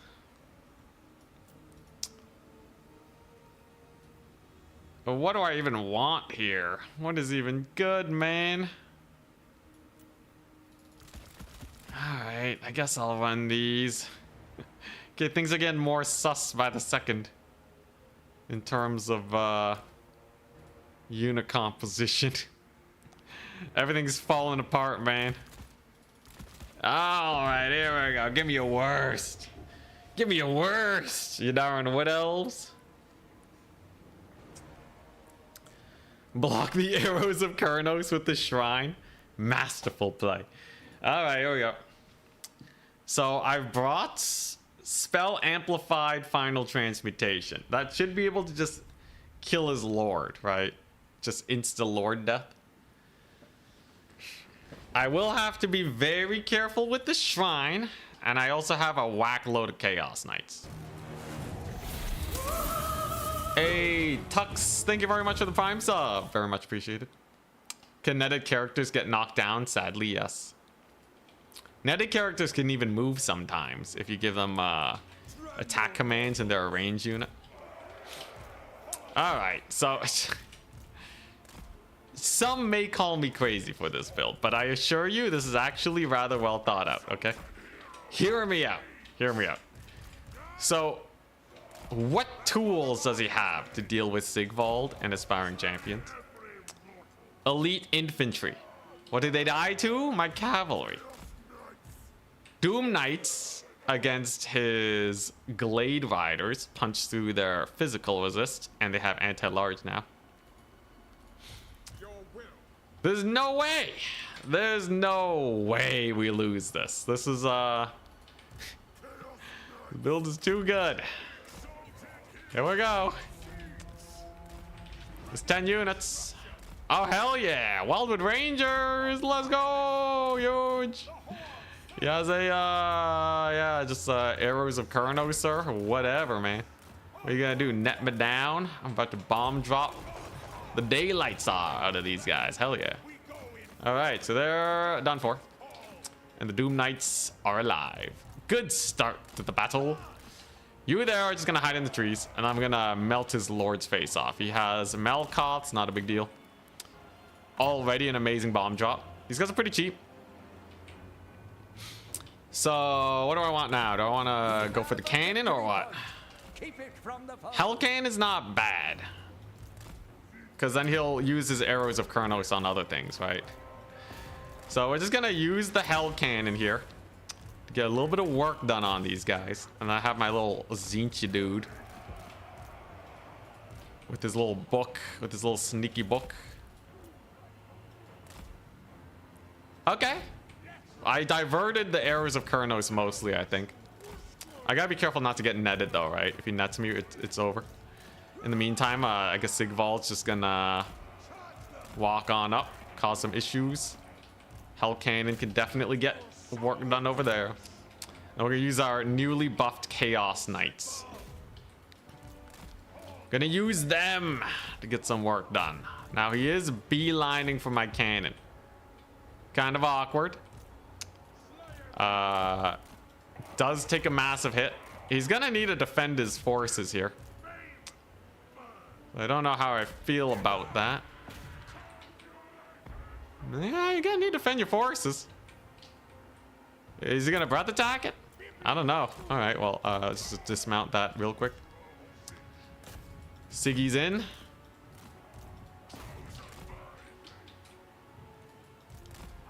Is he gonna breath attack it? I don't know. I don't know what he's doing. His lord's severely out of position now, though.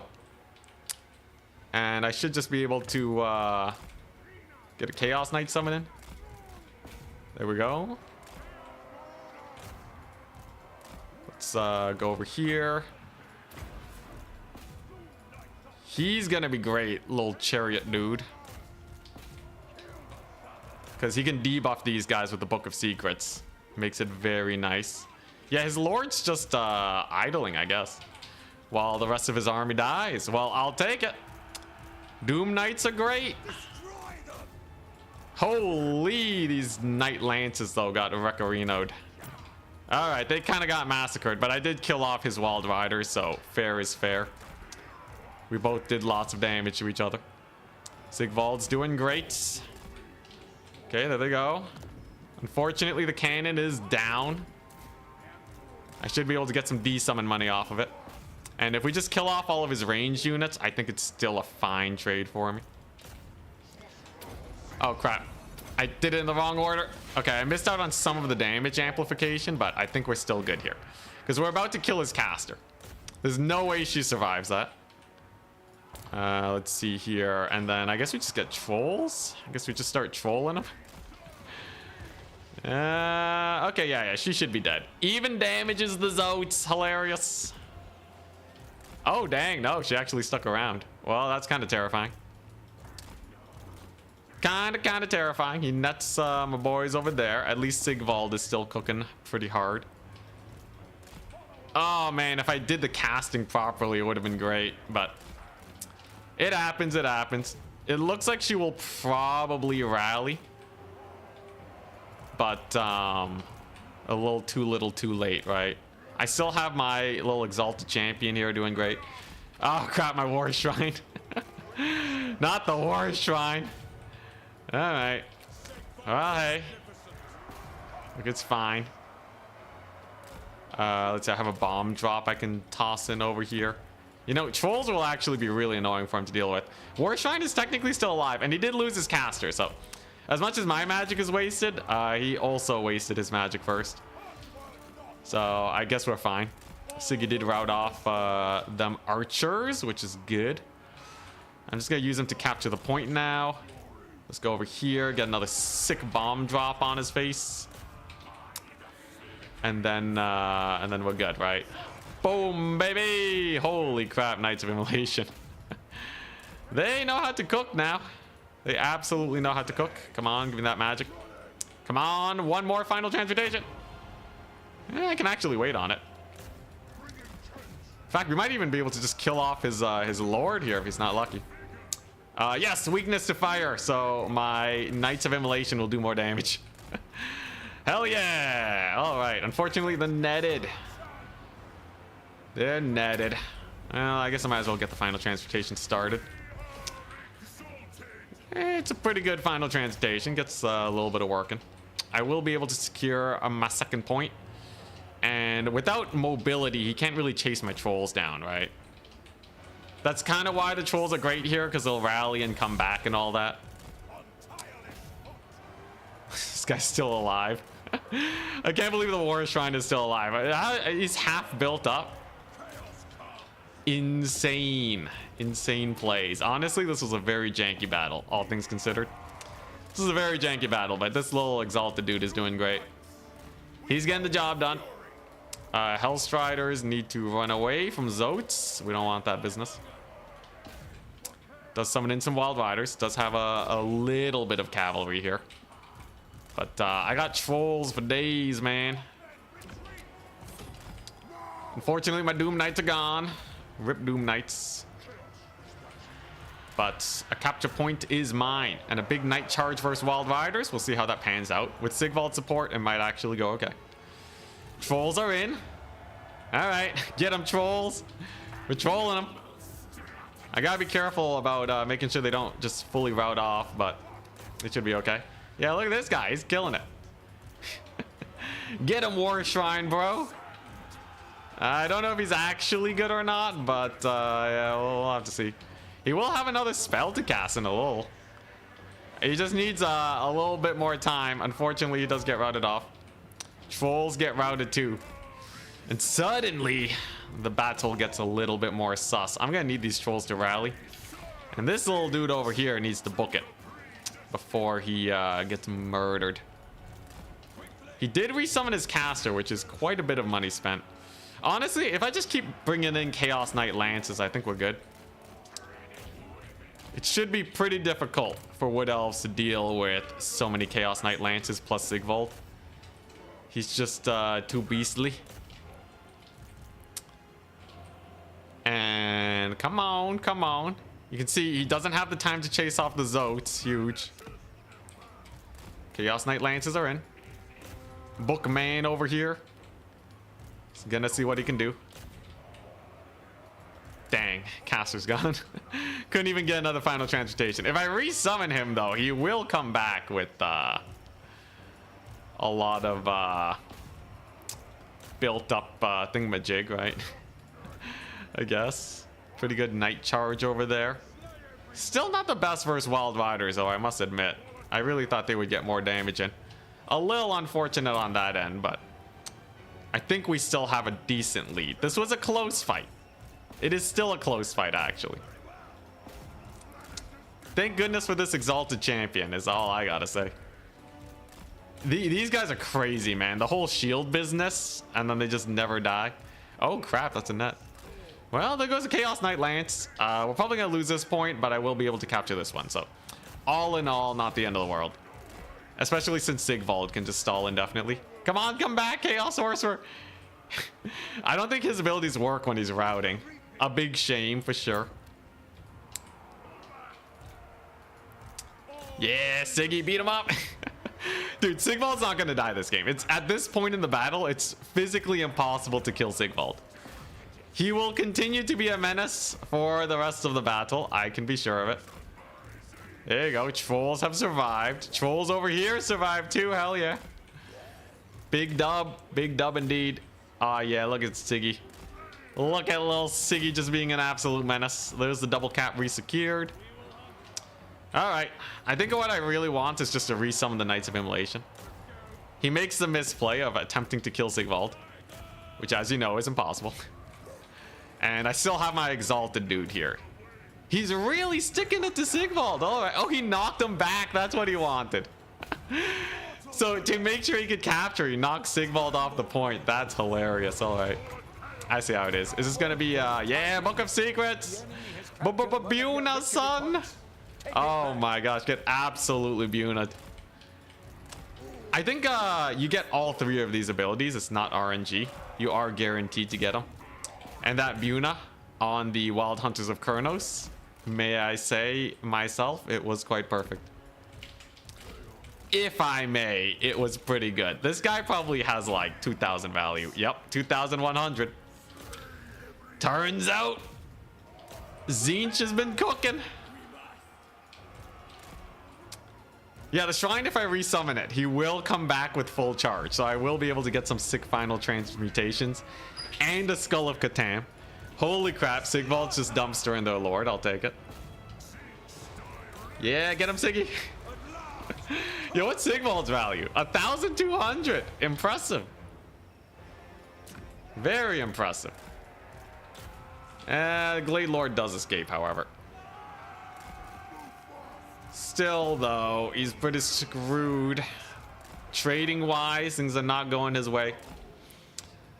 He does have a lot of magic, but the battle will end before Melkoths can really come into play and get work on my expensive cavalry. Unfortunately, Wild Hunters here are gonna delete my trolls. There's not much we can do about it other than countercharge. I will say, though, trolls were very fun to play around with. And there's a little bit of a sweepy sweep. Nice. Honestly, I will say the Overcast Final Transmutation routing off his Lord, or routing off his caster, was actually impactful. I wouldn't say it was the best magic I've ever used, but the fact that we got the Spellslinger of Shadows off the battlefield really helped my Chaos Knights cook this game. So I can't say that it didn't do anything, the War Shrine. It just mostly didn't do anything. All right, here we go. Let's get that capture. How fast is this one getting captured? Not fast enough, I think. I think he just has an injured unit there. Should be fine. There you go. Mass killings continue.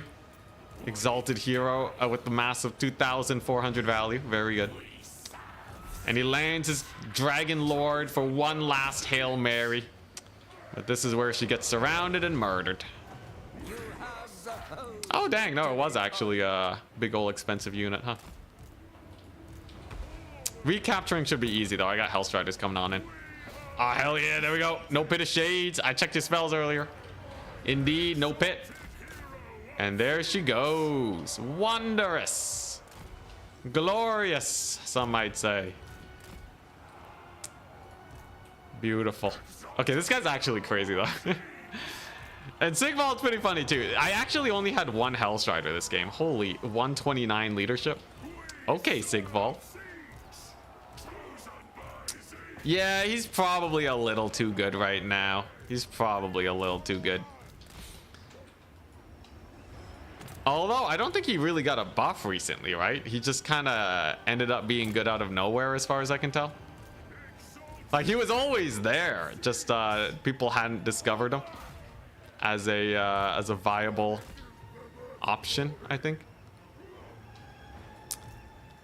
All right, gotta save the point. Good stuff over here. Siggy being a menace, and then we summon trolls. Troll them up. Get that cav charge to stabilize their leadership for one last hoorah. Holy crap, that was one pretty good hoorah. Quarter HP damage. Nice. Let's take a look over here. Yo, the Zoats. Flesh to stone.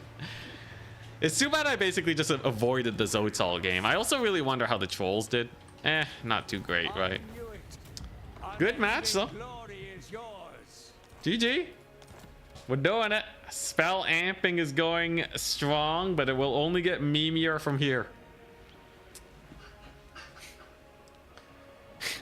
And to see, I'm so proud of you. Yeah, I won. I won with the War Shrine. He got 2,000 value, paid for half his cost, but don't worry, this guy hard carried. Cavalry did great. Ooh, Knights of Immolation cooked. Hell yeah, yo, Tzeentch units. It's where it's at. Aspiring Champions found some really good fights. He wasn't able to get his Wildwood Rangers on them, sadly. One of my knights didn't do well. The other one did ludicrous. Cannon baited out his lord so I could kill his main army, so I don't really feel like it was the most wasted thing ever. Because, like, with no net, I just rampaged on his backline.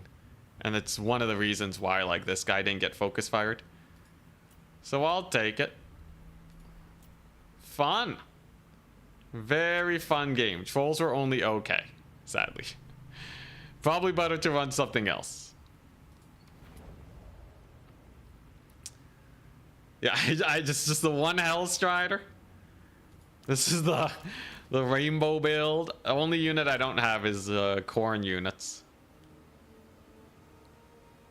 Yo, the Slanesh variant has 75 speed height. Would I pay 100 gold for 75 speed? Maybe. Maybe. Oh crap, I gotta report my score. My bad. That was Warriors of Chaos versus Wood Elves, and Warriors of Chaos wins. Come on, 6-0. 6-0 spell amp day. The thing is, though, I'm winning not because of the spell amp. I'm winning because I'm not Cathay, but we're gonna ignore that for a bit, okay? Ooh, Devastating Flanker. Yes, that's very true. And ITP. Yeah, they have Strider, Devastating Flanker, ITP. Okay, wait. No. The only reason you wouldn't take it is because they count as a marked unit. But, like, are you kidding me? For 100 gold, 5% physical resist, ITP, Devastating Flanker, Strider. And 5 speed. What the crap? Mark of Slanesh is insane. What do you say about Cathay? You heard me. I'm ready to throw hands. I have to end the day. My last faction is Cathay, though. Egg Special says it's time for the Tzeentch mirror. Oh no, did I match into Egg Special? Did I match into Egg Special? My next faction is Tzeentch. His next faction is... Oh, we did. Alright. Alright, Egg Special. You want to go? I am a Tzeentch mirror connoisseur myself, so... I feel like I know what I'm doing. Tzeentch mirror time. I'm back. Where's Cathay? It's actually, we're playing 6 different factions. So right now we're doing spell amplification maxing on all factions that we can manage. Oh boy, this will be a funny one. Okay, so I definitely want this. I definitely want that. I want this and some of that and this.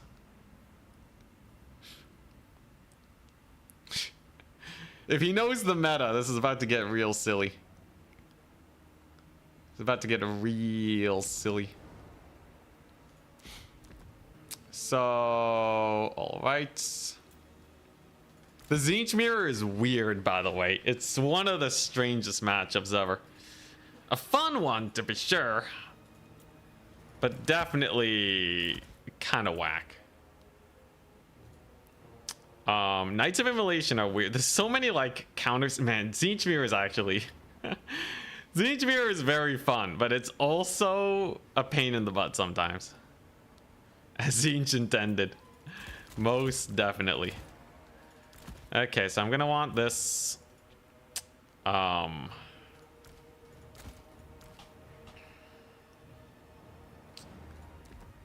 Oh boy, how do I do this? Okay, like this is not the worst. Okay, no, I have a play. I have a sick play. So I go for that.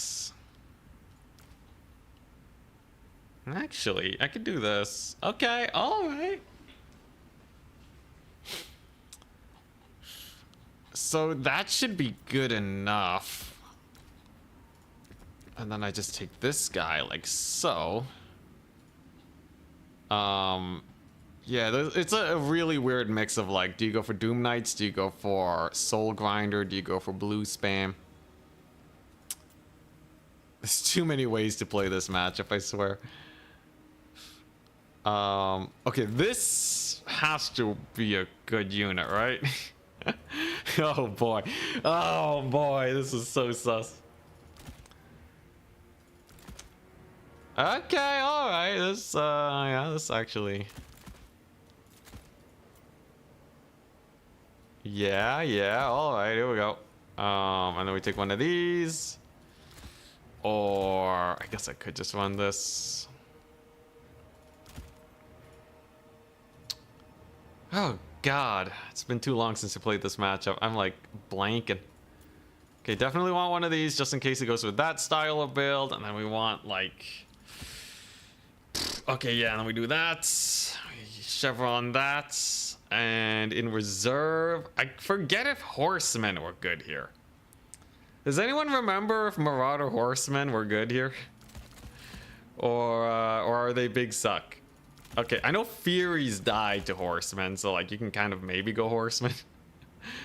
Oh yeah, the Centaurs of Tzeentch too, which like kind of have their own niche. Oh god. Yeah, what if I just do one of everything? I'm sure it'll be fine.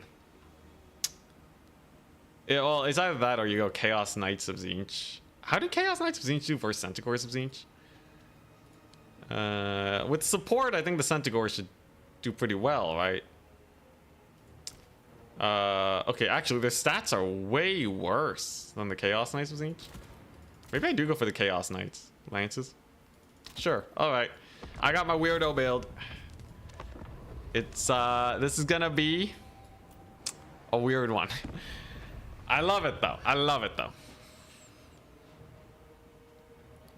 So Thoriel, Plague of Rust as Doom Knights could be hype. It could, but I don't think it's what wins this match. If you're gonna play this match, you need shenanigans. And boy, do I have them. We are made out of shenanigans. Oh crap, I do kind of want this item. I guess I'll get rid of this. All right, yeah, this will do. All right, back to being ready. The buffet one of everything Tzeentch build. It's honestly like not the worst to just have a bunch of different units, because you might end up walking into like a hard counter that works for you. Copium for flamers. If there's one thing that doesn't work in the Tzeentch mirror, it's flamers. If he wins with flamers, I have no idea what this game is even about anymore.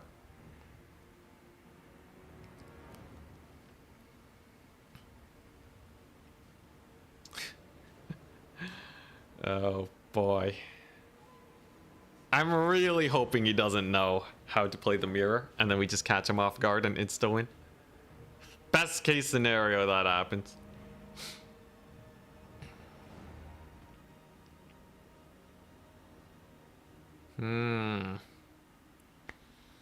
What's it gonna do? The old exalted flamer feint? Yeah, pretend that they suck and then take 5 of them. Burning chariot, yes. Yes, egg special if you're watching. You should take 5 burning chariots. Trust. Trust in the process. I do kind of wonder, like there's a few builds you could bring that Okay, I think there's a few builds he brings where we insta-win. There's a few builds he can bring that are like kind of sus. But I think overall I have a pretty good like baseline strategy.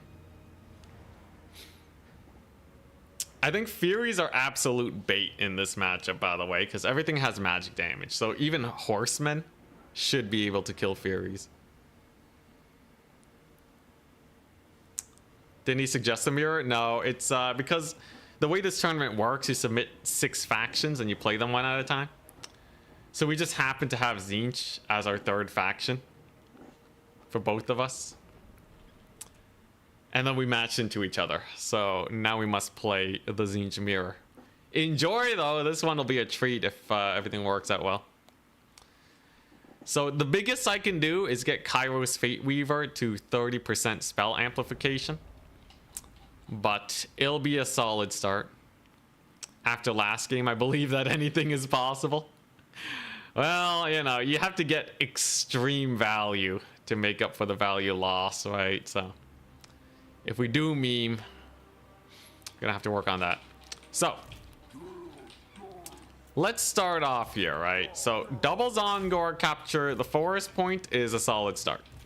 Aspiring champions are amazing. Nobody can tell me otherwise. This guy has the Golden Eye of Tzeentch, which provides him 40% missile resist. He's not going to get sniped, and I have a Soul Grinder. Ready, good luck, have fun? The idea that we're aiming for here is Kairos needs to net his Kairos, or he needs to silence his Kairos. Okay, so we both have Glean Magic. That's hilarious. Alright, we both have Glean Magic. So we're just gonna Glean Magic each other then, right? And then it'll just be dead even. I should have brought Kairos with just Glean Magic, because the Glean Magic counter is just so good. But anyways, this Soul Grinder can definitely bully Kairos. It's a start. And he can also bully the Doom Knights. So you can see he's already power playing it, getting a lot of space for me. We're gonna capture 2 points. And he opted for the Doom Knight play, which I don't think is gonna help him out very much. I have another Chariot dude. Then we have a Horseman. Jesus. Soul Grinder is very extended. Overextended? We don't know yet. So let's get that Javelin toss. He just used the hill to line of sight me. Impressive. We have a victory point. What do I want? Chaos Knights of Tzeentch have to be okay here, right? They gotta be good. Ain't no way they fail me here. Let's get that soul grinding action on. Let's get our spell on Kairos Fate Weaver. Is he casting it on me too? Did he just whiff? I think he just whiffed. Hell yeah, magic is mine. The power of Tzeentch's magic is all mine, good sir. All right, interesting. So yeah, he can't cast spells for the next millennia. Very good. But what's he planning to do here? So the Soul Grind is gonna cook, right? I have some Marauder Horsemen to give him some issues, and I did get a pretty nasty charge on his boys over here. He did go for a Burning Chariot of Tzeentch. What a mad lad. All right. Can I get a net off? Hell yeah. Got the net. Then we get the blue fire. We're really using our magic superiority right now against him. It's working out well. Net was great. Ignore the fact that he has a Burning Chariot. He can't possibly do that much, right? And he's going to try and snipe Kairos by the looks of it. However, we're going to keep catching his boys over there. We're going to kite away his Doom Knights here that I unfortunately kind of let myself get caught up against. And then he's going to try and kill Kairos. Now, this can be a little sus at times. However, I believe he has goofed up. Kairos can get a lot of work done here. There you go. He's pulling back. Yeah, that Burning Chariot's not doing that much, is it? Okay. Kairos v Kairos battle. So far, it's going pretty well. The silences on his Kairos is working out good for me. The, you know, Soul Grinder over here is doing great. I do worry that he did rout off some of my units, and his Burning Chariot is going to be very annoying, but he will be triple capped soon enough. No, he does have a unit of Zongors here, probably. Marauders of Tzeentch, interesting. All right, so you went cheapo. A little unfortunate that I let him get that capture point, but not the end of the world, as my little Exalted here is doing well. Unfortunately for me, his Doom Knights are trading really well, though, so we have to be a little wary. His Kairos will be able to escape. And you know what? It could actually be quite sus right now. I'm going to need to kill off these Marauders as fast as possible, because I actually don't know if we're going to win the trade war. His Doom Knights actually kind of cooked me. Okay, Kairos. There you go. There's the blue fire. There's a Tzeentch's Firestorm over there. It's going to do great. I will be able to get over here. And then I can do that. Silence him again. And then just spam blue fire on him into the horizon, hopefully. But yeah, I'm really not liking the fact that he has so many Doom Knights left standing. I was really hoping that would not be so many. But such is life, I guess. If we can stop this guy from desummoning at least, it's a start. I might just get army wiped, though. It really depends on how my little chariot guy over here does. Interesting, seeing how he's playing this out. So he shouldn't actually have enough to stop me from just triple capping. So I'm gonna do that. We're just gonna triple cap. We're gonna use our Zongors here. It'll be great. This little Exalted dude, he'll be wondrous. Unfortunately, I don't get the triple cap, though. Dang, that's a little rough. Well, I'm not a huge fan of that. I'm gonna need the chariots there to help that out. We did capture this one over here, but I think we're just gonna get army wiped. I think my opponent won it. I think he's the better Kairoser.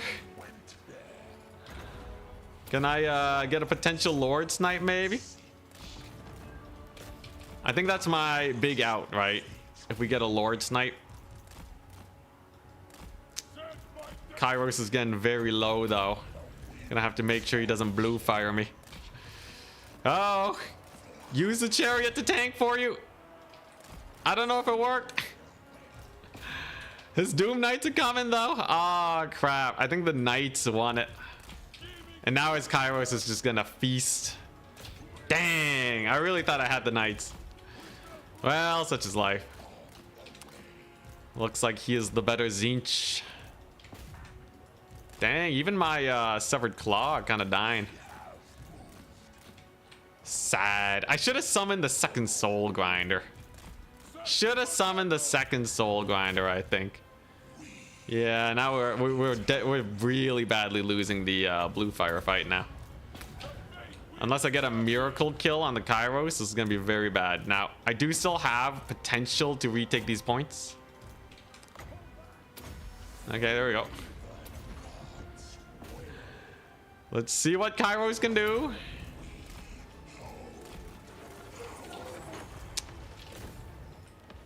Okay. Kairos with a little bit deeps. Dang, Severed Claw got routed, dude. Dude, Severed Claw, you were supposed to be better than this. All right, double aspiring champion time. That's all I have left. Chariots are dying. Yo, I think is the Doom Knight meta arrived? Is every game going to be triple Doom Knight now? Dang. Yo, the burning chariot to kill my Soul Grinder was a crazy play. All right, that's GG, well played. GG, well played. Yeah, so usually I use the Soul Grinders to kill the Doom Knights, but he did a good job pulling me apart. Did a very good job indeed. I should have just tried sniping his Kairos or killing that burning chariot with blue fire. Yeah, I guess +8 bonus versus large is enough. Dang. Alright, well, at least Tzeentch is out of the way now. Scrambled eggs also will not be able to play Tzeentch.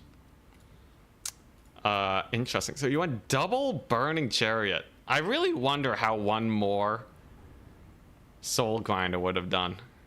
If it would have cooked or not. Severed Claw were really underwhelming. They might have died to the burning chariot.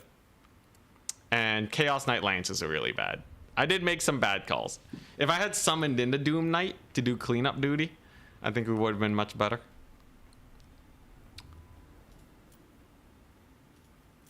Yeah, he got hella value. Hella value, 2,800. I needed this. What innovation is this referring to? Oh, earlier today, we had a Cathay build that almost cooked, but not quite. Not quite. Yeah, the soul grinders should be good. I'll just take more soul grinders next time, and then you just need something to actually defend them in melee. You can do that with whatevs, really. Oh no, we're still in the tourney. As long as I win my next match, we're almost guaranteed to make it to the semifinals. And then we play it out properly. Yeah, we lost to Doom Knights again. I guess Doom Knights are crazy now. Yeah, that's insane. Doom Knight meta? You're kidding me. I wonder if I could have taken like Sisters of Twilight and just shot him to death. Seems like they're doing really good though. So this one's 1,700, this one's 1,500. Keep them relatively safe. I guess like, if you think about the bonus versus large, right? They got, against large targets, they got 10% more damage. And they got +8 melee attack. Like, that's pretty big. So I guess it makes sense. You know, the difference between 44 and 52 melee attack, it's pretty massive.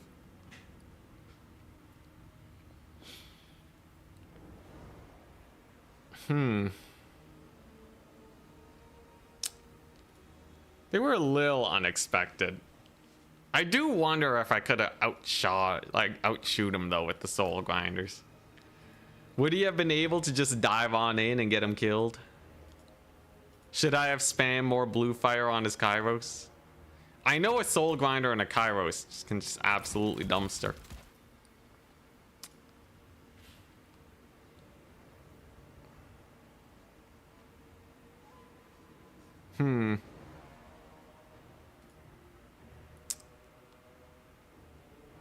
Doom Knights plus hero chariots. What if you put him on the disc of Tzeentch? Go full Air Force. Bonus versus large 25 armor piercing. But like, there's gotta be a fat counter, right? Like, I would say you can't really go for final transmutation because glean magic is a thing. But you can just spam glean magic and maybe blue fire. So go for like a relatively cheap Kairos and then bully their Kairos a little bit. Any tips for first time trying PvP? I would say start with a simple faction like Khorne. And take like 3 Wrathmongers. Or like a Warriors of Chaos. And definitely copy builds that you see online. As long as they're not memeing. Like look at like a Grand Finals tournament build. Copy that. And then you'll already be off to a good start. Most of the time, new players get screwed over because they're bringing bad builds. Dual heroes on the discs and then hunt down Kairos, mayhaps.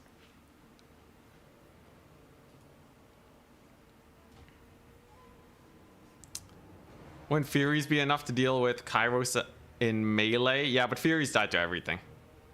I don't think you go for Furies. The Marauder Horseman also didn't do very well.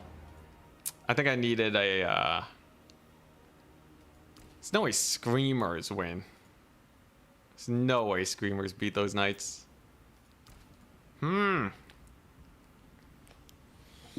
I think I had a lot of bad summons, actually. I think we probably could have won if I brought in just some slightly better units. Hell, just go for like a Halberd Blob.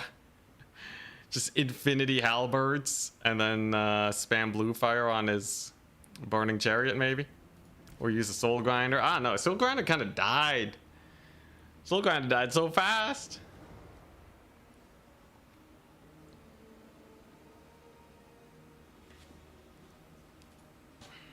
Anyways, I won't be playing another Tzeentch mirror for a very long time. Turin likes to set up his tournaments where it's impossible to get mirrors. So in the end, doesn't matter too much other than the fact I have to figure out how to beat these floating discus boys. I know Buna's good. Shredder build. Shredder build it up. See, how's the tournament going right now anyways? Let's take a look. I am currently in 2nd place. Hell yeah. Alright. Yeah, so as long as I win the next match, even if I lose the next match, I'm probably still making it to semifinals. That's kind of how these low sign-up tournaments work. My next faction, by the way, is Kislev. Alright, here we go. Alright, so someone said Ulrika has spell amplification. Okay, so if she can get 200 kills, Ulrika does get a 60% spell amp. Now, generally speaking, it's hard to get that many kills on a single entity like this. But there are some spells I can get there. I'm thinking Pit of Shades, right? Pit of Shades, and then we just build it up off of like a rando unit, and then we cast, yeah, and then we go for the Melkoths. Ulrika has to be pretty good here. And then she can be supported by like a Patriarch, heal it up. Smoke and Mirrors is really good. It should be pretty good, I feel. Spell Mastery, 60%.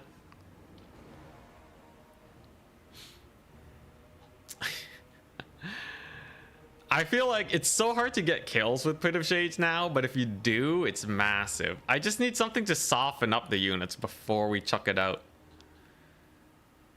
Patriarch got nerfed, but like, I don't think it actually matters that much. This is still insane, right? He's cost 650, bro. Patriarch nerf did nothing to him. He's still a menace. Is a spell amp for her or her army? It's for her. It's for her. She needs to get 200 kills on her specifically, and then she will have the greatest spell amplification you've ever seen. Skjaldnir's Fall gives a blinded effect and a speed reduction. Pretty cool. So yeah, like what softens them up though? A monstrous unit to soften up infantry and then you just cast it directly on top is good. If you use cavalry, they're very prone to getting murdered. But assuming I do it well, we basically get Warhammer 2 Pit of Shades for the rest of the game. So I would very much so like to get this amplification working. Yeah, she needs 200 kills. It's not a flat 200. She just needs, it builds up. So if you're at 100 kills, you get 30%.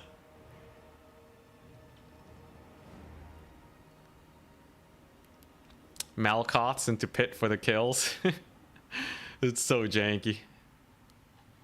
Thing of the Woods, yeah, they're kind of weird. This, you know, going Ulrika double Frostworm, you can't really go wrong there, at least.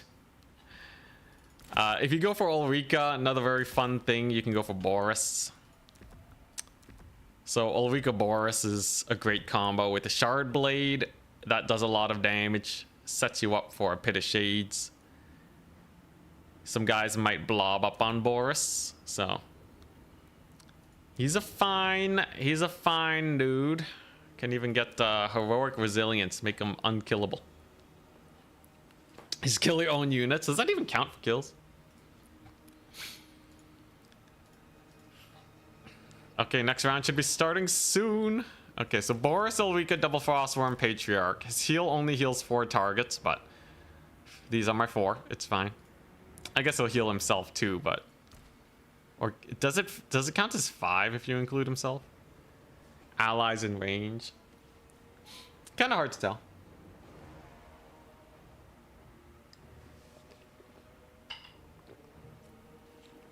Elemental bear. Elemental bear to soften them up. You want me to do this? Honestly, kind of tempted. He's saying, I bring in the elemental bear, soften them up with the heart of winter, right? They're getting chased down. The speed is getting slowed into oblivion. Then we drop the pit of shades to finish the job. Ulrika becomes stacked out of her mind, and then victory. Pendulum? Pendulum got nerfed, so generally pit of shades does more damage now. Yeah, more arm piercing. Only a little bit more expensive. Way more consistent. Gotta use the ice breath. Yep. And then yeah, and then like what? You should do like double winged lancer. There you go. Get the Griffin Legion in there, and then you can maybe a little Grom action. Maybe you take some of these dudes. I don't know. Watchmen of the Night. Anti-infantry Cossars. Actually pretty hype. I want to try them out more. I wonder if they're worth. For 950, they're rather expensive. And if you look at their stat line, 4140 is actually pretty good. They're like really armored Sons of Sigmar. If you think about them that way, they seem insane, right? 250 more gold, though, is a lot. You're playing top 4 now? Am I? Top 4 is a go. Oh, dang. All right. Top 4 decided early today. We're up against Martin. Hell yeah. Yo. Rematch against Martin. I'm playing Kislev. And his faction is going to be Greenskins. Okay, yeah, nah, he's dead. Okay, let's not get overconfident, but Greenskins are pretty bad versus Kislev. Purely because the Kislev monster blob is insane and Greenskins don't really have blob busting tools. But he might see it coming and give it a hard counter, you never know. We'll see. He could go for the double giant. For all you terracotta enjoyers out there. A little bit of double giant action. He could what's in the Greenskin threat list? Let me open this up real quick. Faction threats. Greenskins. Doomdivers, Mantide, Black Orcs, Rock Lobbers. Kite. Cavalry spam. Rampage, some nets, Vindictive Glare spam. I think they're done for, man. Dude, these Greenskins, they got nothing on me. Wait, is he Empire? Is it... Are we playing top 2 factions and skipping 4th? Question mark. Oh crap, so maybe I don't play Kislev then. If I'm playing my second last faction, I'd be playing Chaos Dwarves, which is maybe a little bit more sus, but not the end of the world. Alright, never mind. I'm playing Chaos Dwarves. Rip Kislev. Sorry guys. Chowie. Hey, it means we get to play Cathay later on. What's the map? The map is...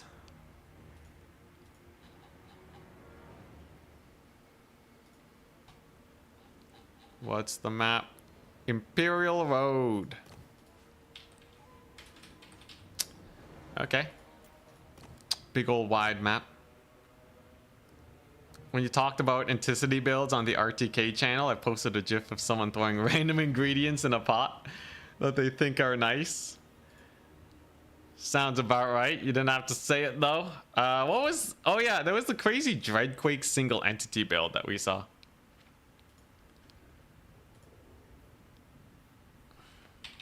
Oh, crappy Tzeentch again? Oh, what a ripoff. Alright, it's fine. Chaosaurus versus Tzeentch. Okay, so this time I know. I know what we're dealing with, alright? It's those freaking Doom Knights. Doom Knights. I'm adding it to the list. Where's that at? Tzeentch. Doom Knights. And those heroes. Those darn exalted heroes. If I can manage that, I'll be okay. Watch me just die to Tzeentch again. I swear, if like every game I lose today is against Tzeentch. Please, not like this. Okay, so what am I looking at? How to not die to Tzeentch shenanigans 101. Welcome to your intensity course on managing Tzeentch. So, what you want to do first is have some fear. Have a little bit of fear. All right. And then, yeah, then just let the suffering begin. Is Curse of Ashut any good? It's 10 Winds of Magic for 500 damage. That's so garbage. Dude, why is Curse of Hashut just like a terrible Spirit Leech? That's not good. Alright. How's Slanesh these days? I've actually been struggling to get wins with them. It's a little sad. Okay, so we're on Imperial Road. Okay, I know this should be pretty good against the Tzeentch factions. I have a lot of fire resist, which is definitely a plus, but I gotta make sure that I have enough to kill off the Doom Knights. I just gotta kill the Doom Knights. That's it. Once they're dead, there's like literally nothing else you can throw at me. So yeah, fingers crossed, I guess. I'm not looking forward to getting Doom Knighted again. I don't even know if I have a sick counter or what. But we're gonna do our best here, guys. We're gonna do our best. I think single entities maybe can kill them. It's so questionable though. It's either gonna be a bloodbath or a Snorefest. I just don't want to die instantly. I'd be happy if I get that alone. Alright, so that is a weird starting army, but a good one. If I just take a bunch of these guys, that should be pretty difficult to deal with.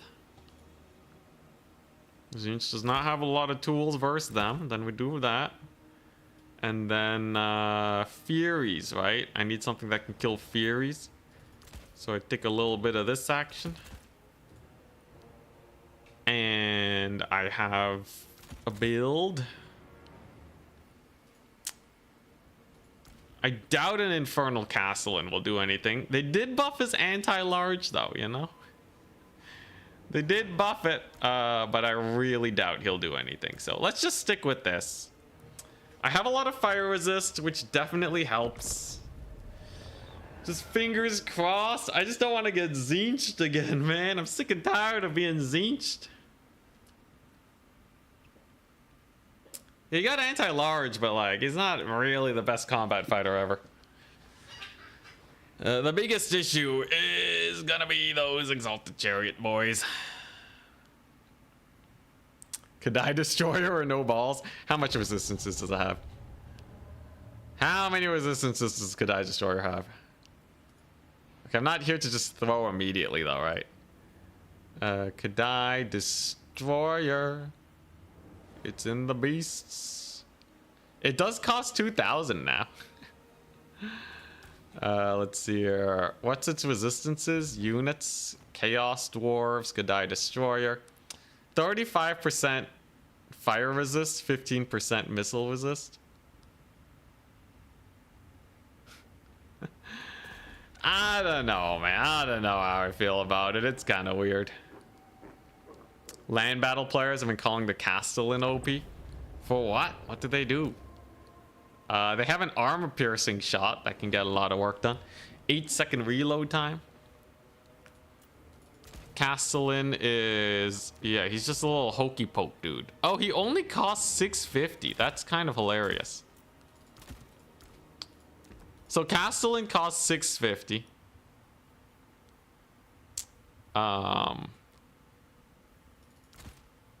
I'm willing to humor it. I'm willing to humor it. Maybe the Castellans are cool.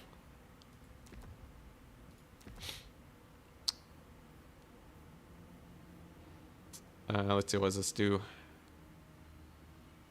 Yeah, like they can fight, they can shoot. They're just little annoying hokey poke dudes.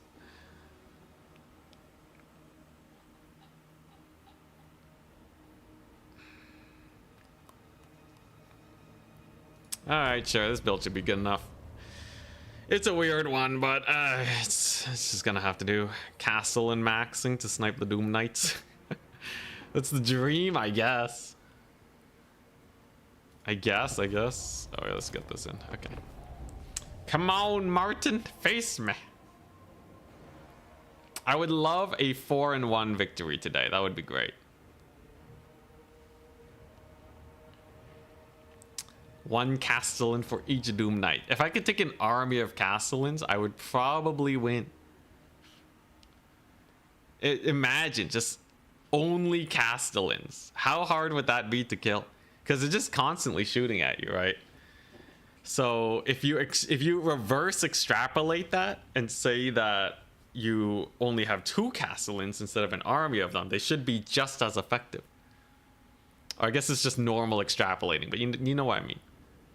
I thought we were doing Cathay. We were, but this tournament is a 6-faction tournament.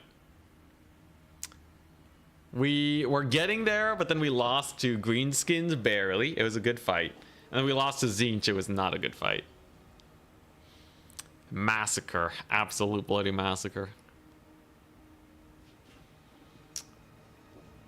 We died to Doom Knights.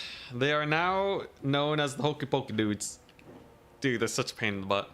I can't believe 8 bonus versus large did so much. How you find Tomb Kings? I think Tomb Kings are good. Tomb Kings are like a really solid faction. A few bad matchups, but generally they can tussle against the best.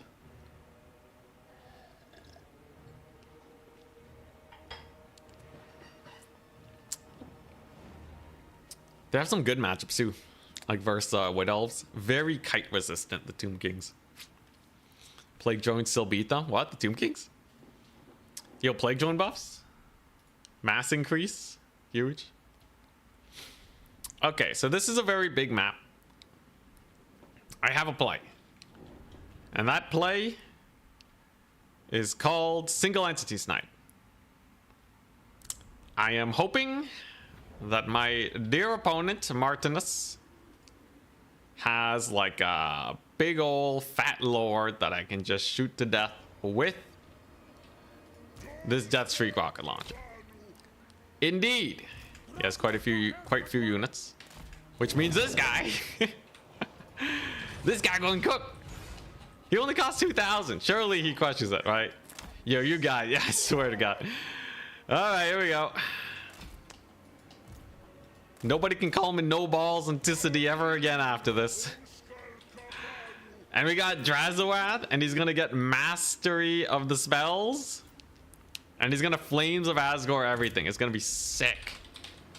It's gonna be sick. Or we die. I have like 6 units. He has 9 units. What is even going on?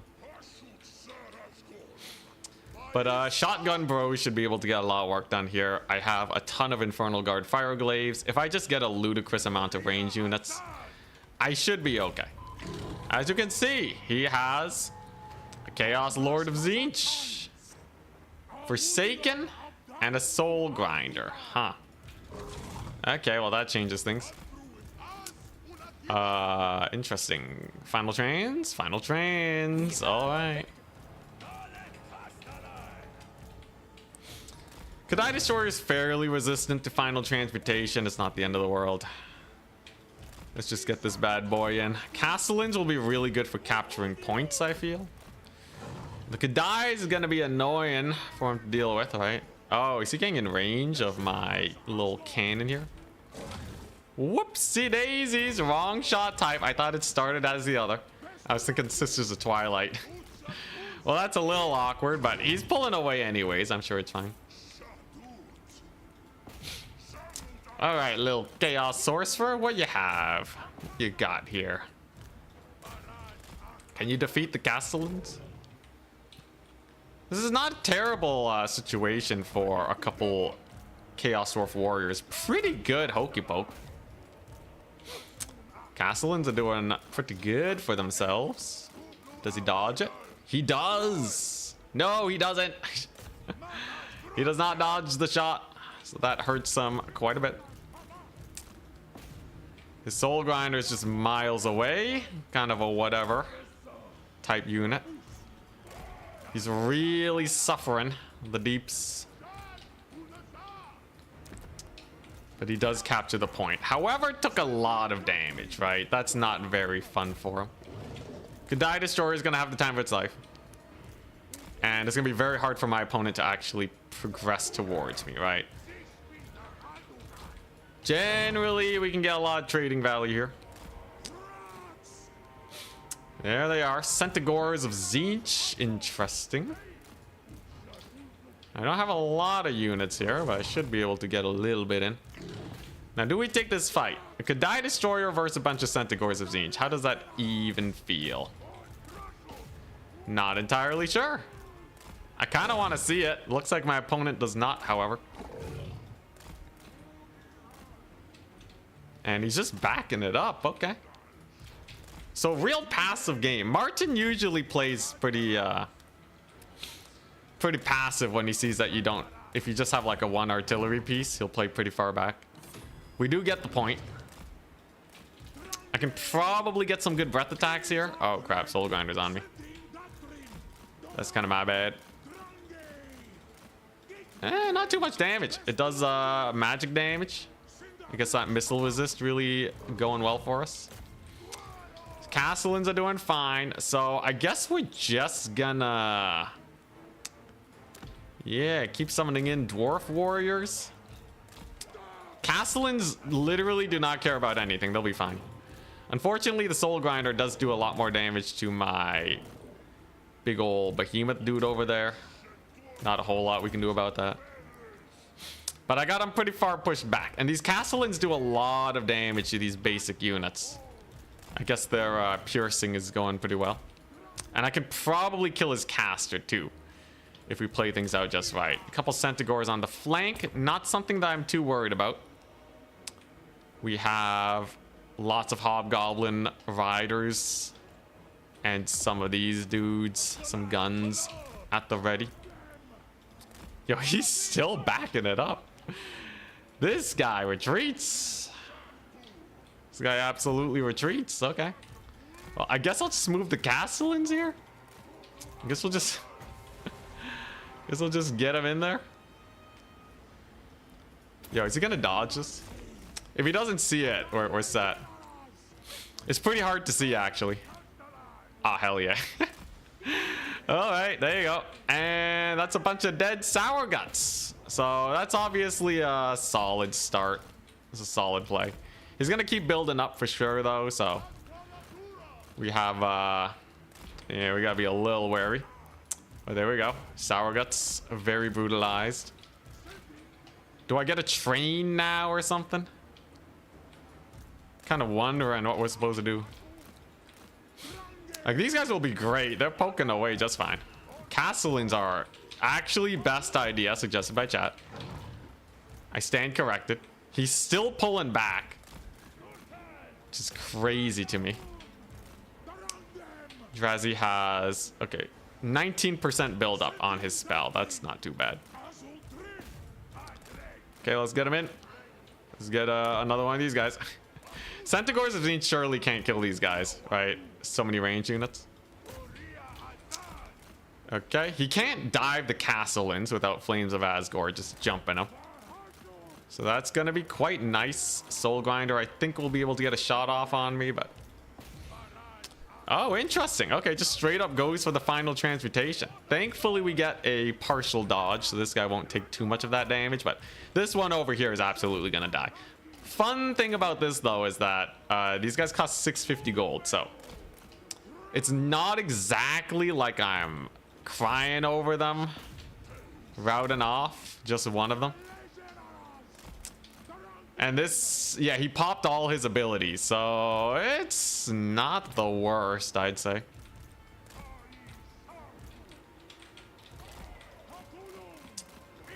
Here we go. This is a Doom Bolt. He's using a lot of abilities here.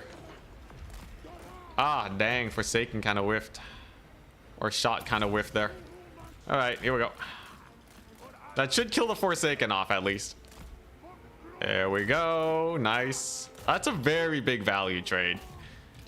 One of the Castellans may even come back. So I'm still sitting pretty comfy. Drazui is at 49% spell amplification, so he's just a Chad now. And here's Betrain. What a strange battle. Hey, there you go. Castellan's back. And he's back. Look at that little soul grinder trying to get work done. Castellan, if I just shoot in there with my artillery piece, he should be fine. The thing is though, right, after he captures the second point, it's gonna be pretty hard for me to actually maintain and recapture if I trade down too much. So this could just be a stall and push type situation. Oh, he straight up de-summons his guy. Interesting. Okay. Breath attack actually didn't do that much. Kind of sad. A little disappointed about that one. Magic is getting kind of low. And yeah, okay, Castellan does get routed off. Unfortunate. Very unfortunate. All right. We're getting to the point where if I can just hold the double cap for long enough, though, it's still a win in my book. Unfortunately, little artillery piece is kind of suffering. See, on the lookout. Zongors are pretty fast, but he might not actually see this. He doesn't. All right, yeah. Yo, the spell honestly casts so fast. It's it kind of works. Kind of works. All right, here we go. I just need Cathay here, and I really got to hold this point long enough where a single cap wins it for me. If I can just have a single capture win, we're totally fine. So everything is going to come down to holding this and nothing else. It's getting pretty sus for him too. He does not have a lot of points, and I can even de-summon my little bombard tool here, right? Castellan just straight up comes back too. I think he's waiting for way too long at this point. He's not going to be able to steal my points fast enough if he doesn't do this like perfectly. So I'm honestly a little worried for my opponent here. I like the gusto. We'll see though. He's still he's still chilling. I'm almost at the point where a single point is enough for me to win, and then I can just hunker down. So like he's really gonna need a big push.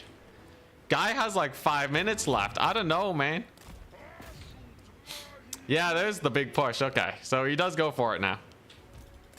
All right, so I just need an equally big hold. I have hobgoblins here. I have Drazi with his stacked Flames of Asgore. That'll be pretty good. Let's get my guns online and operational. And then we're going to... oh, he didn't get the D-summon on his caster. That's unfortunate. Potentially a Lord Snipe here could get a lot of work done. We have guns with overlapping lines of fire. Okay, and he's sending in the Forsaken. So let's just position here, right? We just got to bully the Forsaken. This Cathay Destroyer is in pretty good health. It can definitely bully a lot of Forsaken. Guns are online and operational. Here we go. And Castellan can stop him from capturing my back point. It's all going to come down to point captures. Train will be great. Let's go ahead and get another Hobgobbo summon. There we go. We're just going to wait for him to blob up before I use my Flames of Asgore. I really only got the one, so I do have to be quite careful with it. Train is in. Forsaken are doing a lot of damage to my boys, unfortunately. That's very uncomfortable indeed. But we do kill the Furies, so we'll have to see. I am out of units to bring onto the battlefield, though. So the time is now. I gotta be super wary about desummoning my forces. I do win on a single cap though. And as it stands, honestly, the trading form isn't the greatest in the world. Cathay Destroyer is just thumping their faces. Though it looks like a big old Centaur charge will kill it. However, this is why we have the Cathay to bait out those Centaur charges so I can just melt their faces, right? Worked out pretty well for me, I'd say so. Annihilated those poor Centaurs, holy crap. But he does capture the center point. Take it back. Now, unfortunately for my opponent, I do have another point yet. So we'll have to see how it pans out. If the Cathay Destroyer can just keep on living, we're good. My guns become online on the high ground, so they'll be able to help. And I still don't have any summons. Remember, desummoning is going to be very important here, but if I just recapture this point, I think it's fine. Holy crap. Yeah, no, we just deleted him. He had like no units. He actually had like no units. Dude, that was a brutal. That was a brutal engagement for him. He had mostly chaff and his soul grinder didn't really do much. Most of his damage is on the Cathay Destroyer too. But yeah, I think he's just completely run out of units. All my guns are still online. I guess I didn't even need summons. Well, there you go. Yeah, his lord is getting dumpstered over there. Look at my little train doing a lot of work. Cathay Destroyer, what a Chad, just lived. It just lived. Still no reinforcements, but I guess not a lot of dudes are actually routing. I guess when none of your guys route, you don't get a lot of reinforcements. Ooh, I can kill that. I can kill that soul grinder. But yeah, we just win on a single point now. Well, yeah. So build up strat would have worked better if I didn't have like a nice solid reinforcement back pool. If I brought too many contingencies, it could have been really bad for us. But because I kind of brought just more standard army units, it kind of screwed him over this game. Sadly for my opponent. There we go, first desummon. He actually doesn't have very many summons himself. Though, he actually, it was a little close. Drazzy though, look at Drazzy. Yo, Drazzy with the 221 kills, sick flames. Cathay Destroyer goes down, but not before getting a decent amount of value, I think. Decent is a very subjective notion. Surprised we didn't see any Knights of Immolation though. No knights. No big scary knights. You know, if he had desummoned his units, then we could have just gone full 18 stack versus 20 stack. Just straight up, we basically just played a land battle with more units, right? I think that's essentially what happened. Oh, the dodge! Decent dodge. Let's get this desummoned. Yeah, this was just a land battle with slightly more income is all. Very interesting indeed. All right, finally. I got more units, but battle's over. Great success. GG. In the end, his arm, I think if he cut the soul grinder and went for a spicier melee rush, he probably could have punished the fact that I had too many range units, right? Emotional support Cathay Destroyer. It did not do that great. Hey, Drazzy did amazing though. He softened up all those Forsaken before the big push, and then he deleted his cavalry. Those Chaos Knights, Chaos Knights got wrecked, man. So I'll take it. I'll take it. So that's our third win. And all I gotta do now is win with Grand Cathay. I just gotta win with Grand Cathay in the grand finals of this tournament. Just Grand Cathay. So that was Chaos Dwarves versus his Tzeentch. Chaos Dwarves win. And it looks like I am up against Egg Special once again. Yo, yo, we're up again. All right, Egg Special. What faction are you playing? He's a very strong player, so if we win this, it's great. It looks like Egg Special's playing Ogre Kingdoms against Grand Cathay. Can't be that bad, right? Ogres versus Cathay. What's the worst they're gonna do? Capture all my points? The map is Edge of the Darkwood. Very big map. All right, this will be interesting. I am mildly skeptical. I believe. I don't know, man. I don't know. I gotta cook. Oh, we gotta cook it up. All right, here we go. Easier said than done. Yeah, easier done than said. Magic is generally not very good versus the Ogre Kingdoms. That's point number one. That is kind of sus.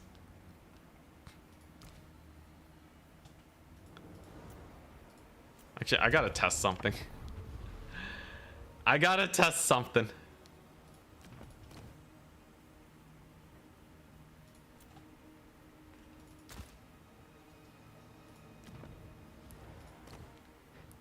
Uh-huh.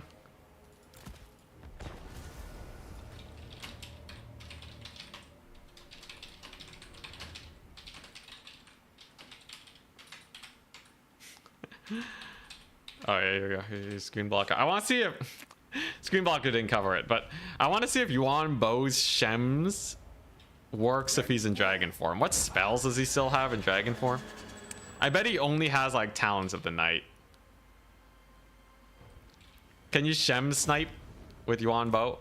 Only Comet? What the crap is this? All right, I'm reminded once again that Yuan Bo sucks. That's all I really needed. That's all I really needed. I don't need to look at him ever again. Absolute garbage lord, please, no.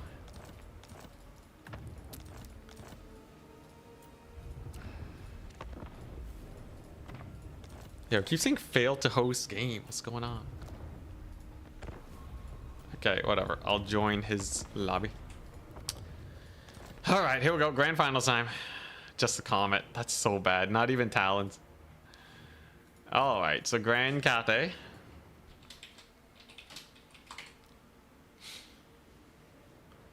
So let's see. Let's see. It's going to be on a pretty big map. I have to make sure that I do not get rushed and taken to Pound Town.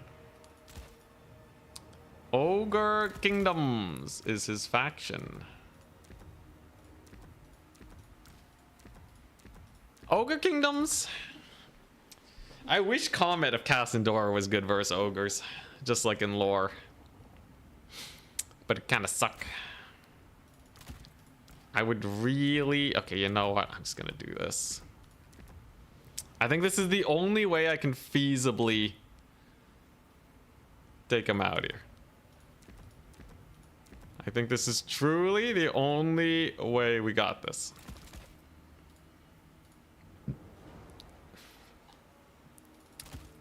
Oh boy. Oh boy, he's just gonna capture all my points, isn't he? We believe. Like, you have to kill the lead belchers. You just have to kill the lead belchers, right? But like, Ogre Kingdoms are such a good faction at just advancing that life can be a little sus. This is not the worst. Okay. Do you believe in you?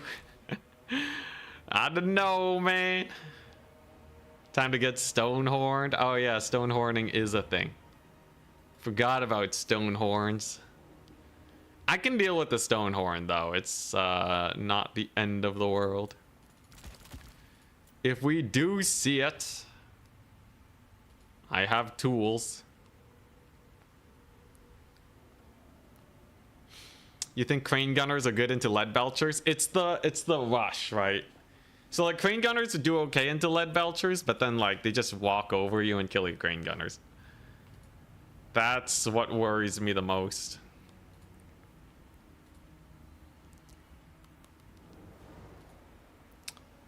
Stonehorns are gonna be a problem. He could just go for a ginormous Stonehorn rush. And then we are sad. I guess... Yeah, I'll take that ability, I guess. Maybe just some cannons and then unsummon them, maybe. Okay, you know what? This can't be that bad. Okay, you know what? Okay. This is it. This is it. It's not that innovative. This build really does not change that much. But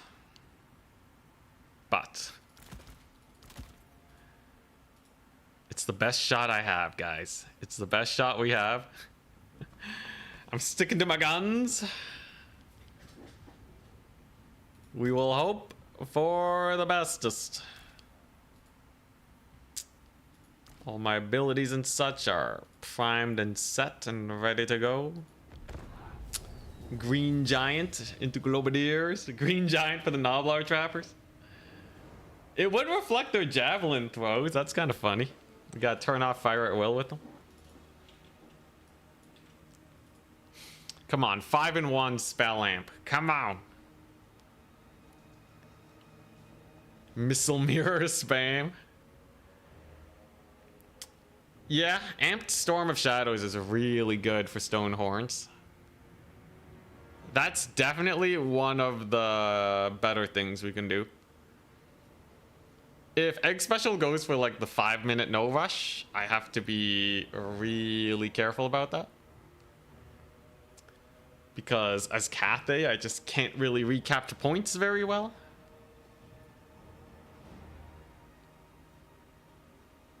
Missile mirror the lead belchers. You guys are insane. Holy hand grenade build. Grenade spam. Oh boy. Oh boy. Here we go.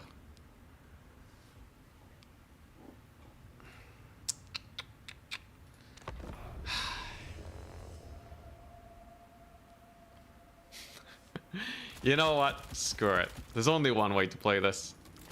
There's only one way to play this. We're gonna die a hero. You either die a hero or you'll win with a crazy build. I think I have exactly what I need to defeat the Dread Ogre Kingdoms. Will it work? Will it work is the big question. The answer to that, I will have you know, is we'll see. We will see. Let's see here. Yeah, I'm gonna take those. You know, I really need this. Okay. Okay. Oh boy. All right. And then I go for a bunch of these. Then we go for a bunch of these.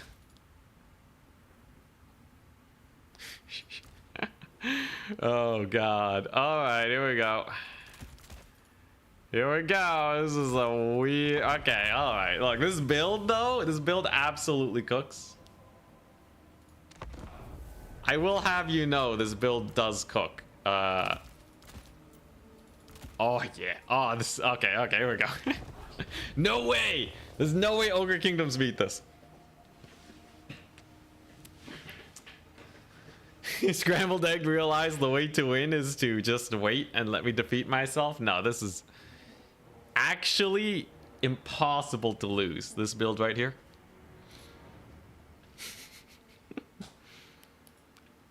Oh boy. Max Cathay Air Force. Nope. We're making use of the slow.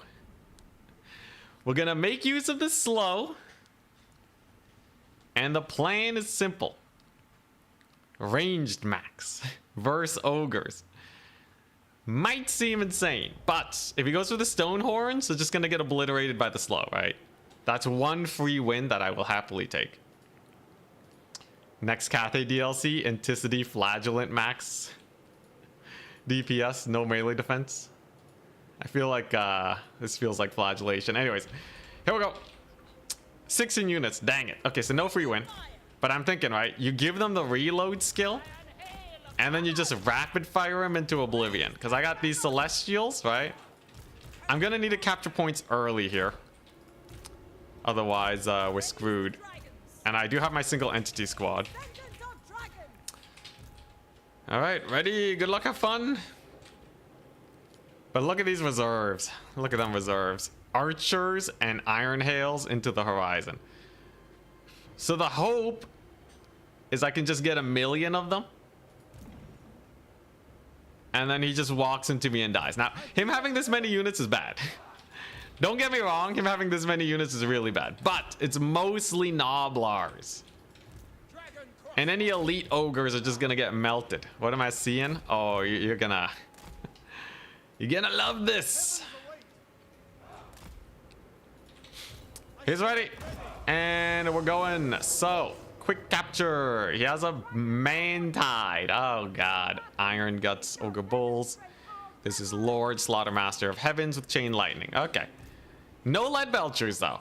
Unfortunately, he is going for a main tide build against the range build. Now, what are our options against this? We're going to use our magic here, right? So I don't actually want to advance towards him at all. We do not. I'm going to summon the cannon. Seems crazy, but I would love for him to try and get into my backfield. Because here, our range advantage will be rather great. I'm so dead, though. I'm so dead. He doesn't have a lot of range, though. You can't say he doesn't have, yeah. You can't say that ain't true. I'm gonna get some sick final transmutations on his lord. He only has 6,500 HP. He is pretty chumpy. Cannon is rolling on up slowly but surely. Got our Cav core in here. I'm going to, here we go. Yeah, got the Noblars. Got the sick Noblar play. Good stuff. That's gonna get me 400 value baseline. And then we're gonna get another Iron Hail Gunner. We're gonna hope that he misplays horrifically. Noblar down, let's go. Okay, so that's one very annoying Noblar unit dead. Then, good old mini breath attack on them Noblars over there. Then we're going to send in our Celestial Lord. And hopefully get a little bit of work on him. I do have the final transportation at the ready. Do have to be a little careful that my lord doesn't just get surrounded and pummeled. I really need this final transportation, though. We really, really need it. Okay. There you go. Good start. I got the capture point. His lord's taking some pretty big damage. And there we go. There's the final transportation. So he's going to pull away from his lord now. And that's just going to let me get yet another big old fat charge on his face. And then what are you gonna do? What even are you gonna do? Final transportation, bullying him. Yo, if I just get the Lord Snipe at the very beginning, that'd be kind of huge. That would actually be kind of huge. That was a sick final transmutation. Okay.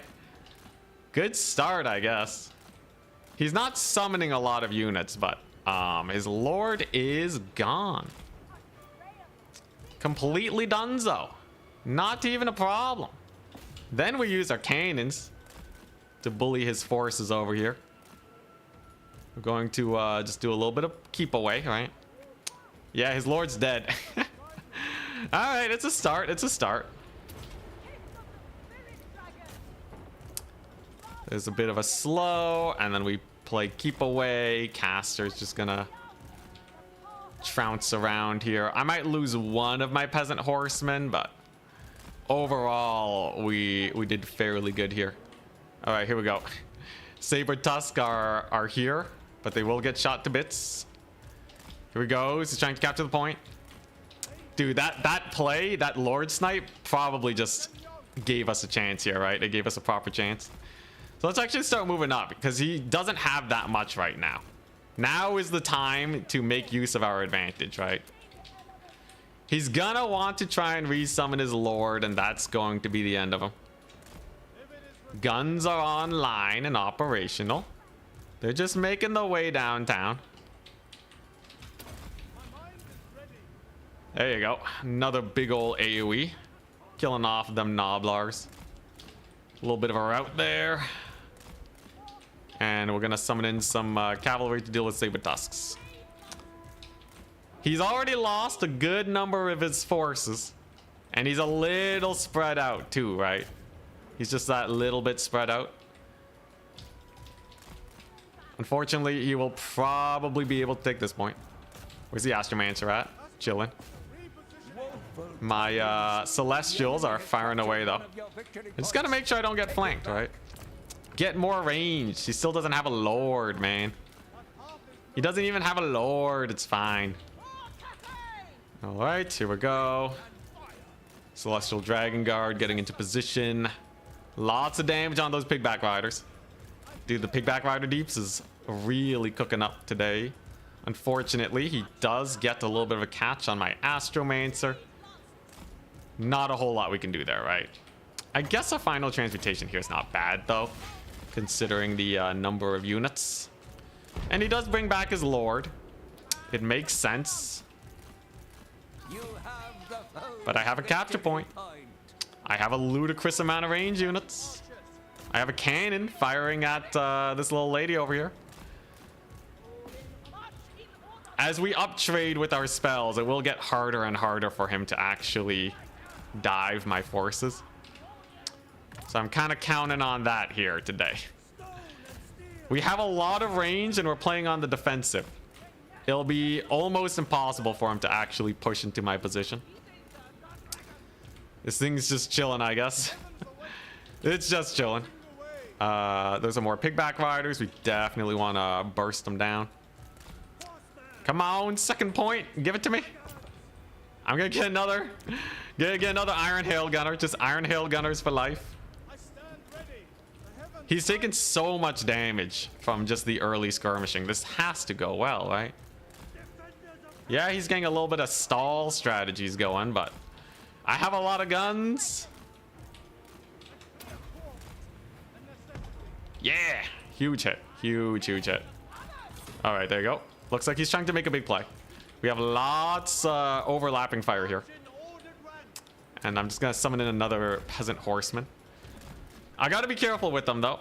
Oh, actually, I can just kill those Ogre Bulls. No way they actually survive this, right? With the slow, too. This is where the build starts to cook. Because they're slowed down into oblivion, so they'll never get on top of me. He does get some Crowmen over there. That's fine. Oh, he's going for the big dive. Okay. But Ogre Bulls are already gone. Cannon is plonking away. All right, guns. This one's on you. This one's on you. All right, we're really whipping out all the guns today. One of our Iron Hails have survived. Oh boy, micro time. Here we go. The big old trigger pull. That's a good route though. Saber Tusk should go down. I don't have a slow or anything, and I don't have my magic. But I could potentially resummon her and get a big ol' effect there. He does get the chain lightning. And he does have some pretty spooky cavalry over there. But the right flank, at least, is fairly well secured now. All we really gotta do is win the rest of it. Get in there, lady. I need this. I need this so bad. Yo, a final transmutation there would end up. And a Lord Snipe on top of that. That would be huge. Come on. She's riding out for Cathay. Archers are going ham. Cannons are killing his Sky Striders. Come on. Come on. For Grand Cathay. One time, please. He didn't manage to secure the point. That's good. And his Lord should be going down. Unfortunately, the blob kind of broke up, though. Though this one over here, absolutely, we just got to cast that, right? Okay, that should be a good start. There go his Sky Striders. Very nice. Unfortunately, Iron Hail Gunners are slowly getting worn down. Trading wise, it's kind of even. Let's keep on summoning cavalry. As long as I can actually chase off the Sky Striders, though, I think we're okay. The lag. The lag. Come on, not like this. Don't disconnect. We have a game, man. We have a game. Dude, come on. Don't you dare disconnect. I got such a good engagement at the start. Oh, this is one of those BS disconnects, man. Worst time disconnects. Come on, hold. Dude, he's dead though, right? His lord's about to die. His lord's about to die. Dang it. I knew it. Unending glory is yours. Come on, man. Oh, that's such a ripoff. Dude, I feel like we had that. I feel like we had that. Oh my gosh. Yeah, stream's fine. Egg special disconnected. Yes, he's playing from a hotel right now. Holy crap, man. Dude, what?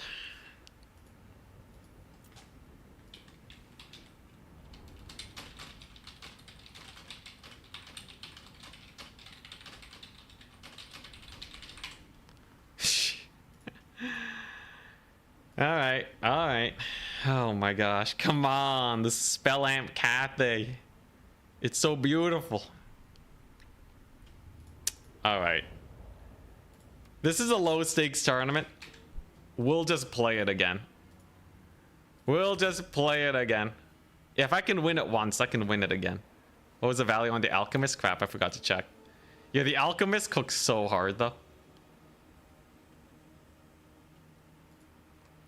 He says if he disconnects again, he'll take the L. Fine with me.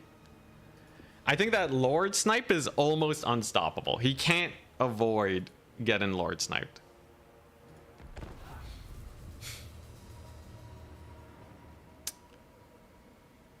So I think we'll still be okay. Cannon will be good, and I do have the slow. I'm happy to say that that was a win, but you know, for the content, right? For the content, I want to show that this is a decisive victory. This ain't no, my opponent made a little bit of a misplay. All right, we're going to show this build is truly where it's at. All right. Lord might not get sniped this time. He doesn't really have a lot of defense. Here we go. Same strategy. I'm just going to get my guns. Position here. We know what he's playing this time at least, so I can kind of adjust for that. All I got to do is capture this point, and then we're good. Sweet vengeance shall be ours. Alrighty. We have the drum. Ready, good luck, have fun.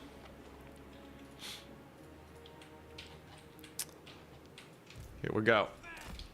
Now he might try to change up his strategy too, but as long as I can secure the double cap using the cannon, I should be okay. Here we go. Decisive victory time. For sure, for sure. Here we go. One more time.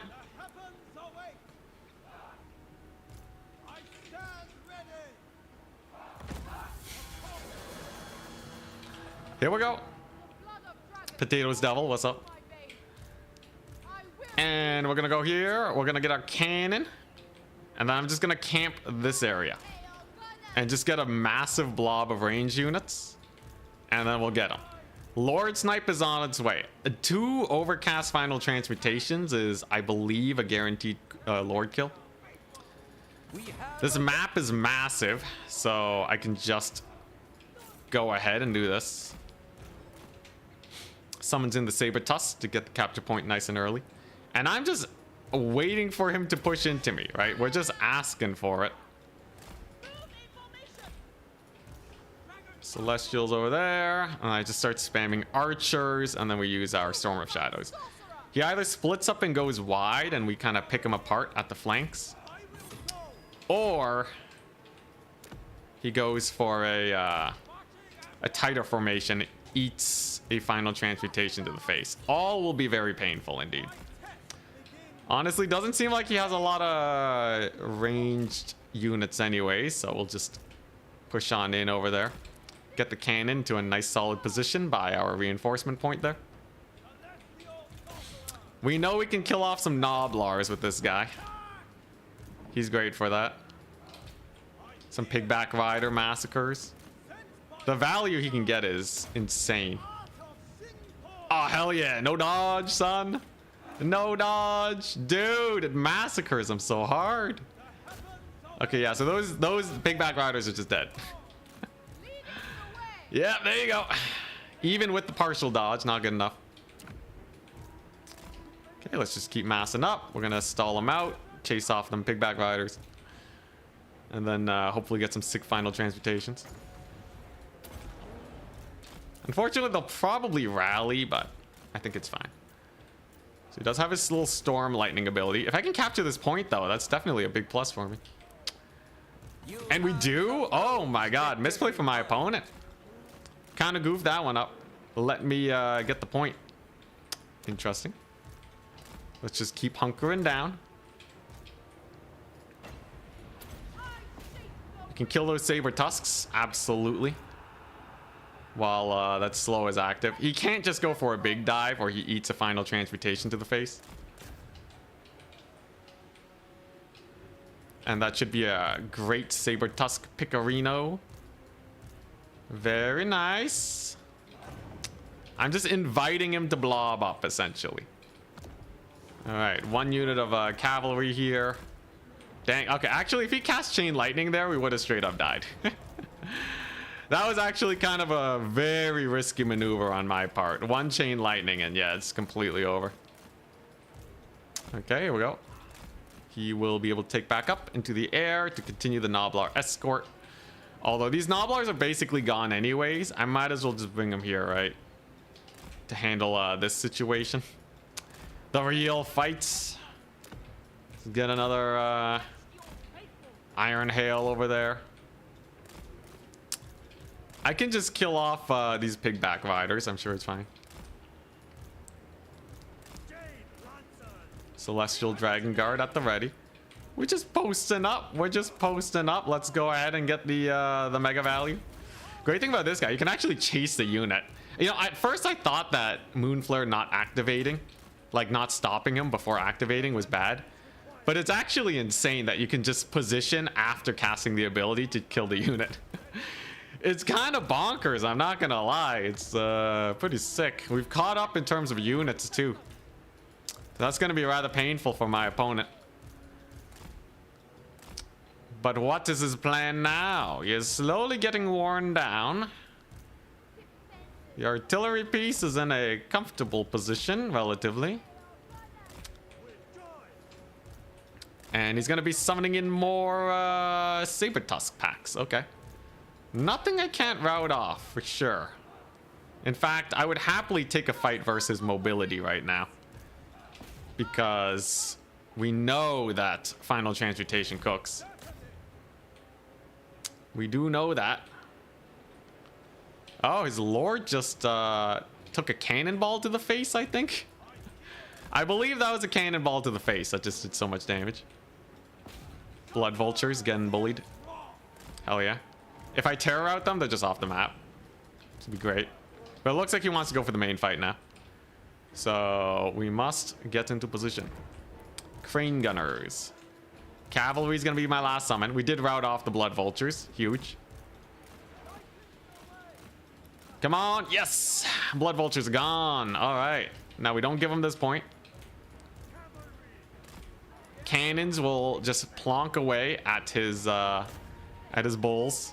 Actually doing pretty massive damage to his lord. He's almost in lord snipe range, which would be kind of hilarious once the main fight goes down. If we can just kill him. Screw it, I'm getting another range unit. What are you gonna do, son? What are you gonna do, huh? You're gonna get lord sniped soon if you're not careful. I have a little flyer over here that's just waiting to say hello. Though we gotta be a little careful. Looks like he's playing keep away with his lord. Playing very far back. Okay. Dude, look at this gun formation, though. This is glorious. What a beautiful, harmonious position we have ourselves in. Cannon's just plonking away. Cannon's having a great time. And I just got summoned everything but the peasant horsemen because I need them for recaptures, right? Honestly, it's looking... he's so afraid to go for the fight. This is great. I'm not going to overextend. We want to force them forwards. Dude, I'm just going to win on tickets if he's not careful. We re-secured the point. Wondrous. And I'm saving the Lord Snipe for later. That's the sick play. You don't Lord Snipe until you really want that Lord Dead penalty. But here we go. He's thinking on it. He's thinking about going for the big dive. I'm gonna need to bring in my Lord here for that little bit of extra slowing. I do have another big ol' tornado over here that we can chuck out to cause issues. We're stalling him on the point.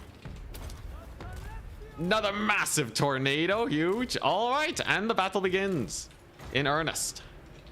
So what we're doing here? Slow these guys down. They're way too expensive. Get them murdered. Just shoot them to death, man. Just blast them with everything you got, man. Blast them. Okay, there we go. A pretty good blasting, I'd say. A pretty good blasting. All the guns are firing. All right. But the Lord Snipe. But the Lord Snipe. I would love to get a Lord Snipe if at all possible.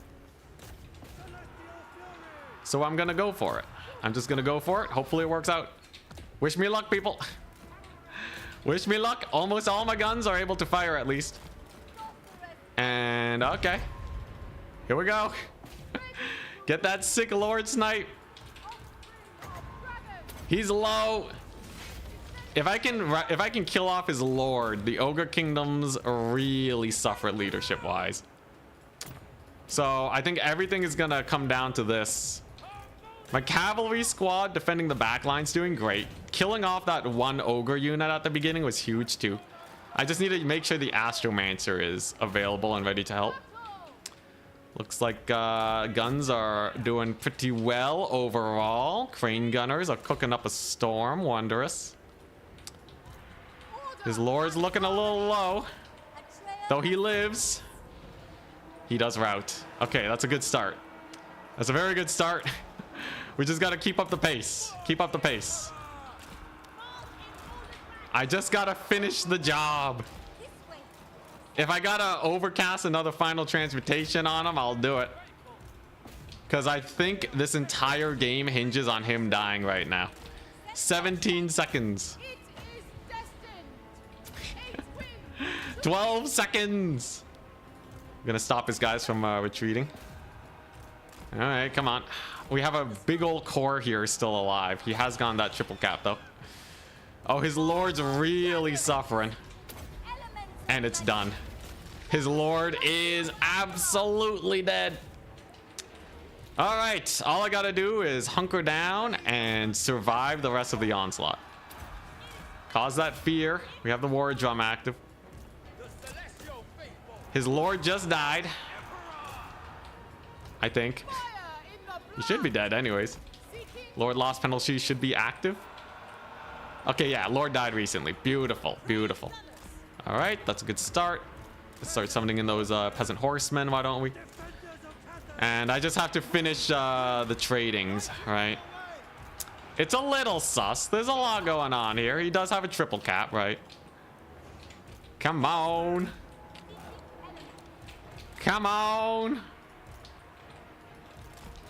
And it's looking a little bit more sus than last time. I'm not gonna lie. I'm not gonna lie. I'm gonna need to slow down these ogres. Come on, baby. Come on. Let's see here. All I have is an archer unit. Oh, that's not good. It's looking a little bit more sus than last time, I think. The Lord Snipe was a little slow. Can I get another cannon up? Oh, no, not like this. Come on, man. Come on, not like this. Astromancer is great for the terror routes. He'll be good for that. Okay, I have the cannon up. Come on. Come on. Oh. Dang. All right, we're going to kill those great weapon crushers. That's good. Cannon's going to have to cook here. And then I'm just going to have to final transmute and hope for the best. Dang, it was looking real good up until now.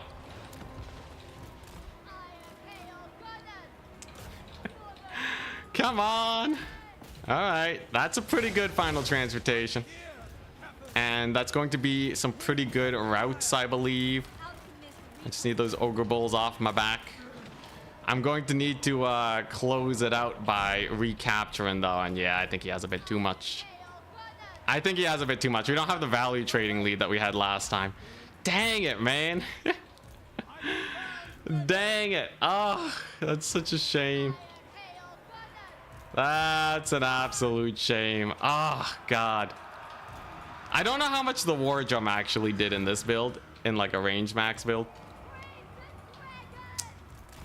And then, yeah, I should have like just chucked out a final transmutation on his lord earlier. And that probably would have gotten it done. A lot of his units are out of position. I might as well just YOLO it and try and capture the last point. He's got it though. It's totally over. Dang it. Maybe best of 3 because of the DC. We'll see. We'll see. Let's see here. Last Cav summon. I can capture 1 point. I don't think I'll ever hold it though, right? How's the Astromancer doing? I guess I really did need that early Lord Snipe. Dang. Oh, man. I thought the guns would do it.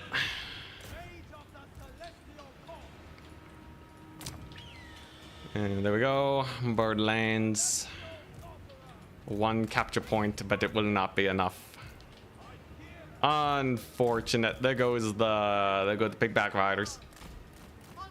You have the foes. Best of 3, same builds. Oh my gosh. I'll ask him if he wants to play it again at least. Because I feel like if we just spam final transmutation on a Slaughtermaster early on, we can probably get that nice value lead. I think he's won it though. Dang. GG, well played. Did you can take the win? But did you want to play one more? Same build. Kinda wanted to try some. To see something. I'll see if he's down for it. Dang. Okay, so Jade Line was pretty good. This time around, my Astromancer didn't get that much value though, right? I think the Astromancer wasn't the greatest. Sniping the Slaughtermaster 24/7. All right, yeah, sick. He does have time for another game. All right, let's see how it goes. If he wins again here, it's Jover, right? It's absolutely Jover.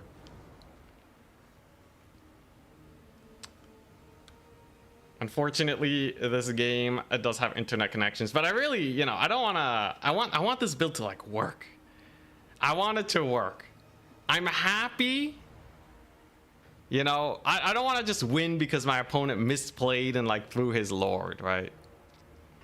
So this is gonna be the last one, and then I think we can get the Pyrrhic victory.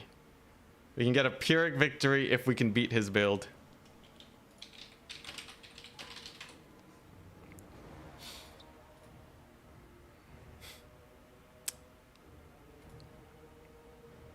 All right. So the theory goes, if I just final transmute his lord at the beginning, I can just rout him off and slow down his big push. Feels like you need 2 more spear units, maybe. There's also the slow, right? So I killed off his big cavalry at the beginning, but then the rest of his army kind of just jumped me. I probably want to overcast the slow. You don't need to style on them to prove your skills. Honestly, it's better for, it wraps up the video better. But also, I genuinely want to see if the build-wise, it's just doomed unless you make some big misplays. Or if it's actually doable, assuming we play it correctly. The big theory here is that if we rout off his lord, it slows them down enough for us to secure a pretty good win. Let's just play it the same way we have been. Let's go over here. We'll get the war drum. And then we'll use our single entity squad to handle this. All right. Ready? Good luck. Have fun.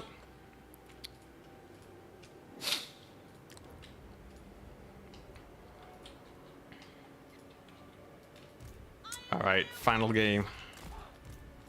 Testing out the Lord snipe strats. I'm a little worried about the Astromancer, but I think if the Astromancer just shadows his lord, it's not too bad. Plus, we have really good moon flares. Forest is helping him a lot, yeah.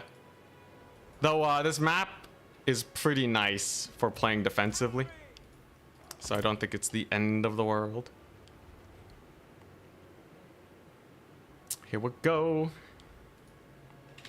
All right. And it begins. So first things first, Astromancer needs to kill the pigback riders at the start. That's just a worthwhile play. Then we got to get the overcast final transmutations going as soon as possible.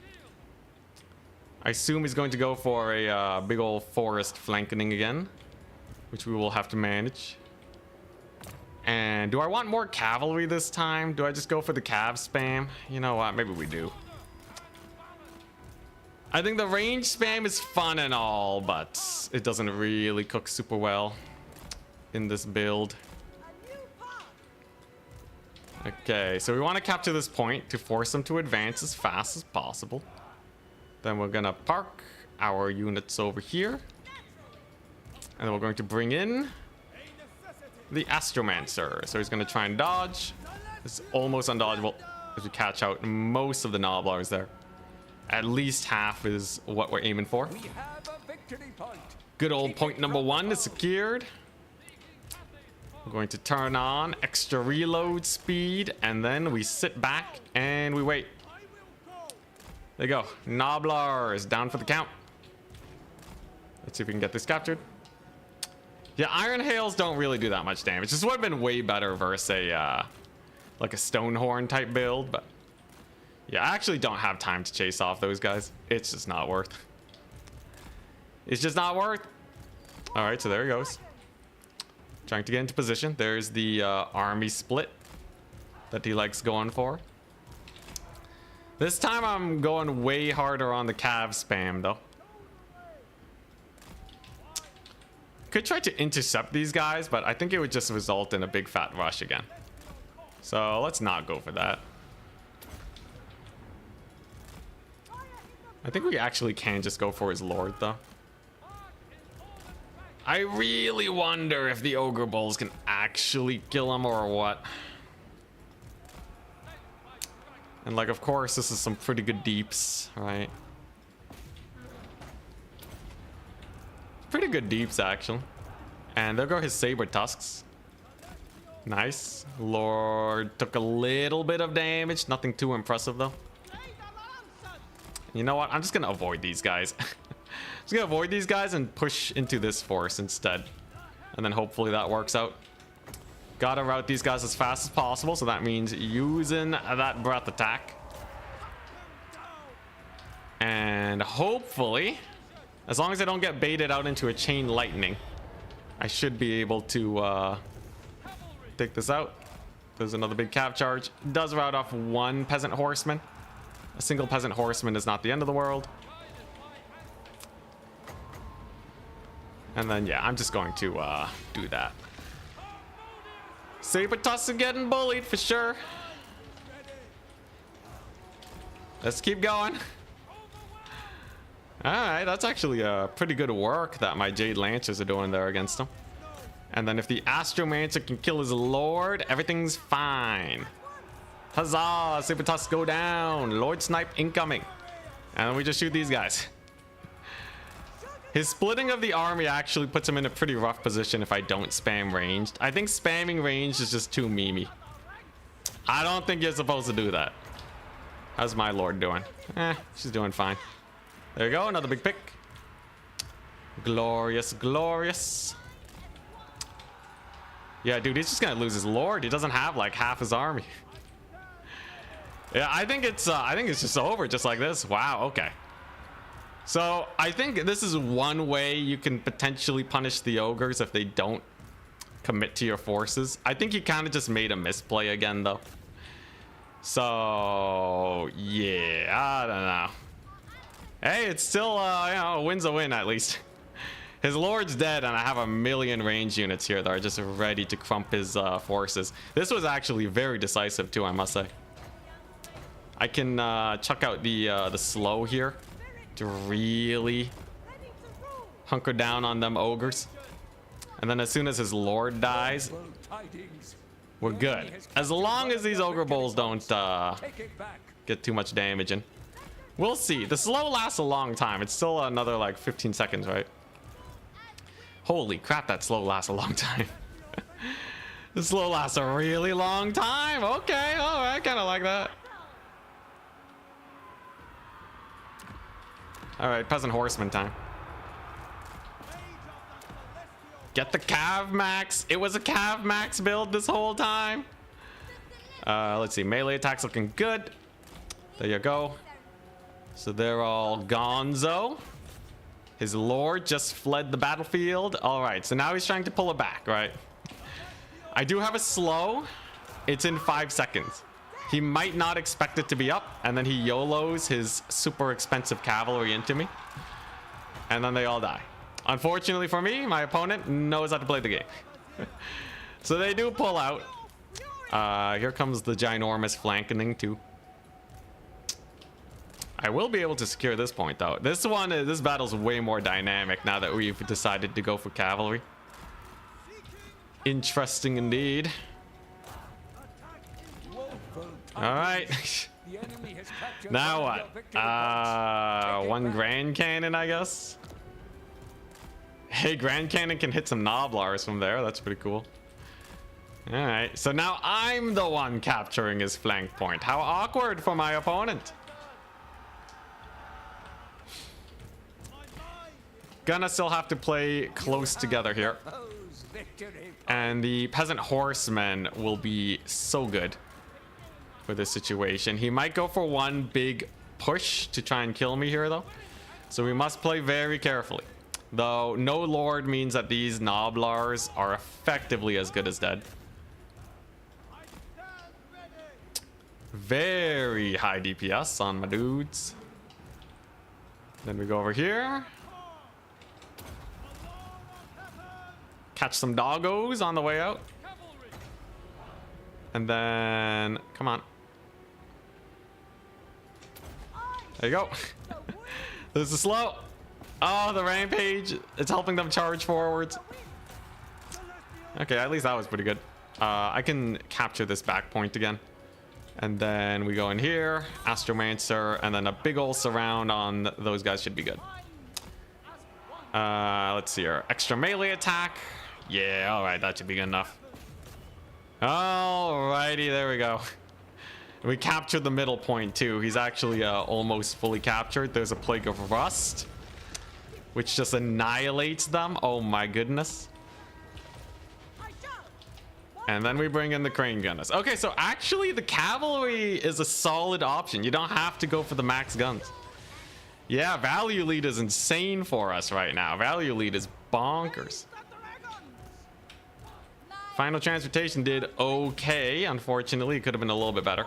I will say those crushers are definitely going to be a big issue progressing into this battle.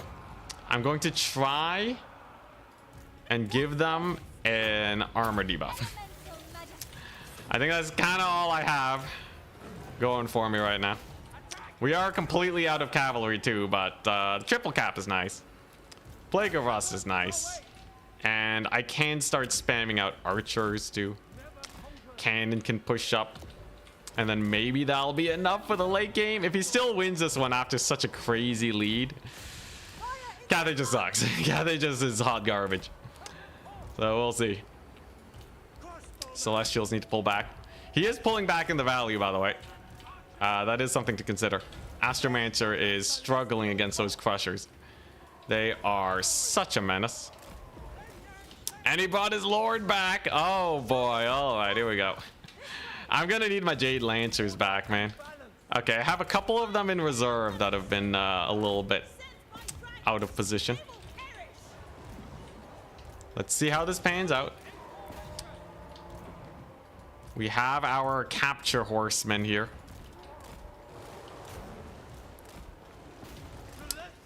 Alrighty.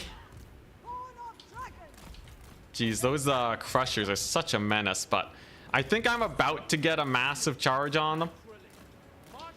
And then once they're done, we're fine. There you go. A little bit of a charge. Now I wish I had Searing Doom. Hey, crane gunners are in at least. And artillery pieces in. And my archer corps is here. So maybe they can pull back. Could also just give them the final transmutation, but it looks like they're going to be routing anyways. They actually get terror routed. They're not immune to that. Very, very nice. God, even with such a crazy early game, I can't believe this battle's still close. That's sad, man. Hey, you know, win's a win, though. As the crushers get routed off, just required a little bit of maneuvering.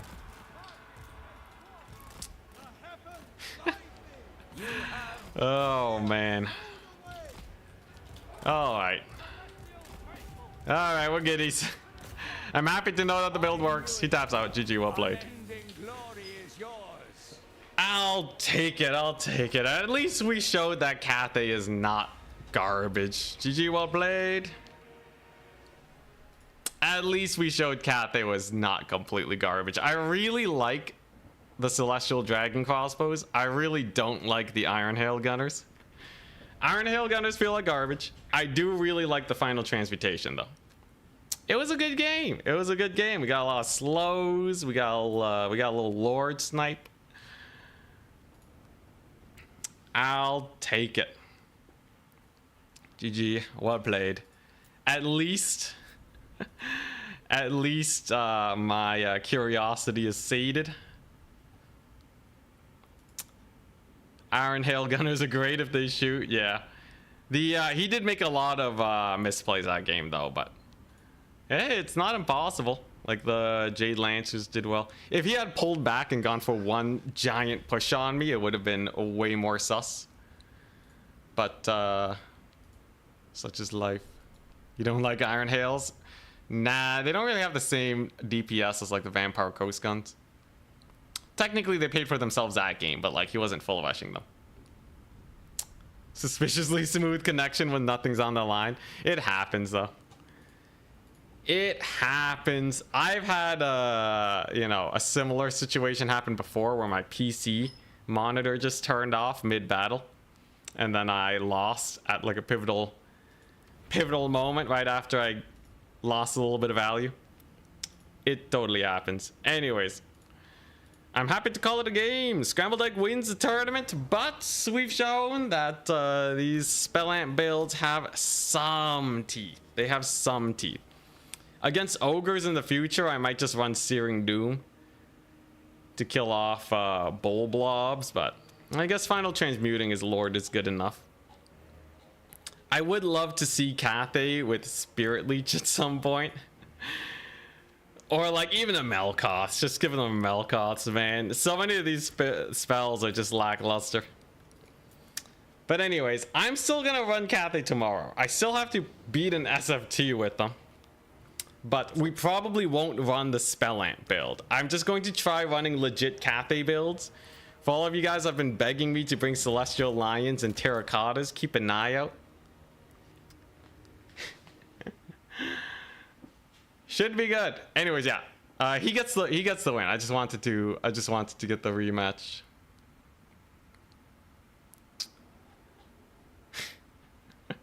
Everyone's memeing about doing best of 7 now. Yo, honestly, I would be down to play more games, but I'll let him be on his way. We're gonna play defensively, 7 skirmish cav later. I know, right? Alrighty. Anyways, yeah, I would love to see if the Celestial Line cooks. I think the Celestial Line has really high potential to be good. So we'll give it a shot. To everyone else, I wish you a good day. Peace out. I need some rest. Double tournament takes a lot out of a man. I'll see you guys tomorrow. Or maybe I take a 1-day break from Cathay. I don't know. I'll have to look around at what the other suggestions are. Or we do Sentinels. Or we prove that Sentinels are actually OP. No one ever realized that they were insane. We'll see. We'll see. Peace.